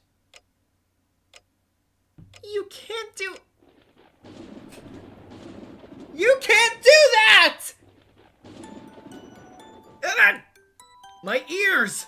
My ears are ringing! What has gotten into you, Shiro? First you bring Tosaka here to stay, and now her too? When did this place turn into a hotel? What? It's fine. This place is as big as a hotel anyway, so it's no big deal to give up a room or two. If you're okay with Tosaka staying here, then Saber should be fine too. Of course not. I approve of Tosaka, but I know nothing about this complete stranger. Just who is this girl anyway? Who? She's a distant relative. I don't really know the details about what happened to her, but she came here looking for help from my old man. I'm not buying a ridiculous story like that. Even if that were the case, why did she come to the Emiya house? There's no way Kiritsugu had acquaintances from other countries. She can't say that with any confidence, and she knows it. My old man traveled constantly, so he probably had more friends from other countries than in Japan. I can't say that for sure, but it still sounds fishy. So, why did you come here? Well, that... You shush, Shiro. Saber, right? I'm asking you. Saber is silent. I don't blame her. Saber doesn't really have a backstory, and she's not cunning enough to go along with my lies. I do not exactly know. I was only following Kiritsugu's orders. I guess she does. So Kiritsugu entrusted Shiro to you? Yes. I was told to protect Shiro from his enemies. Ever so quietly. Saber says it with such straightforwardness and clarity. There's no room for anyone to protest. And even if it was really a lie, it will become the absolute truth in Saber's mind. Even Fujine can't argue with her. But... She stands up with a frown and glares right at Saber. Fine. If you're serious about this, I'll test your skills. Fujine drops this on all of us out of nowhere.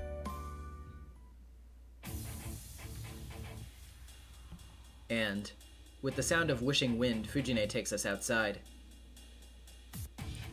And then she takes the bamboo sword, a shinai, hanging on the wall and continues glaring at Saber.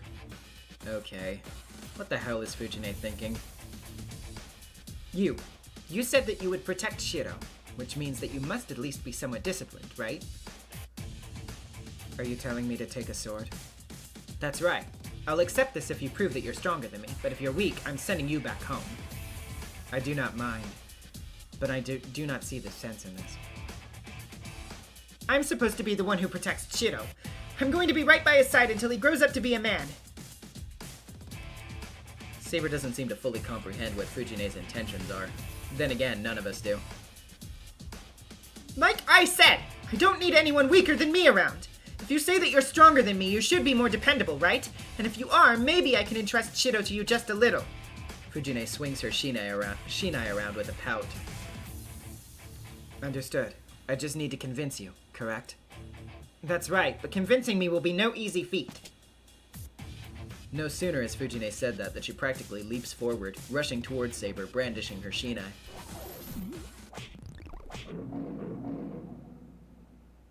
Well, Fujine, this is ridiculous! She goes in for a surprise attack, even though she hasn't even given Saber a shinai yet. This tiger has no business calling herself a teacher if she's going to pull something like that.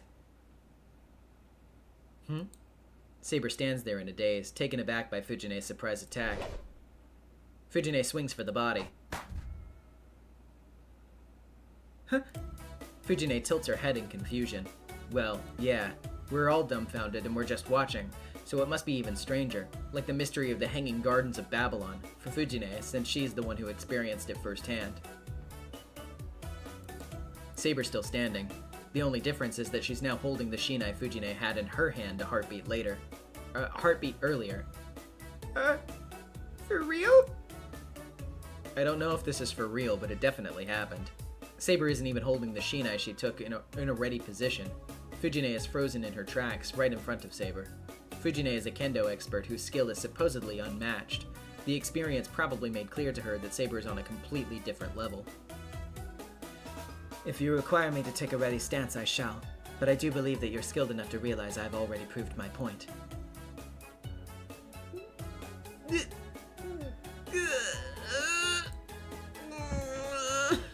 Fujine staggers back and drops to her knees.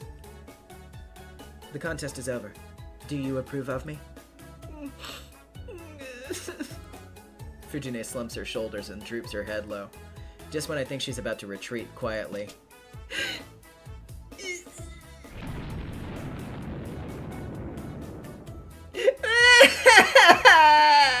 Some weird girl took Shido away from me! Fujine starts to cry so loud it starts to hurt all of our ears. In the end, it took 2 hours to calm Fujine down. Fujine gestured to Saber saying, "We need to talk," and went into my old man's room. They were in there for about 2 hours. She finally came out looking unsatisfied and mumbled, "I guess I've got no choice but to acknowledge her." She'd only nodded in resignation. Sakura, though, was silent the whole time. It was getting late, so Fujine wound up taking Sakura home, but Sakura didn't say a single word. She just bowed and went home. I'm going back to the outbuilding then.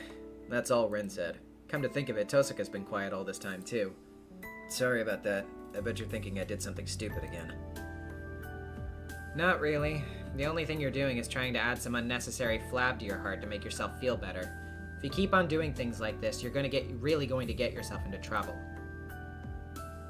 She waves goodnight and heads off to the outbuilding. I'm exhausted. I should probably sleep early today. Please wait, Shido. I'd like to ask you something. Sure, what is it? Why did you introduce me to everyone? I agree with Rin. That was unnecessary. No real rhyme or reason. I just didn't like how things were going, so I introduced you to everyone. Shido, you did not answer my question. You must tell me what you didn't like. Saber draws closer to me. Was what happened tonight really so strange to her? The hell do I know? I was just eating, and I didn't like knowing that you were all alone. If anything, I just thought that we'd have less secrets to worry about once Fujine and Sakura knew about you. That was most certainly futile then. Making them aware of my presence may well be detrimental. I'm able to conceal myself in this house, so it would be better for me to simply remain standing by. Better? In what way? Is she saying that she's better off being ostracized while the rest of us are eating? That's not true.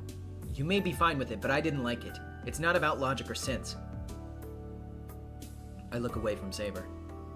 I'm going to go to the shed, so go ahead to your room. She doesn't answer.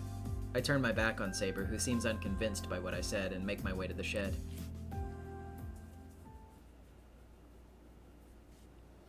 I step outside.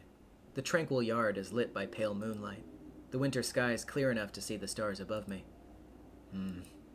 I sigh, hardly realizing I'm doing it. Tosuka is right. I'm contradicting myself. I'm heading to the shed to avoid Saber's room, but I don't want to leave Saber alone. I'm having a hard time interacting with Saber as a member of the opposite sex, but I can't ignore her on a human level. It's no wonder Tosuka gets disgruntled with me and my contradictions. Crap. Thought I was only inexperienced with magecraft, but I'm also just generally immature, too. I absentmindedly look up at the night sky.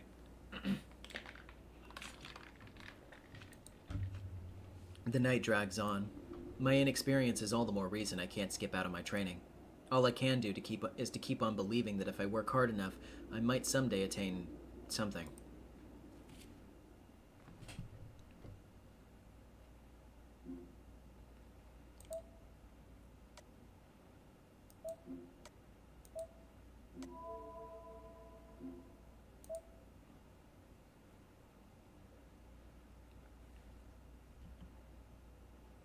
February 5th.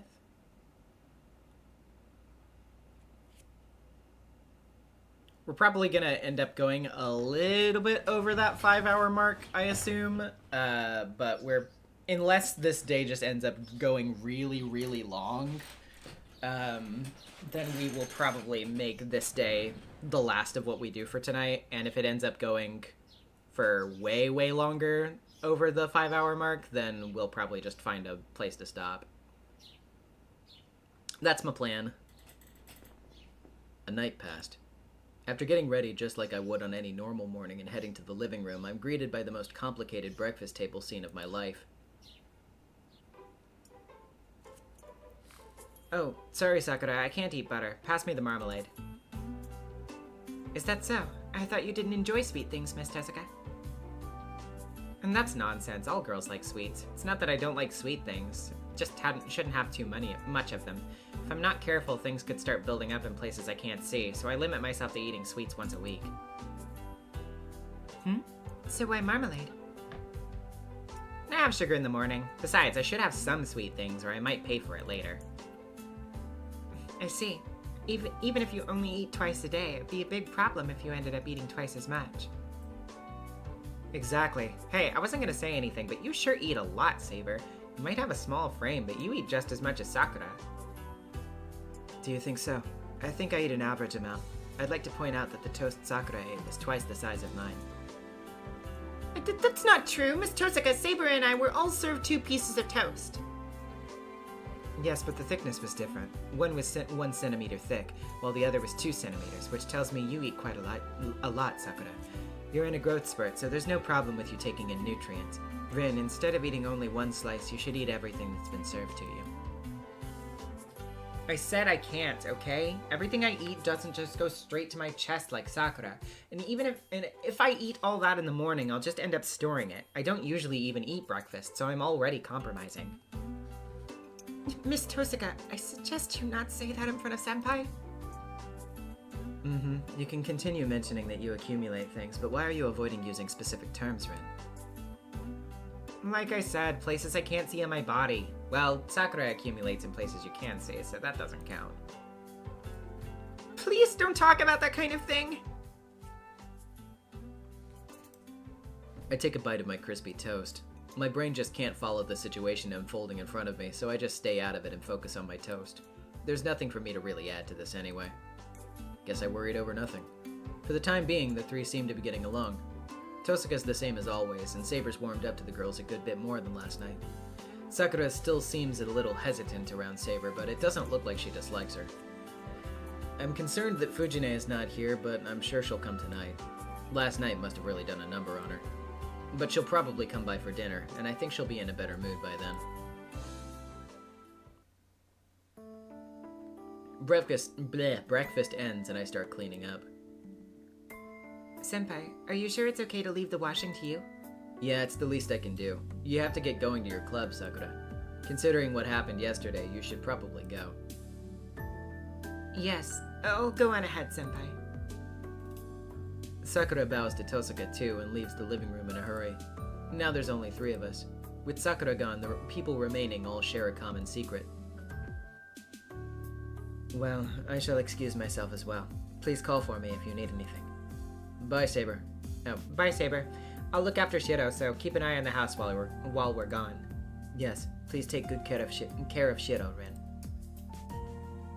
Saber bows quickly, then returns to her room. Well, there's nothing to do here anymore, so she's probably going back to sleep to conserve energy. Honestly, is fighting the only thing she thinks about? Of course it is. And you should start showing a bit of motivation on that front, or Saber's gonna lose patience with you. Her wounds may not be completely healed, but she's not the type to just sit around doing nothing for long. There's a clicking sound. What Tosaka has to say worries me a bit, but she just turns on the TV. This news again. The TV plays in the morning news. I just listen from the kitchen as I wash dishes, but it's the same story that I've heard before. There was another oh wait. Is it the reporter, or... Okay, yeah. It's Shiro. There was another gas leak incident in Shinto. What a stupid story. Stuff like this is happening here, too. It's not just going on over there. Oh, wait. Or maybe that's Rin. What? Hold up. Okay, yeah, that is Rin. There was another gas leak incident in Shinto. What a stupid story. Stuff like this is happening here, too. It's not just going on over there. What? Hold up. What Tosaka says there is pretty worrying. Tosaka, what do you mean by that? It's about people suddenly getting weak without a real explanation, right? How people are passing out without warning and then they end up hospitalized in a coma. There must be a lot of people affected by now. At least nobody's lives are in imminent danger, but I suppose that's all down to whoever's controlling this. What? Wait. Hold up. She's saying that this incident isn't just happening a town over, it's happening here too? Unexplained comas? A good number of victims? No, but the main issue is... Tosaka, don't tell me you think a master did this. Who else? Come on, get used to it already. You're a master too, you know. Okay, maybe so, but why didn't you tell me this before, Tosaka? Because there's no easy fix here. The master who cast the bounded field over school is 3rd class, but whoever's causing these incidents across the whole town is 1st class. They're skilled enough to extract the power they need from people without killing them.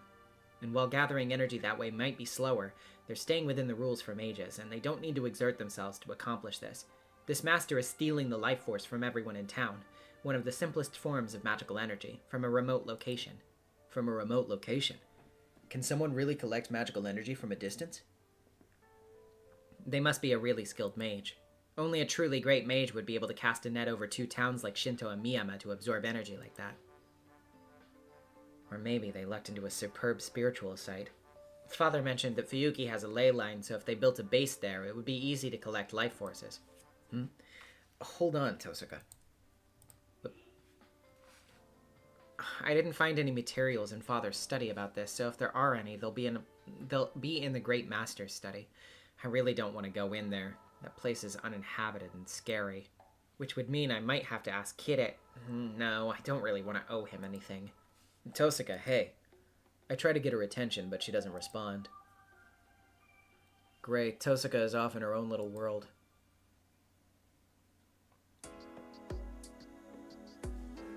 When we get to school, she's still distracted. The gate's packed with arriving students, beginning another typical school day. But I sense there's something off. Yesterday I passed through the gate without noticing, but today I do now that I'm on my guard. It's hard to explain, but there's this feeling that things are too calm, so much so that it numbs one's instincts. You're right. The air feels different in here than outside. It smells like sweet honey. Oh, wait. It's probably reversed. Yeah. You're right. The air feels different in here than outside. It smells like sweet honey. Oh, so that's how it feels for you? You don't have any skills at detecting magical energy, but you might be sensitive to changes in the world around you. Tosaka begins pondering. A sweet smell like honey, huh? Like a carnivorous plant, maybe. Yep, that's a good way to put it. A carnivorous plant? That's disturbing. Sorry, I just gotta clean my glasses real quick. I got new glasses recently, by the way. They're pretty cool. I like them. Got a nice pointed edge to them. You think so? I don't think it's off the mark, though. I mean, once the bounded field over the school closes, everyone inside gets eaten. She sees right through me and I gulp. I knew it. I love that I can read you like a book. Whatever. Well, I don't like it. Oh, don't get so mad. I know what you want to say, so relax. I know you don't want all the students getting dragged into this, and I wouldn't want this to be a battlefield either, see? There's only one thing for us to do. She's testing me. Tosaka is trying to tell me that this master I'm willing to fight in the Holy Grail War is the sort willing to hurt innocents to win, which is why they're here at the school. I know. We need to find the master who set up this bounded field and take care of it. If they say they're not going to take down the bounded field, then we just need to defeat them. That's right. Glad you got it. I'm gonna search for whoever set this bounded field, so you go ahead and check anywhere that seems suspicious. I've done some searching already, but I might have missed something, and it looks like you're good at finding singularities like this, so I'll let a specialist try his hand. Tosaka waves and runs towards the school building. Hey, don't just leave me hanging! What kind of places are suspicious, Tosaka? To quote you, anywhere the air is sweet. You just need to find places that are nauseatingly syrupy and sweet. Tosaka yells her reply to me from across campus. And then she disappears into the school building. Oh, what the hell? Why would she need to run in there like that? Oh, the bell for homeroom rings. That's why! She should have at least warned me! I clutch my bag and start running at full speed. After all that happened yesterday, I don't know what Fujine will say if I'm late.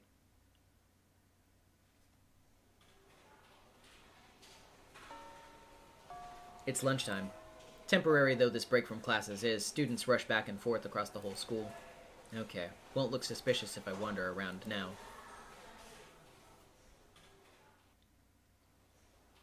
I wolf down my lunch and head into the hallway. This really isn't the time to say I've never done anything like this. The war's already begun, so now I need to look for anything suspicious, like what Tosaka was talking about, in my own way. I guess the first place to look would be wherever there's not usually anyone around. Let's see. I just hope I can make some progress without wasting this 1-hour lunch break.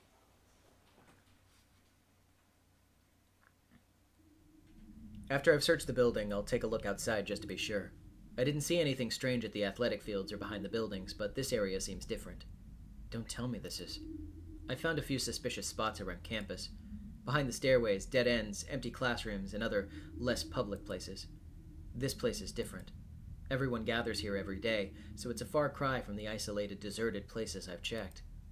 How did I not notice this earlier? This place is the most bizarre place of all. I clutch at my chest as I speak. The atmosphere here is suffocating. The heavy wind and humid air make being here at all damned uncomfortable. As soon as I realize what I'm smelling, I find myself getting nauseous. Tosaka said that there should be base points for bounded fields. I don't know how many there are, but I think this first must be somewhere around here. If I'm right, there should be some inscription or sign of it somewhere. It's no use. I don't have the abilities to detect magical energy, so there's no way I can find any signs that a bounded field has formed. Phew. Guess I have no choice but to report back to Tosaka. Oh, it's you. Looking for something, Emiya? Who's there? I whirl around when I hear that voice. There, standing in front of the Kyudo Club dojo, is... Shinji. Hey, what a coincidence. I was actually heading that way myself. You didn't happen to see it, did you? Shinji grins. Shinji Mato seems genuinely pleased with himself. See what? I don't see anything around here. Ah, you did see it. I get it now. So that's why you and Tosaka were together. Yeah, teaming up with other masters is an efficient way to go. What? Shinji, don't tell me! Hey, chill, Emiya. It's between you and me. We shouldn't be hiding anything from each other. I don't know what the hell's following you around, but you got forced into this shitty role as a master too, right?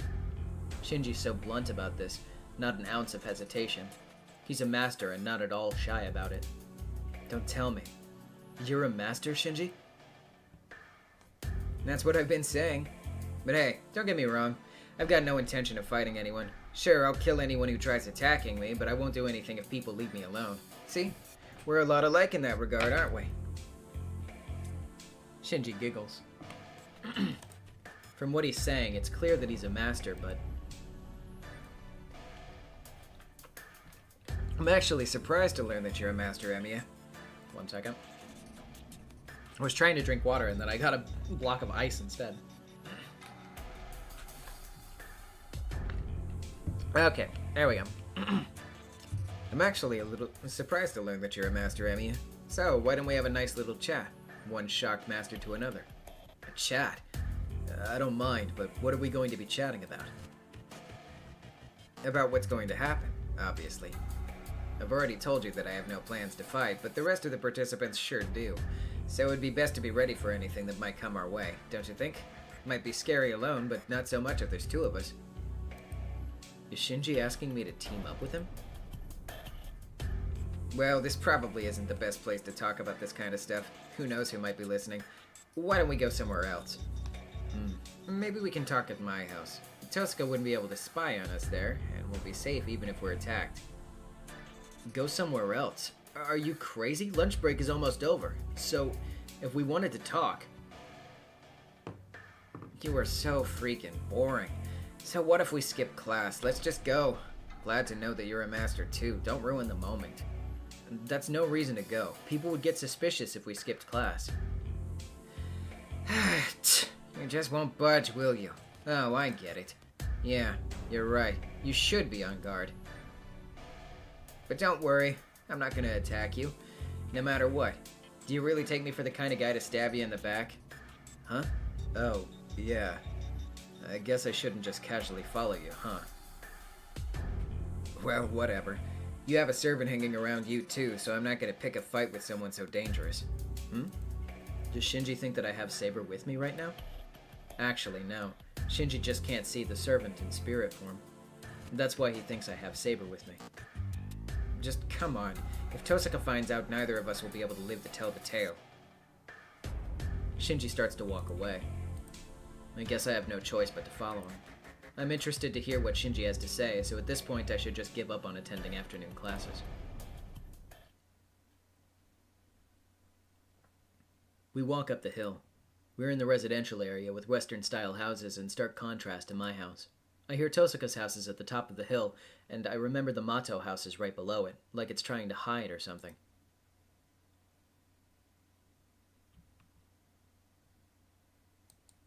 The Mato house is still as impressive as I remember.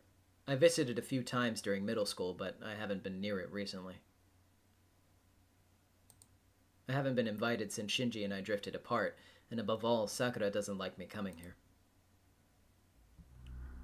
It's daytime, but the mansion is dark. The whole place is designed so that sunlight doesn't get in, and there's not much in the way of lighting inside. There's honestly a decent enough chance of someone smacking into a wall if they don't know the layout of the place. This way, Emiya. I'm in the living room. I don't know when he got there, but I hear Shinji's voice from the back of the mansion. Even after a year, I still remember my way around the house, so I'm able to find the living room easily enough. There's nothing in the way of lighting, even in the living room. The curtain is pulled shut, blocking out the sun. Not a hint of artificial light either, so the place is dark and gloomy. Over here, Emiya. I run towards it. I turn towards the voice. There, I see Shinji sitting on a chair and...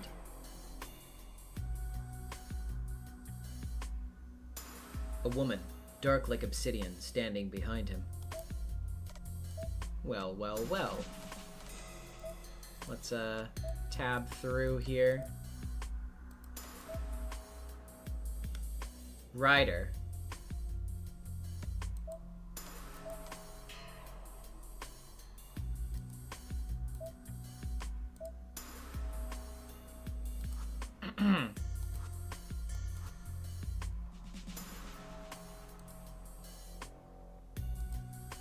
Let me introduce her. This is my servant, Ryder. A chill runs down my spine. The chill is so intense it stings the back of my neck. I thought we were going to talk alone, Shinji. I take a step back. Don't mind her. She's just here as a precaution. I wouldn't want you taking the chance to ambush me. I'd rather have her nearby. Shinji reaches out towards his dark servant, Ryder.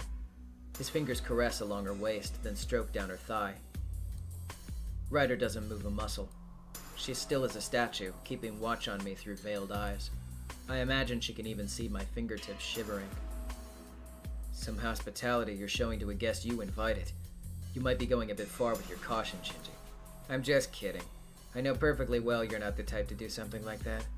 Your servant's another story, though. Training this one took me a while, actually. It's not unusual for a servant to ignore their master's orders, so just think of this as me keeping an eye on things. A servant who doesn't obey their master? Now that I look closely, Ryder is a little different than Saber.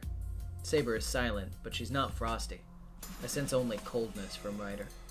A human almost completely lacking humanity. A dark figure that looks like the blood in its veins is discolored. She doesn't give the impression of a heroic spirit turned servant. I can only sense something inorganic, devoid of any light. So Ryder is your way of keeping my servant in check. Can't say I love that. Sorry about that, but I'm an amateur, you know. I'm not used to this kind of stuff, unlike you.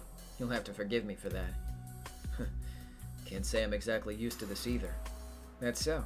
Oh, then why don't you call yours out too? That'll help us understand each other, and things will be even. Yeah, let's do that. Hey, Emiya, I showed you mine, so show me yours. Shinji really thinks that Saber is right next to me. It's probably best to let him keep thinking that. I refuse. If you're just doing this to keep me in check, you shouldn't mind. That should be enough if I'm just here to talk. What the hell? Don't you get it? I said I want to see it! I don't know why you're being a little shit about it, but I think it'd be in your best interest to listen to me. Then we're done talking. I didn't come here to show off our servants. If that was what you wanted, I'm heading home. You're fine. You're useless as usual. He moans discontentedly and slumps further into his chair.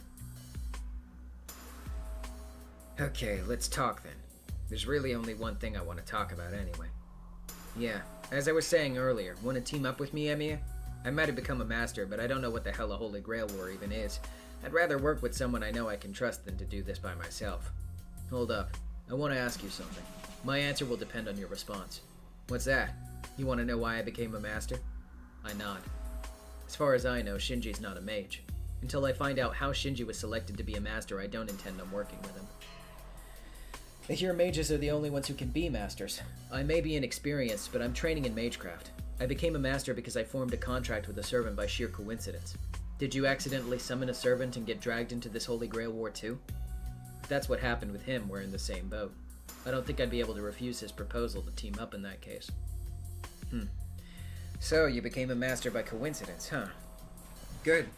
That's a more reasonable explanation. Shinji giggles like it's the funniest thing he's ever heard. Well, I guess something similar happened to me, at least in that I was forced into becoming a master like you. Don't get me wrong, though. I knew what masters were, and I've known about Holy Grail Wars forever now. Unlike your family, the Mato family is a respected line of mages. What? The Matos are a family of mages? What? I've never heard that before.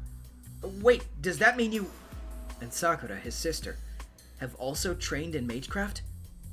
Calm down, Emiya. The Mato family may be a family of mages, but its powers run dry. The Mato ancestors apparently rooted themselves here along with the Tosaka family, but they couldn't adapt well to Japan.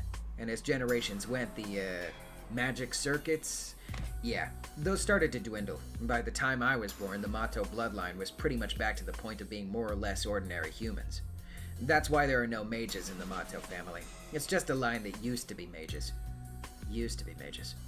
So now the only thing that remains in your family is your knowledge of magecraft? Yeah, unfortunately. But even if we don't have any magic circuits, we're still able to learn magecraft. I managed to look up everything about masters and Holy Grail Wars easily enough, and I was able to keep my emotions under control when I found myself being a master because of my ancestors' teachings. I see. When I became a master, it was Tosaka who taught me about Holy Grail Wars. So similarly, Shinji was able to understand his own situation thanks to the writings his family passed down. In other words, you only learned about magecraft itself. Does that mean Sakura's been learning about magecraft too? You don't know anything, do you? Listen, old mage families only pass down their secret knowledge to a single person. If there are 2 children, the oldest male becomes their heir. Splitting something in 2 just dilutes its power. A mage's job is to collect 10 magecraft disciplines and crystallize them, then leave that to the heir to strengthen their bloodline. There are no exceptions, not even for family. That's why mage families don't teach magecraft to anyone other than their heirs. Children who weren't selected to be the family's successor either never learn that their family practices magecraft or they're sent to be adopted by a different family. I see. That's a relief. I sigh in relief. I want Sakura to live a normal, peaceful life having nothing to do with magecraft. I would never want her to get involved in a battle that forces someone to fight without reason. So now do you get it, Emiya? I may have become a master, but I've got no power in magecraft. You, on the other hand, said you can use a little, but you have next to no knowledge of magecraft. See? Don't you think we're a good match? We were both forced to be masters. Let's work together. I don't have a problem with that. I just want to be clear, though. You're proposing this to protect yourself, right? In part, yes, but I think we'll need to work on getting rid of our immediate enemy first. I feel like she's been giving me the evil eye. Giving you the evil eye? Are you talking about Tosaka? Of course I am. She wouldn't be treating me like crap otherwise. Listen, she'll be relentless against the other masters. You should know that by now since you've been with her for a while now. I don't know what's gotten into her, but for some reason Tosaka's warms to you. Why would a girl who never drops her guard do that? So come on, don't you think this is our opportunity to defeat her? Shinji holds out his hand to shake. I won't be a part of that. Actually, I can't. If Shinji really wanted to protect himself, he would have asked Tosaka too, not just me. Besides, Shinji, do you know there's someone overseeing this Holy Grail War? Yeah, the priest at the church, right? Heard he was a survivor of the previous war, but I haven't met him. He seems annoying. I'm not a mage, so I don't want anyone to push their rules on me. Shinji's contradicting himself. If he really wanted to stop fighting, he should have gone straight to Kotomine. Shinji, did you know there's a bounded field set up over the school? Yep, I didn't notice, but Ryder told me. What about it? Isn't that your doing? Tosaka said it was the work of a master at school. Oh, well, it's not me. I know there's another master at our school, so it's probably them. Huh? Tosaka said there's only one other master. I wouldn't recommend blindly just trusting Tosaka. Either way, she's wrong. Tosaka's trying to trace masters by sensing their magic circuits, right? If so, I wouldn't be one of the masters she could detect, since I don't have magic circuits to begin with.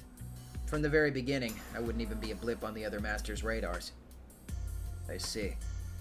The presence of mages or command spells ultimately activates through magical energy. But if someone without magical energy becomes a master, the only way to identify them would be seeing them directly. Tosaka's method of seeking out people in their own magical energy wouldn't lead her to masters like Shinji.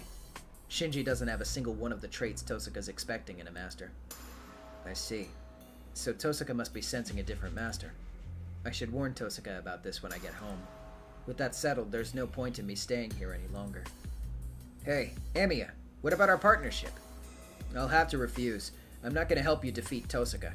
Besides, she hasn't done anything. I know I'll have to fight her one day, but I trust her right now, and I want to keep on trusting her. When something does happen, it'll be too late. But if that's how you feel, I'm not going to push it. I'll wait it out and see, just like you. Surprisingly, Shinji gives up. He doesn't try to stop me from going home, and he doesn't send Ryder to attack me. Shinji really is a complicated guy. He may act like a jerk, but he seems to try to play fair in his own way. Hey, Shinji, I know I'm harping on this, but does Sakura know about you? She doesn't, and I don't intend on telling her. I'm the heir of the Mato family. Sakura can just remain my little sister and be none the wiser. That'd be great. I don't want Sakura's life to change. Huh. Fine. Since I'm her big brother, I should be thanking you for being so concerned about Sakura. Okay, let me tell you something good, Emiya. I don't know who it is, but one of the masters has set up a nest for themselves in the temple. What? The temple? You mean Ryudo Temple?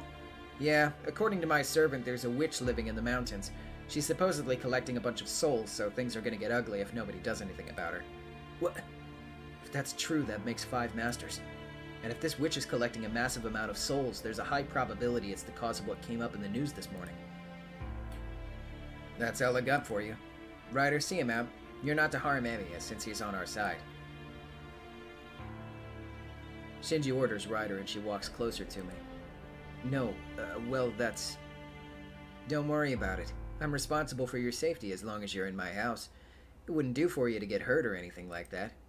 Oh, Ryder, you only have to see him as far as the front door. Once he's out of the house, he's not my concern. But treat him well until then. Shinji retreats to the back room. I silently look towards Ryder. The black-garbed Ryder says nothing. What surprises me, though, is that when I take a closer look, I notice she has a graceful and innocent-looking face.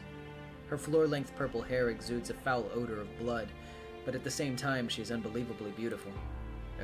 I realize I'm staring because of her appearance, and I'm embarrassed for a moment, but I feel like her face and her outfit just don't match at all. If I had to boil her down to a single phrase, she's like a priestess dripping in blood. She's both holy and evil. Ryder's a walking contradiction.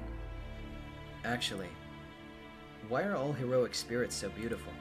As I think this, I find myself looking up at Ryder's face out of sheer curiosity. Wow, she is pretty tall for a woman. She's easily 170 centimeters tall. This really isn't the time for calm observation. Being alone with her is a problem in itself. I should hurry out of the Mato mansion.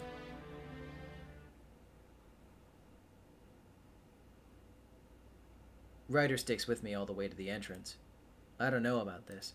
She doesn't even seem alive, but maybe she'll answer if I try talking to her. Yeah, let's chat with her. Ryder, was what Shinji said earlier true? I ask, not really expecting a response.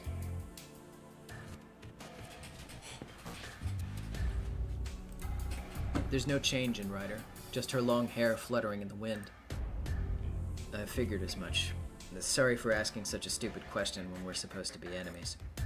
I step out through the door, raising my hand to show her my appreciation for seeing me out.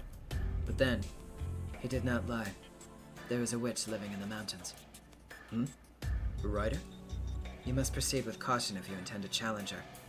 That witch knows how the minds of men work. Ryder speaks indifferently. I realize her voice is drawing me in and shake my head to clear it. Thanks for the warning. And take good care of Shinji. As you can see, he's a bit of a pain, but I hope you can protect him. I catch myself getting surprised, but I manage to reply. I guess that was funny because... You're a noble soul. I can see why Shinji warmed to you. Ryder giggles softly, then disappears into the Mato house.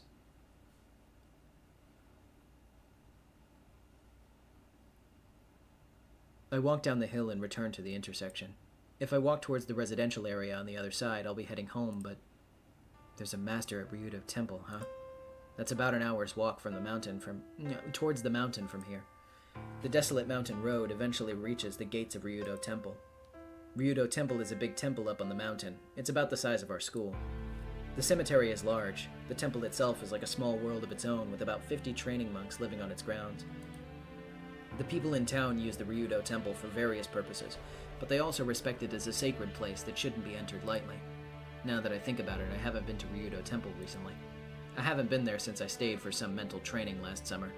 I know temple life is harsh during the winter, so I was thinking about vanishing during winter break.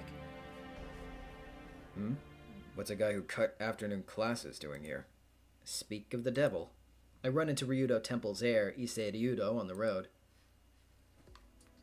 Hey there, school over? Obviously.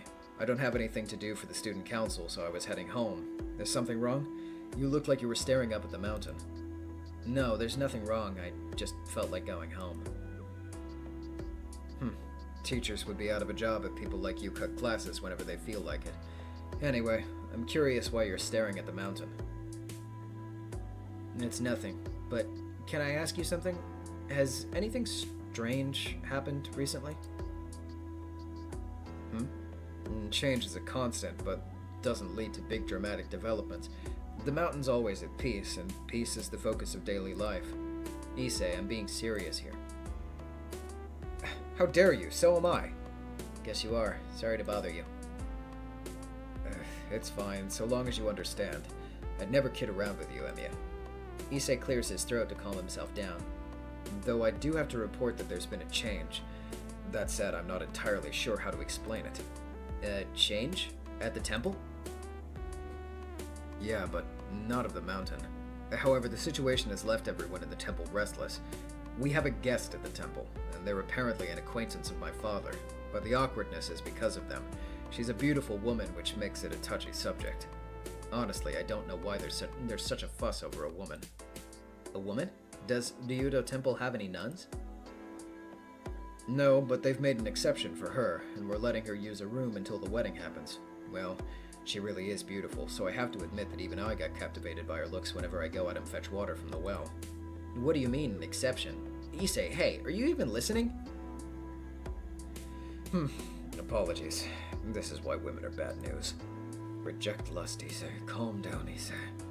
The student council president mumbles some sort of sutra. Hello? You okay, Issei? I'm quite alright, I'm just not as disciplined, so it's a matter of training harder.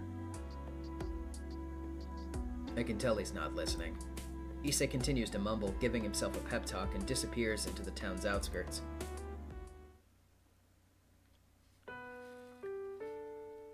By the time I get back home, the sun is almost setting. And just like yesterday, I'm the first one back home. Sakura and Fujine will probably get here soon too, and Tosaka will come home later on. I'll mention what I learned from Shinji after Sakura and Fujine go home. There's no point in talking in secret when those two are around. Having decided that, I'd better prepare dinner. Tosaka beat me with her cooking last night, and I need to do something to improve Fujine's mood. The secret ingredient to a great dish is time and effort, rather than love. If I want to guarantee my win, I'll have to spend double the time I usually would on cooking.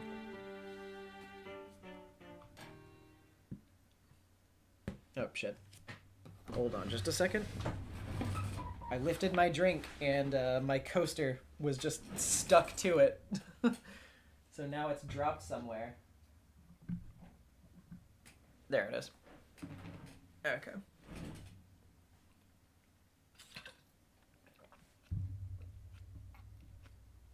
Okay, there we go. And so, here's what happened.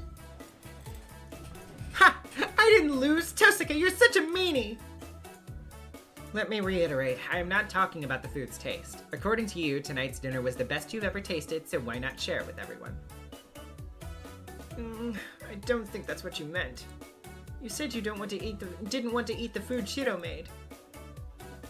I was only talking about breakfast. I'll eat dinner like everyone, and Emiya and I made an arrangement to take turns cooking dinner. So what reason is there for me not to eat? If you don't like that, you're welcome to take my turn cooking tomorrow. So brazen. She strikes right at my weakness. Damn, I never imagined you were such a bad student. And with that, Fujine reluctantly returns the wooden container of rice to the dining table. 5 servings of my specialty mixed rice safely returned to the dining table. Come on, Fujine, I made plenty of food today, so there's no need to hoard it. I made enough rice and side dishes for everyone. Munch, munch. You may be right, Senpai, but this might be a bit too much even for you. Clack, clack. Yes, a double-tiered barrel with food enough for 4 people is certainly over the top. Chomp, chomp. It's not a barrel, it's a round wooden container for rice. The main dish is rice today, so I made extra. If we have any leftovers, I'll make them into rice balls for lunch tomorrow. Munch, munch. Oh, can I get in on that lunch thing? I don't like fried rice made from leftover rice, but this is exceptional. There's all kinds of stuff in this rice. What's inside? Chew, chew. This is basically mushroom mixed rice, correct? And instead of using bean curd, you mixed in yuzu citrus to make it aromatic. Such detail.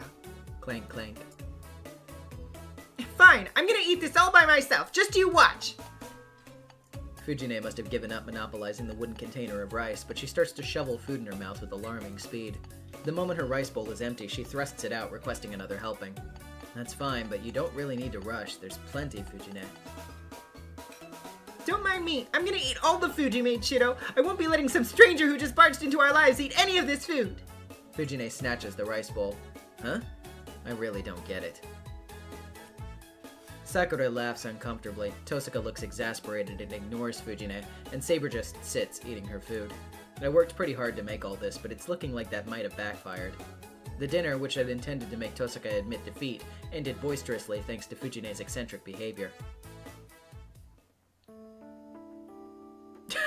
Prismirror says, let's power scale Shido versus Goda, who's walking away alive. Oh my god.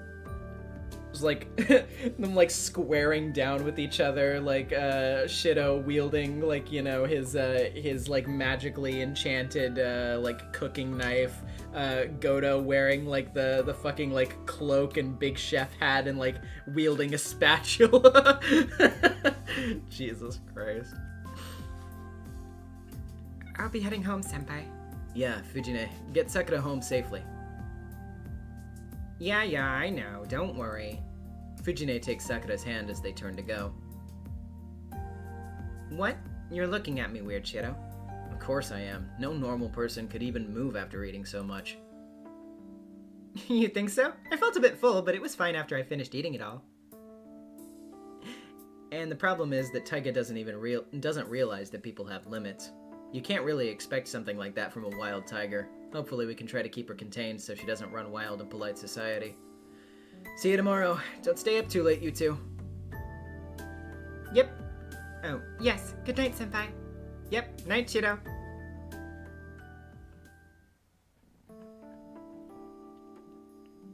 I see the two off and go off back to the living room. I mentioned I had something to tell them after dinner, so Tosaka and Saber are sitting in the living room, looking serious. Good work today. So, what do you want to tell us? It's about the other masters. There's something I want to tell you two. Saber's brows furrow slightly. As a servant, her life is focused on combat, rather than a peaceful daily routine. I still don't think her wounds have completely healed. Even with her healing powers, the chest wound Lancer's noble phantasm inflicted won't heal quickly. With that in mind, I hesitated to tell them about Shinji. I'm the same as Shinji. I'd want to avoid fighting as much as I can, and I don't think it's right for a young girl like Saber to wield a sword. Shiro, do you not have something to tell us? Oh, yeah. Let me get to the point. I met Ryder and her master today. What? Ryder's master? When did that happen? This is absurd. What were you thinking, meeting an enemy master alone? Whoa, hold on. Calm down. It's okay. I didn't get hurt or anything. Don't get so mad.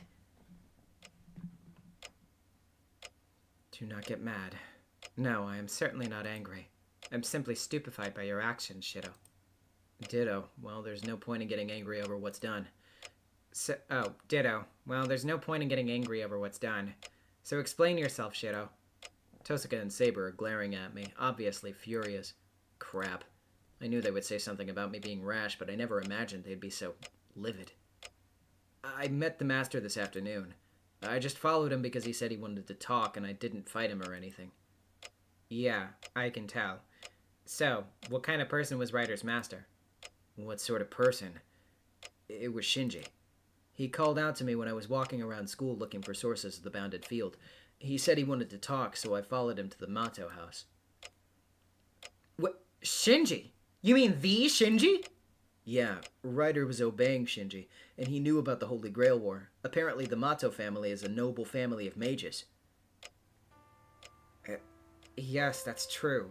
But that's impossible. The Mato family should have completely diminished by now. No matter what they tried, no child of the Mato family could have magic circuits. Tosaka seems pretty sure of what she's saying. If she says so, then Shinji and Sakura really don't have any magic circuits.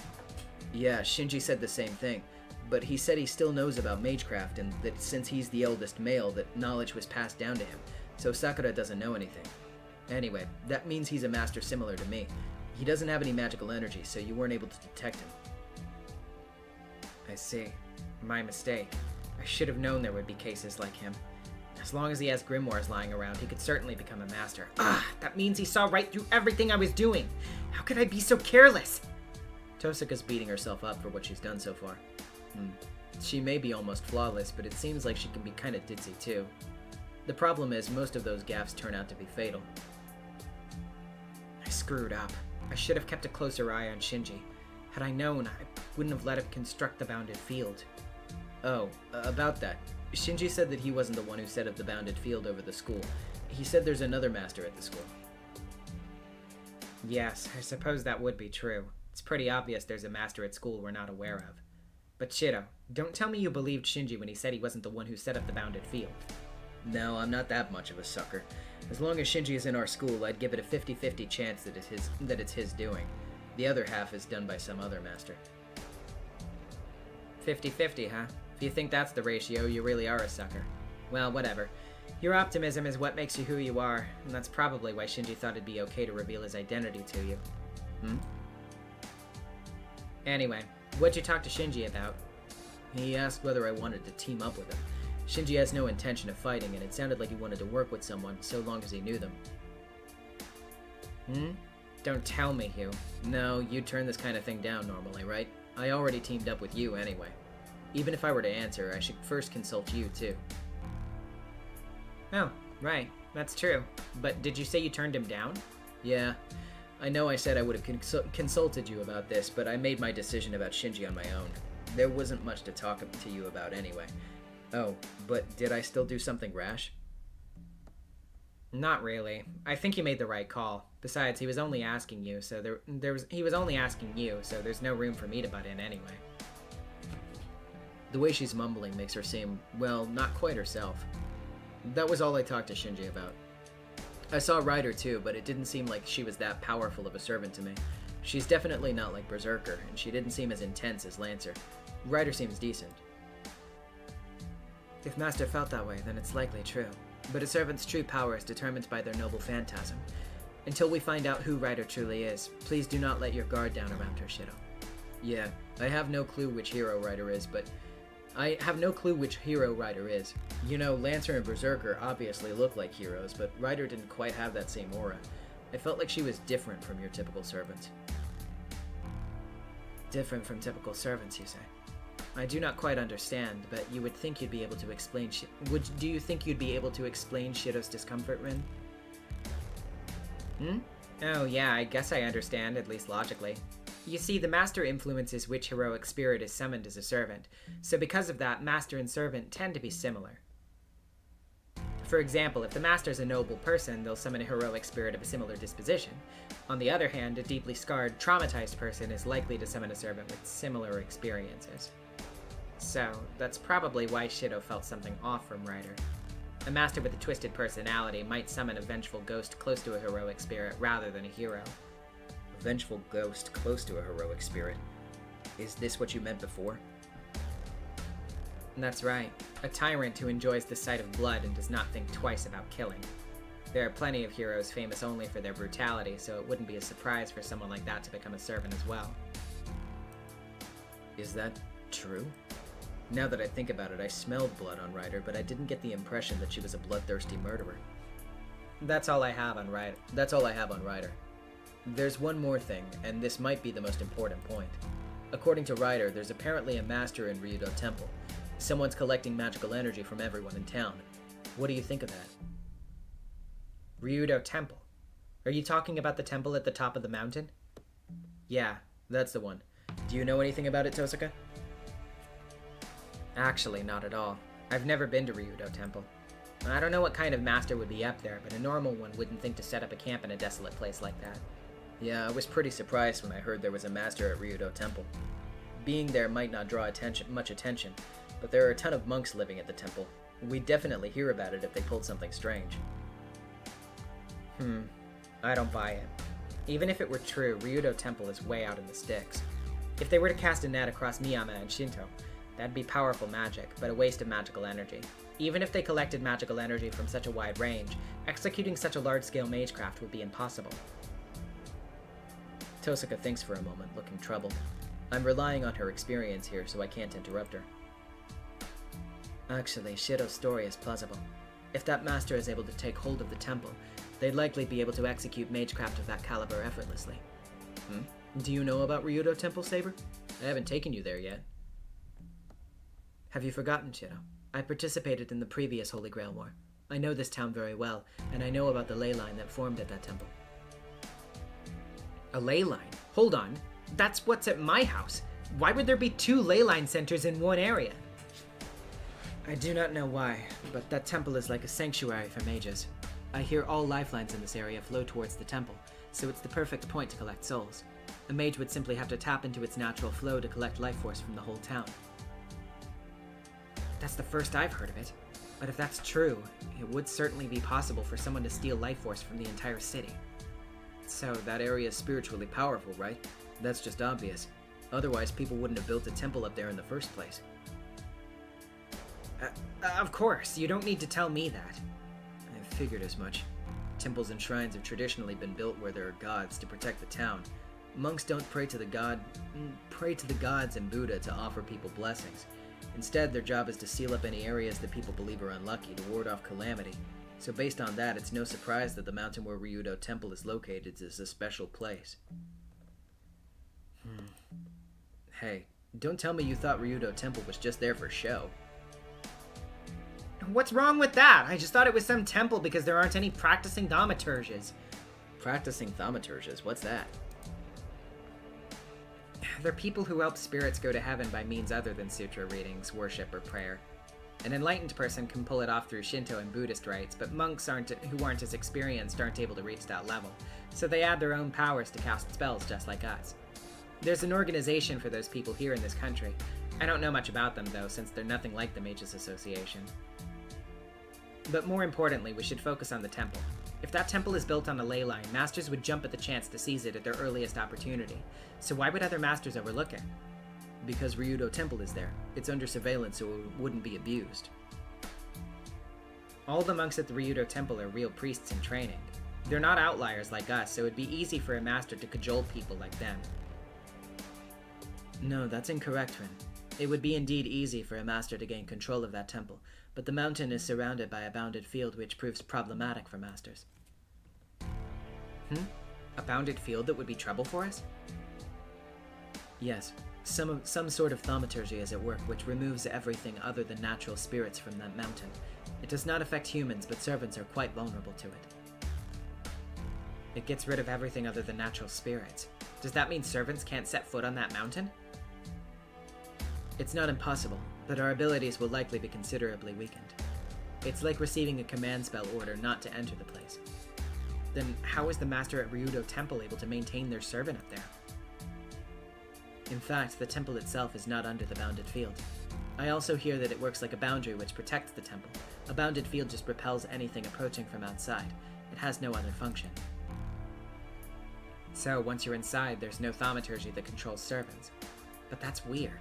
Enclosing the temple like that would cut off the ley line. There should be at least one pathway in, or it wouldn't be a central point. That's right. If you think in terms of the temple, it cannot refuse visitors, approaching by way of its main entrance. Following this logic, it's my understanding that the main road leading to the temple does not have a bounded field cast over it. The main gate is the only place that does not have the power to command servants like us. I see. I guess that's logical. If all the gates were completely closed off, the air inside would grow stagnant. So, there's one main gate. That's all I can tell you. So please draw your own conclusions if you determined that there is a master present.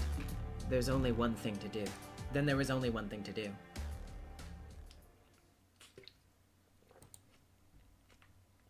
I know what Saber wants to say. Her eyes are telling me that since we know the enemy's location, we just need to attack. But I'm going to pass. It feels like a trap, and honestly, I don't want to make a move based only on the information we have now. If we're going into the enemy's own base, we should wait until we know what sort of servant they have. That's unexpected. I thought you would be the first to suggest fighting. Insult me if you want. Archer's not back to his full strength, so I'm going to remain a spectator for now. Understood. Then Shiro, let us head over to the temple by ourselves. Saber is matter-of-fact about it, but I'm... Oh, gee.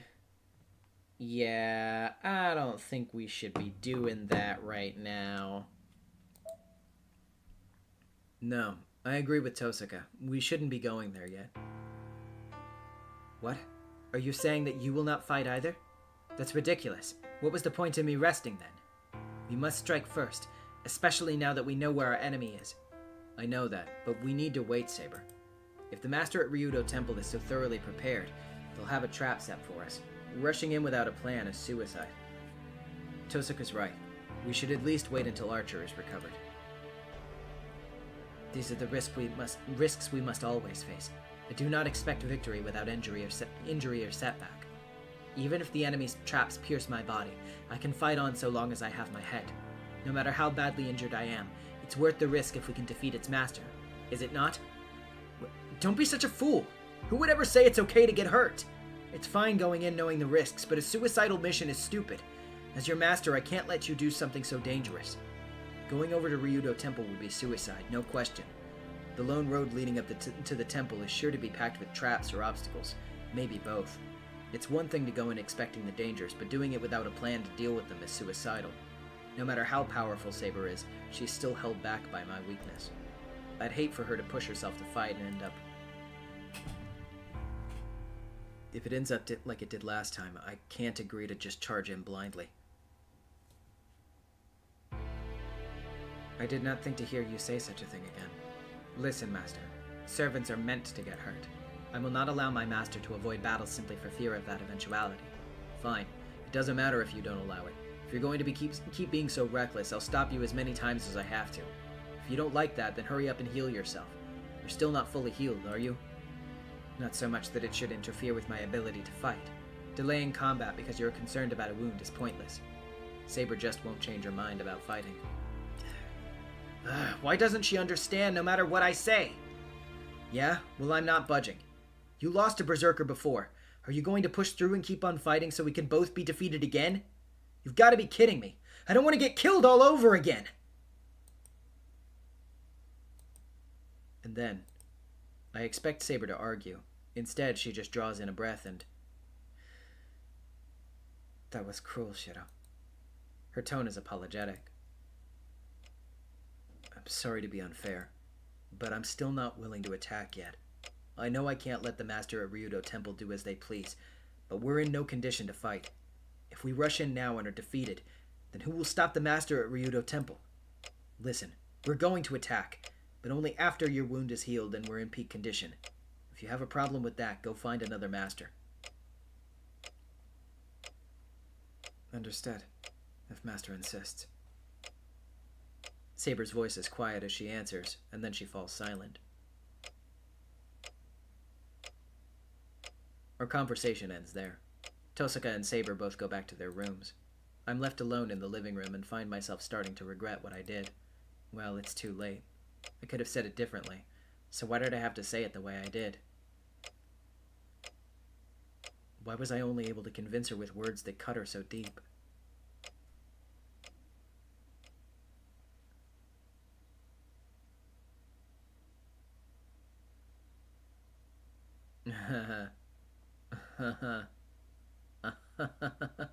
Oh, our first interlude, huh?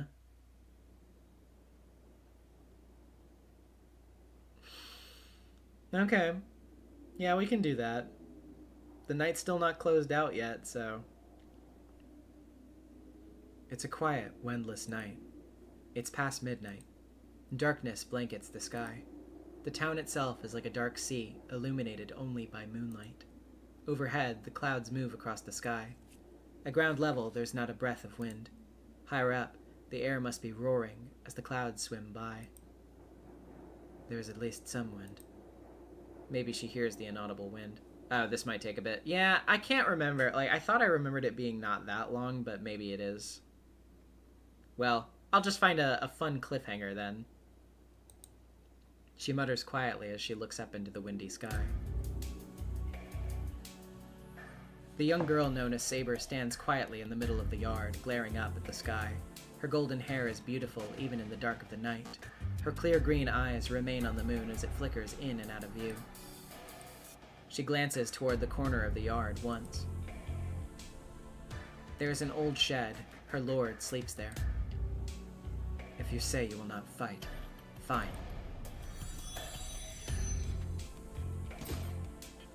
There's a heavy clang. The sound of iron melts into the darkness without reaching anyone's ears. The moon hides, then reveals itself once again. As the clouds above float past, the girl's appearance changes radically. Solid, heavy armor. She can no longer be called a girl in her blue raiment.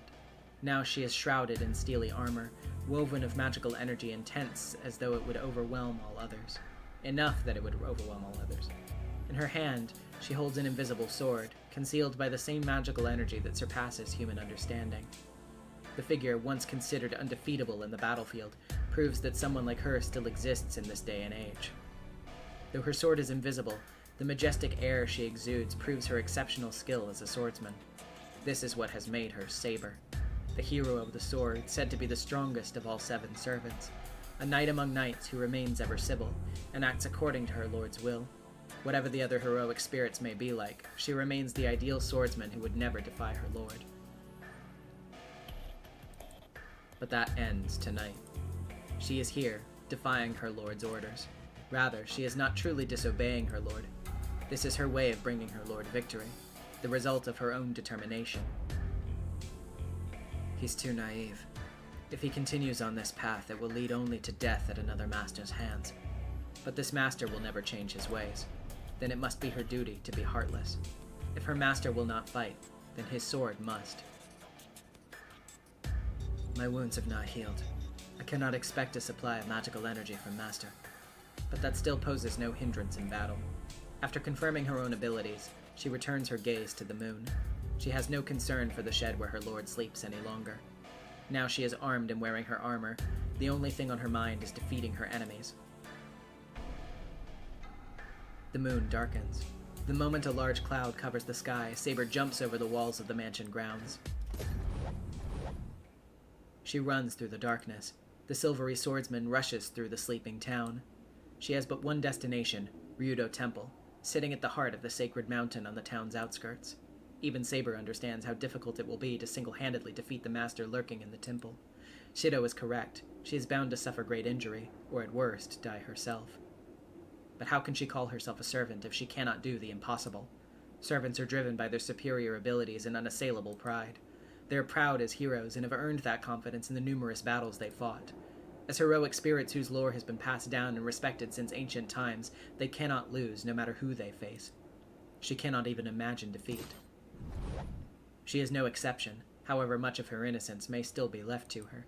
Being granted the title of Saber is all the more reason she cannot ignore that pride. And that pride will not allow her to just sit by and do nothing when she can face her enemy. And so she must brave any traps that may await her and face her enemy even if she is alone. If she has no chance of winning, then she must simply use her sword to create one. Her sword is a celebrated blade. It has cut countless enemies down. As long as she has invisible air, there is nothing for her to fear. She runs through the mountain pass and up the road leading to the temple. After she cuts through the mountain pass, an imposing stone staircase awaits her.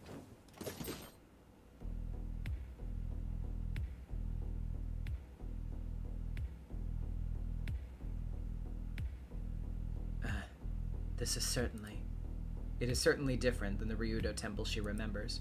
The air is stagnant. The wind is barren. The land's lifeline was contaminated long ago. This place is a land of death. The moment one enters, there can be no escape. She does not hesitate. Saber does not so much as break stride as she runs up the steps. Scenery flies by. Her footsteps echo on the stone stairs, and the mountain begins to stir.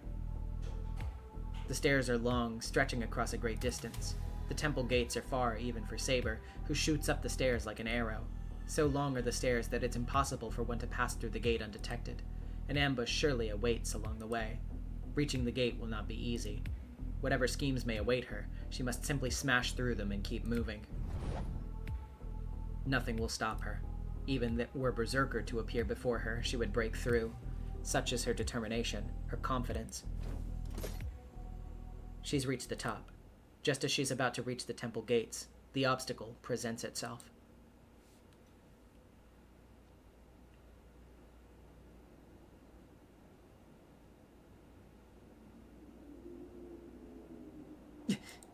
Saber stops.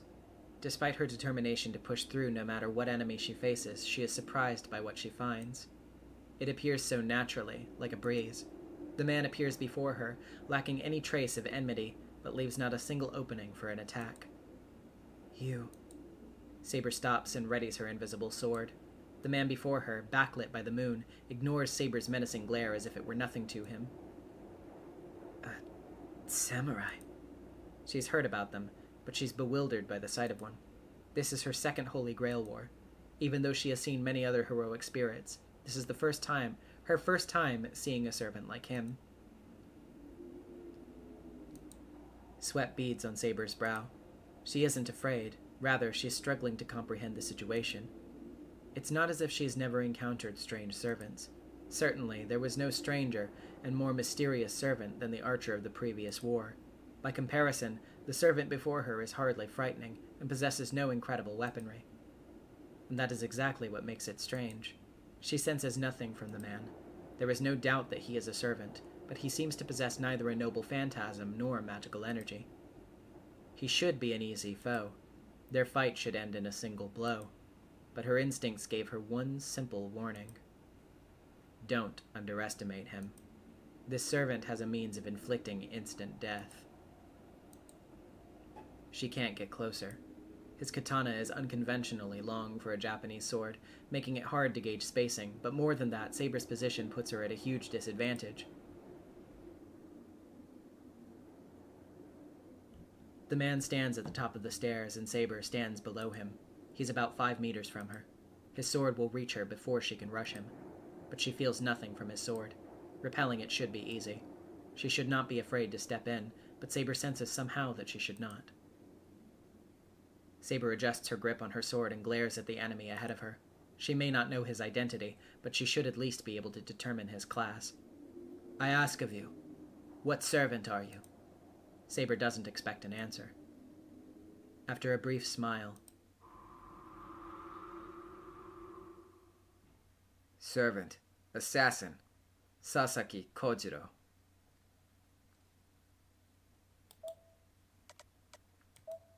and that is where we will be stopping for tonight. But stick around for artwork and discussion. Sorry to do it to you, but I thought that was a perfect place to stop. Let's go back to our title here. Actually, too, I'm gonna go ahead and mute the game as well, because I have different chatting music to go with here. Anyway. We love the relaxing Sonic music to chill to after the stream, so I'm just gonna leave that on. Hold on just a second. Before I pull up art, I also have to check my Discord notifs. Gotcha. Okay. Let's see. Okay. I will go ahead and pull up art now. Yeah. Really cool stuff we're getting to tonight, huh? I've definitely been enjoying this read-through, this reread through even more, because, you know, obviously, even though I've only read this one route, I still sort of like see the foreshadowing in certain aspects, and it's definitely been fun to sort of reevaluate Fate route after going back through it. Also, in addition to that, it's going to be interesting having that knowledge thrown off whenever I finally get to the other ones that I have not read yet. So we're really gonna get across the whole spectrum there, huh? But yeah, I'm excited. We've got some pretty good art tonight too as well. This is very funny. Jeez. Okay, got this. Got this.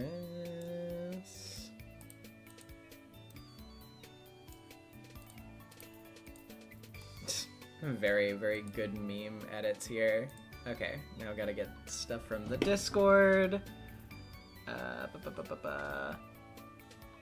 Discord tab. There we go. Stream art tab.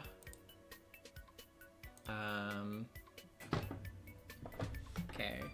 Evie, I'm not sure I'll show the Higurashi thing right now, but when you do finish, I might go ahead and like show it under a spoiler warning at a later time. But for now, I think we're probably just gonna keep it to the Fate stuff.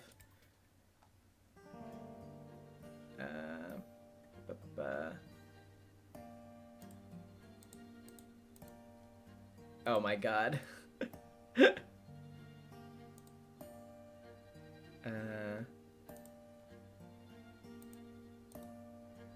Oh, nice.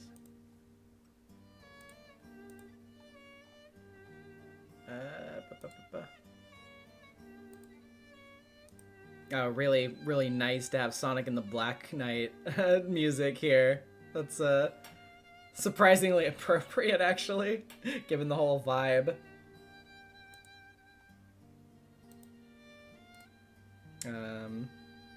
Okay, got this. Oh, there's some really good stuff in the Discord tonight, actually. Okay, I think that should be everything art-wise, but before I tab on over to art, I'll read what you guys have been saying as well. Oh, I think there might also be something else happening further down. Oh, no, okay. It was just typing, not another art submission.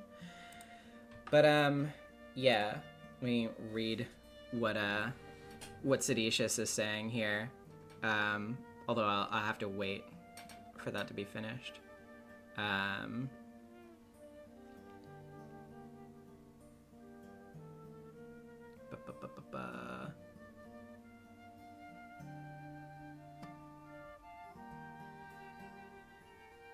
Is this that one Tempers playlist? It's an upload by Emerald's Coast called Another Relaxing Sonic Music Mix.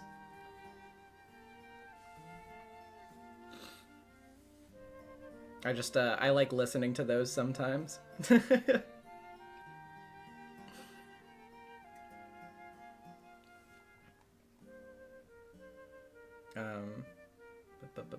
Had to post on Tumblr last minute. Okay, gotcha. I will refresh that just to make sure. Gotcha. Okay.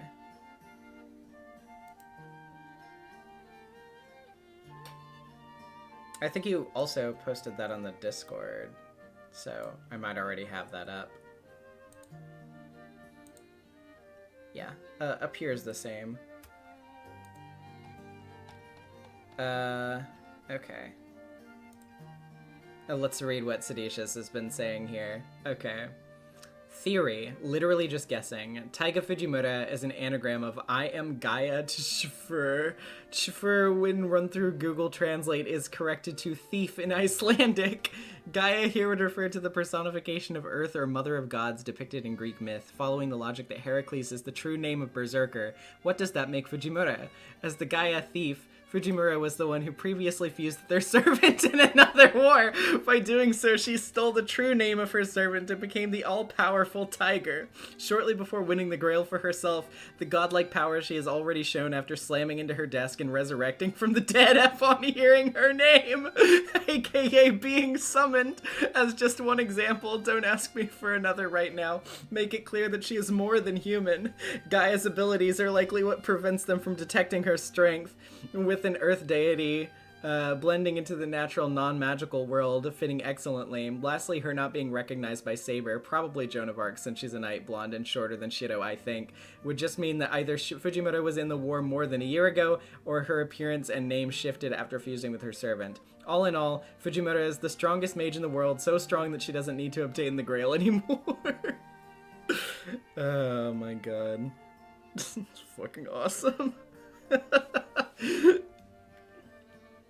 We're gonna go with strongest servant ever, Fujimura Fujine. That's gonna be our thing for this, isn't it? It's fantastic. No notes. Alright, I think then we should be good to do art, so we can go ahead and tab back over to the... What the fuck? Oh, okay. I let the game play... I just let the game sit idle for a while, so it's just playing the opening by itself. Well, stop doing that. Anyway. Fan art. Tab. Boop. Okay, there we go. Yay. Alright, so starting off with this from Chiyoko over on Blue Sky at Chiyoko Arts. For this week, I drew one badass Rin. She is personally one of my favorite characters. Despite everything, she knows what she wants, and she will get it no matter how difficult it may be.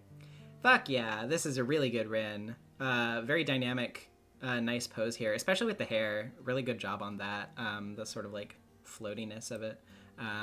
Yeah, really like her pose, really like her expression. I mean, I'm biased. I love Rin, so obviously cool Rin art is always appreciated. But yeah, you really did a good job on this one. Very, very good Rin, Chiyoko. Thank you for giving my fave some love. Also on Blue Sky, we have this from Don Pompon. Bro, at least get a poster or something. Women hate how little it takes for us to be happy. In male living space.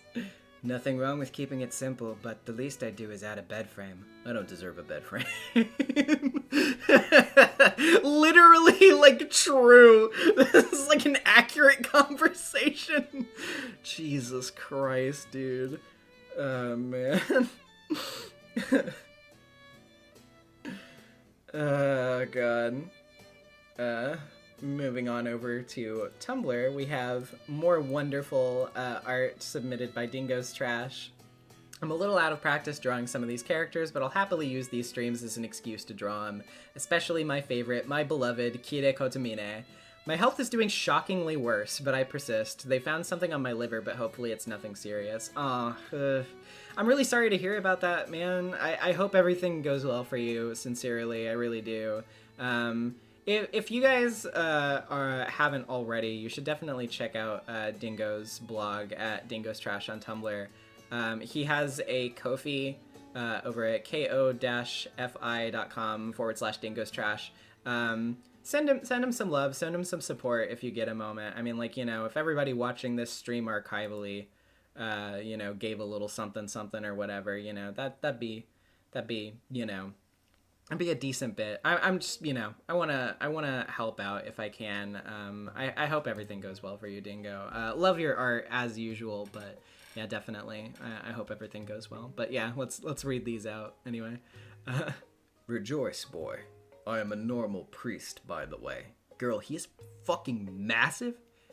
Jesus fucking Christ.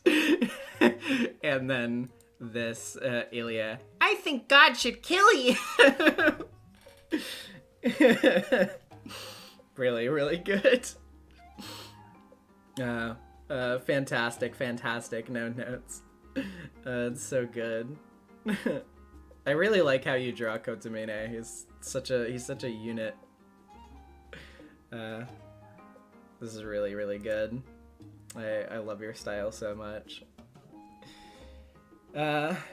Moving right along to this set of edits from maze-is-lost on Tumblr. I've been late to NezumiVA's other Storytime series, but not this one. Woe memes be upon ye, and someone please get Chido a bookshelf for some posters, please. Mimir. I only wish to protect people as a hero of justice. Christ, you are extremely fucking selfish. Die. I am 17 years old. And, oh yeah, and then, like, literally the same exact edit. But then with Rit, I don't think he's happy. Really good. Oh, man. Jeez. Very, very good. And then, Damn, bitch, you live like this? literally true. r/male living spaces. Oh, man. Okay. Moving on over to the Discord now. We have this from Gloomy Squids. I've always loved Rin's design, so here y'all go. Might not be able to make all the stream today, but I hope y'all have fun. This is adorable. I really like this. This is a very good Rin. Your coloring is very good on this one. Really like the background, the little blushy cheeks. Wah. So cute. Yeah, very, very good Rin, Gloomy. Really, really like this one. Also, good posing as well. Yeah, just overall, good shit. Next up, we have this from Crosstech. Behold, the ultimate power of flex tape, able to surpass any noble phantasm. Was inspired by chat and Nez last stream to make a render of Shido using the far superior defensive item. Didn't want to set up IK for these models, so the posing is a bit rough, but I still had fun doing this, and it forced me to actually make my first model with the tape. Oh, nice! Also, these models are from the fighting game Fate Unlimited Codes. It's great, but don't look it up. It is filled with spoilers. Also, shout out to my friend Zentix, who helped me get the lighting right. See y'all next week with another render. It's just like, like Lancer, like, what the fuck? Why? Why is it black? Why is this tape so strong? God. It's really good. I like this a lot. Very, very well put together too. The lighting is actually really nice, and like the general composition is like pretty good. This came together very well. I'm a big fan. Also, nice tape model. With the like the enhanced glow and everything. That's very fun. Next up, we have a couple sketches from Harmonia. Here's some Fate Stay Night art I whipped up. Fun fact, I actually wanted to doodle these two last stream, but I ran out of time because I hyperfixated on the drawing I ended up submitting.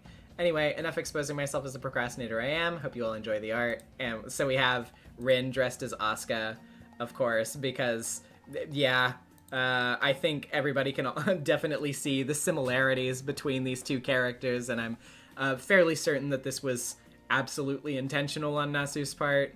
So it doesn't shock me to see the comparisons happen. This is actually really cool, though. I really like the weapon here. Kind of looking like the Lance of Longinus. And just, yeah, generally, like, honestly, pretty fitting for her, actually. She would probably actually, you know, not look out of place in this getup at all, if I really think about it. So very good. And then also, a saber. It's also very cool, very good. Really like the pose on this. A lot, kind of like with the eye going like aligned with the blade. It's pretty neat. I like that. Have some doodles by Evie Curry. Saber holding a saber, and the axe of Longinus is really good on Rin. Quick doodles of some girls. Well, Saber was quick. I spent too much time on Rin's hair after a point, and the tiny saber when you call a 5'2" woman a kid. I love the smug Rin face. It's so good. It's just tiny stick figure Saber. The fucking thinking again about that. The like, do I look like? From last stream, but because of the looking up, it just made me think about the like master. But yeah, this is really good. I like this a lot. As always, fantastic art style, Evie. Always look forward to seeing your doodles. And speaking of doodles, we have some from Pining Tree. Can't come to tonight's stream live, but I feel obligated to share the realization I made. If we're gonna make Lancer be Lancer, why not let the other characters that fit certain roles be added? What I'm saying is, Chris Saber must be a pretty chill gig for them, especially if they can eat spirit moss. Lancer was spared. But isn't it weird for something so human to be a familiar? The servant system is pretty chill compared to what I'm used to. Honestly, yeah, like Chris Saber getup would kind of go hard, not gonna lie. I support it. It's very cool. I'm glad to see the Deltarune crossover lives on. Very good, very good. Next up, we have this from Dav. Rin Tosaka seeing that Shiro summoned Saber plus textless version. I don't really care if something good happened to you. It should have happened to me instead. The icon is really getting me too. This is fantastic. And then here's the textless version. really good, Dev. Just the incredulousness, the bathroom selfie. It's really good. I like this a lot. Fucking fantastic.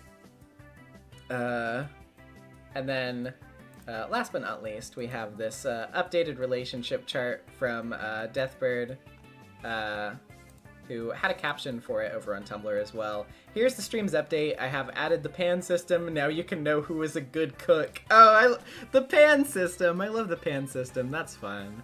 The gold pans. The broken, like, bite out of it pan for Taiga. Oh my god, that's fantastic. The clown nose and horns on Shinji. Jeez. Really, really good. Lancer just in the corner with the Lancer icon. That's very fun. Yeah, we got Ilya and Heracles here. We got Assassin here. We got Ryder. Yeah, seems pretty well taken stock of to me. Also just love the little visual elements thrown in here. It's just, yeah, very, very well put together. I'm looking forward to seeing how it continues to evolve over time.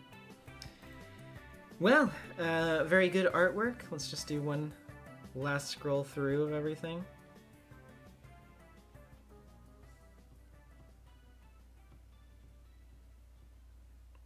Very, very cool. Alright, well, I guess then that's probably it for tonight. I have very much enjoyed going through more Fate with you guys. On Tuesday, we will be probably returning to Ace Attorney streams. If you've been looking forward to that, then... Wait, I didn't get... Huh? There was another thing? I did not get your Raincoat Saber. I didn't see it anywhere. Hold on. Let me tab back over and see if I find it.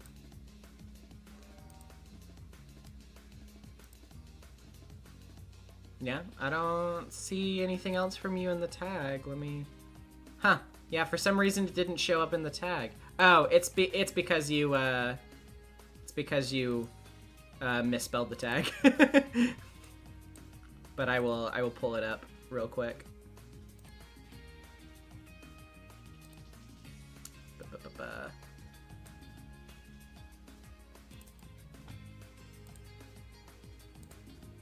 Let's turn that back on. Okay, there we go. There's Raincoat Saber. Jeez. I love Saber's giant raincoat. Honestly, kind of the perfect visual to end off on. In fact, I love just the, like, complete deadpan face. She's so cute. Swallowed by the giant banana suit. Jeez. Very, very fun. But, yeah, as I was saying before, Ace Attorney back on Tuesday, and then more of this next Friday. So lots of fun ahead. Thank you all for watching as usual, and I will see you next week. Yeah. All right. Bye, everybody.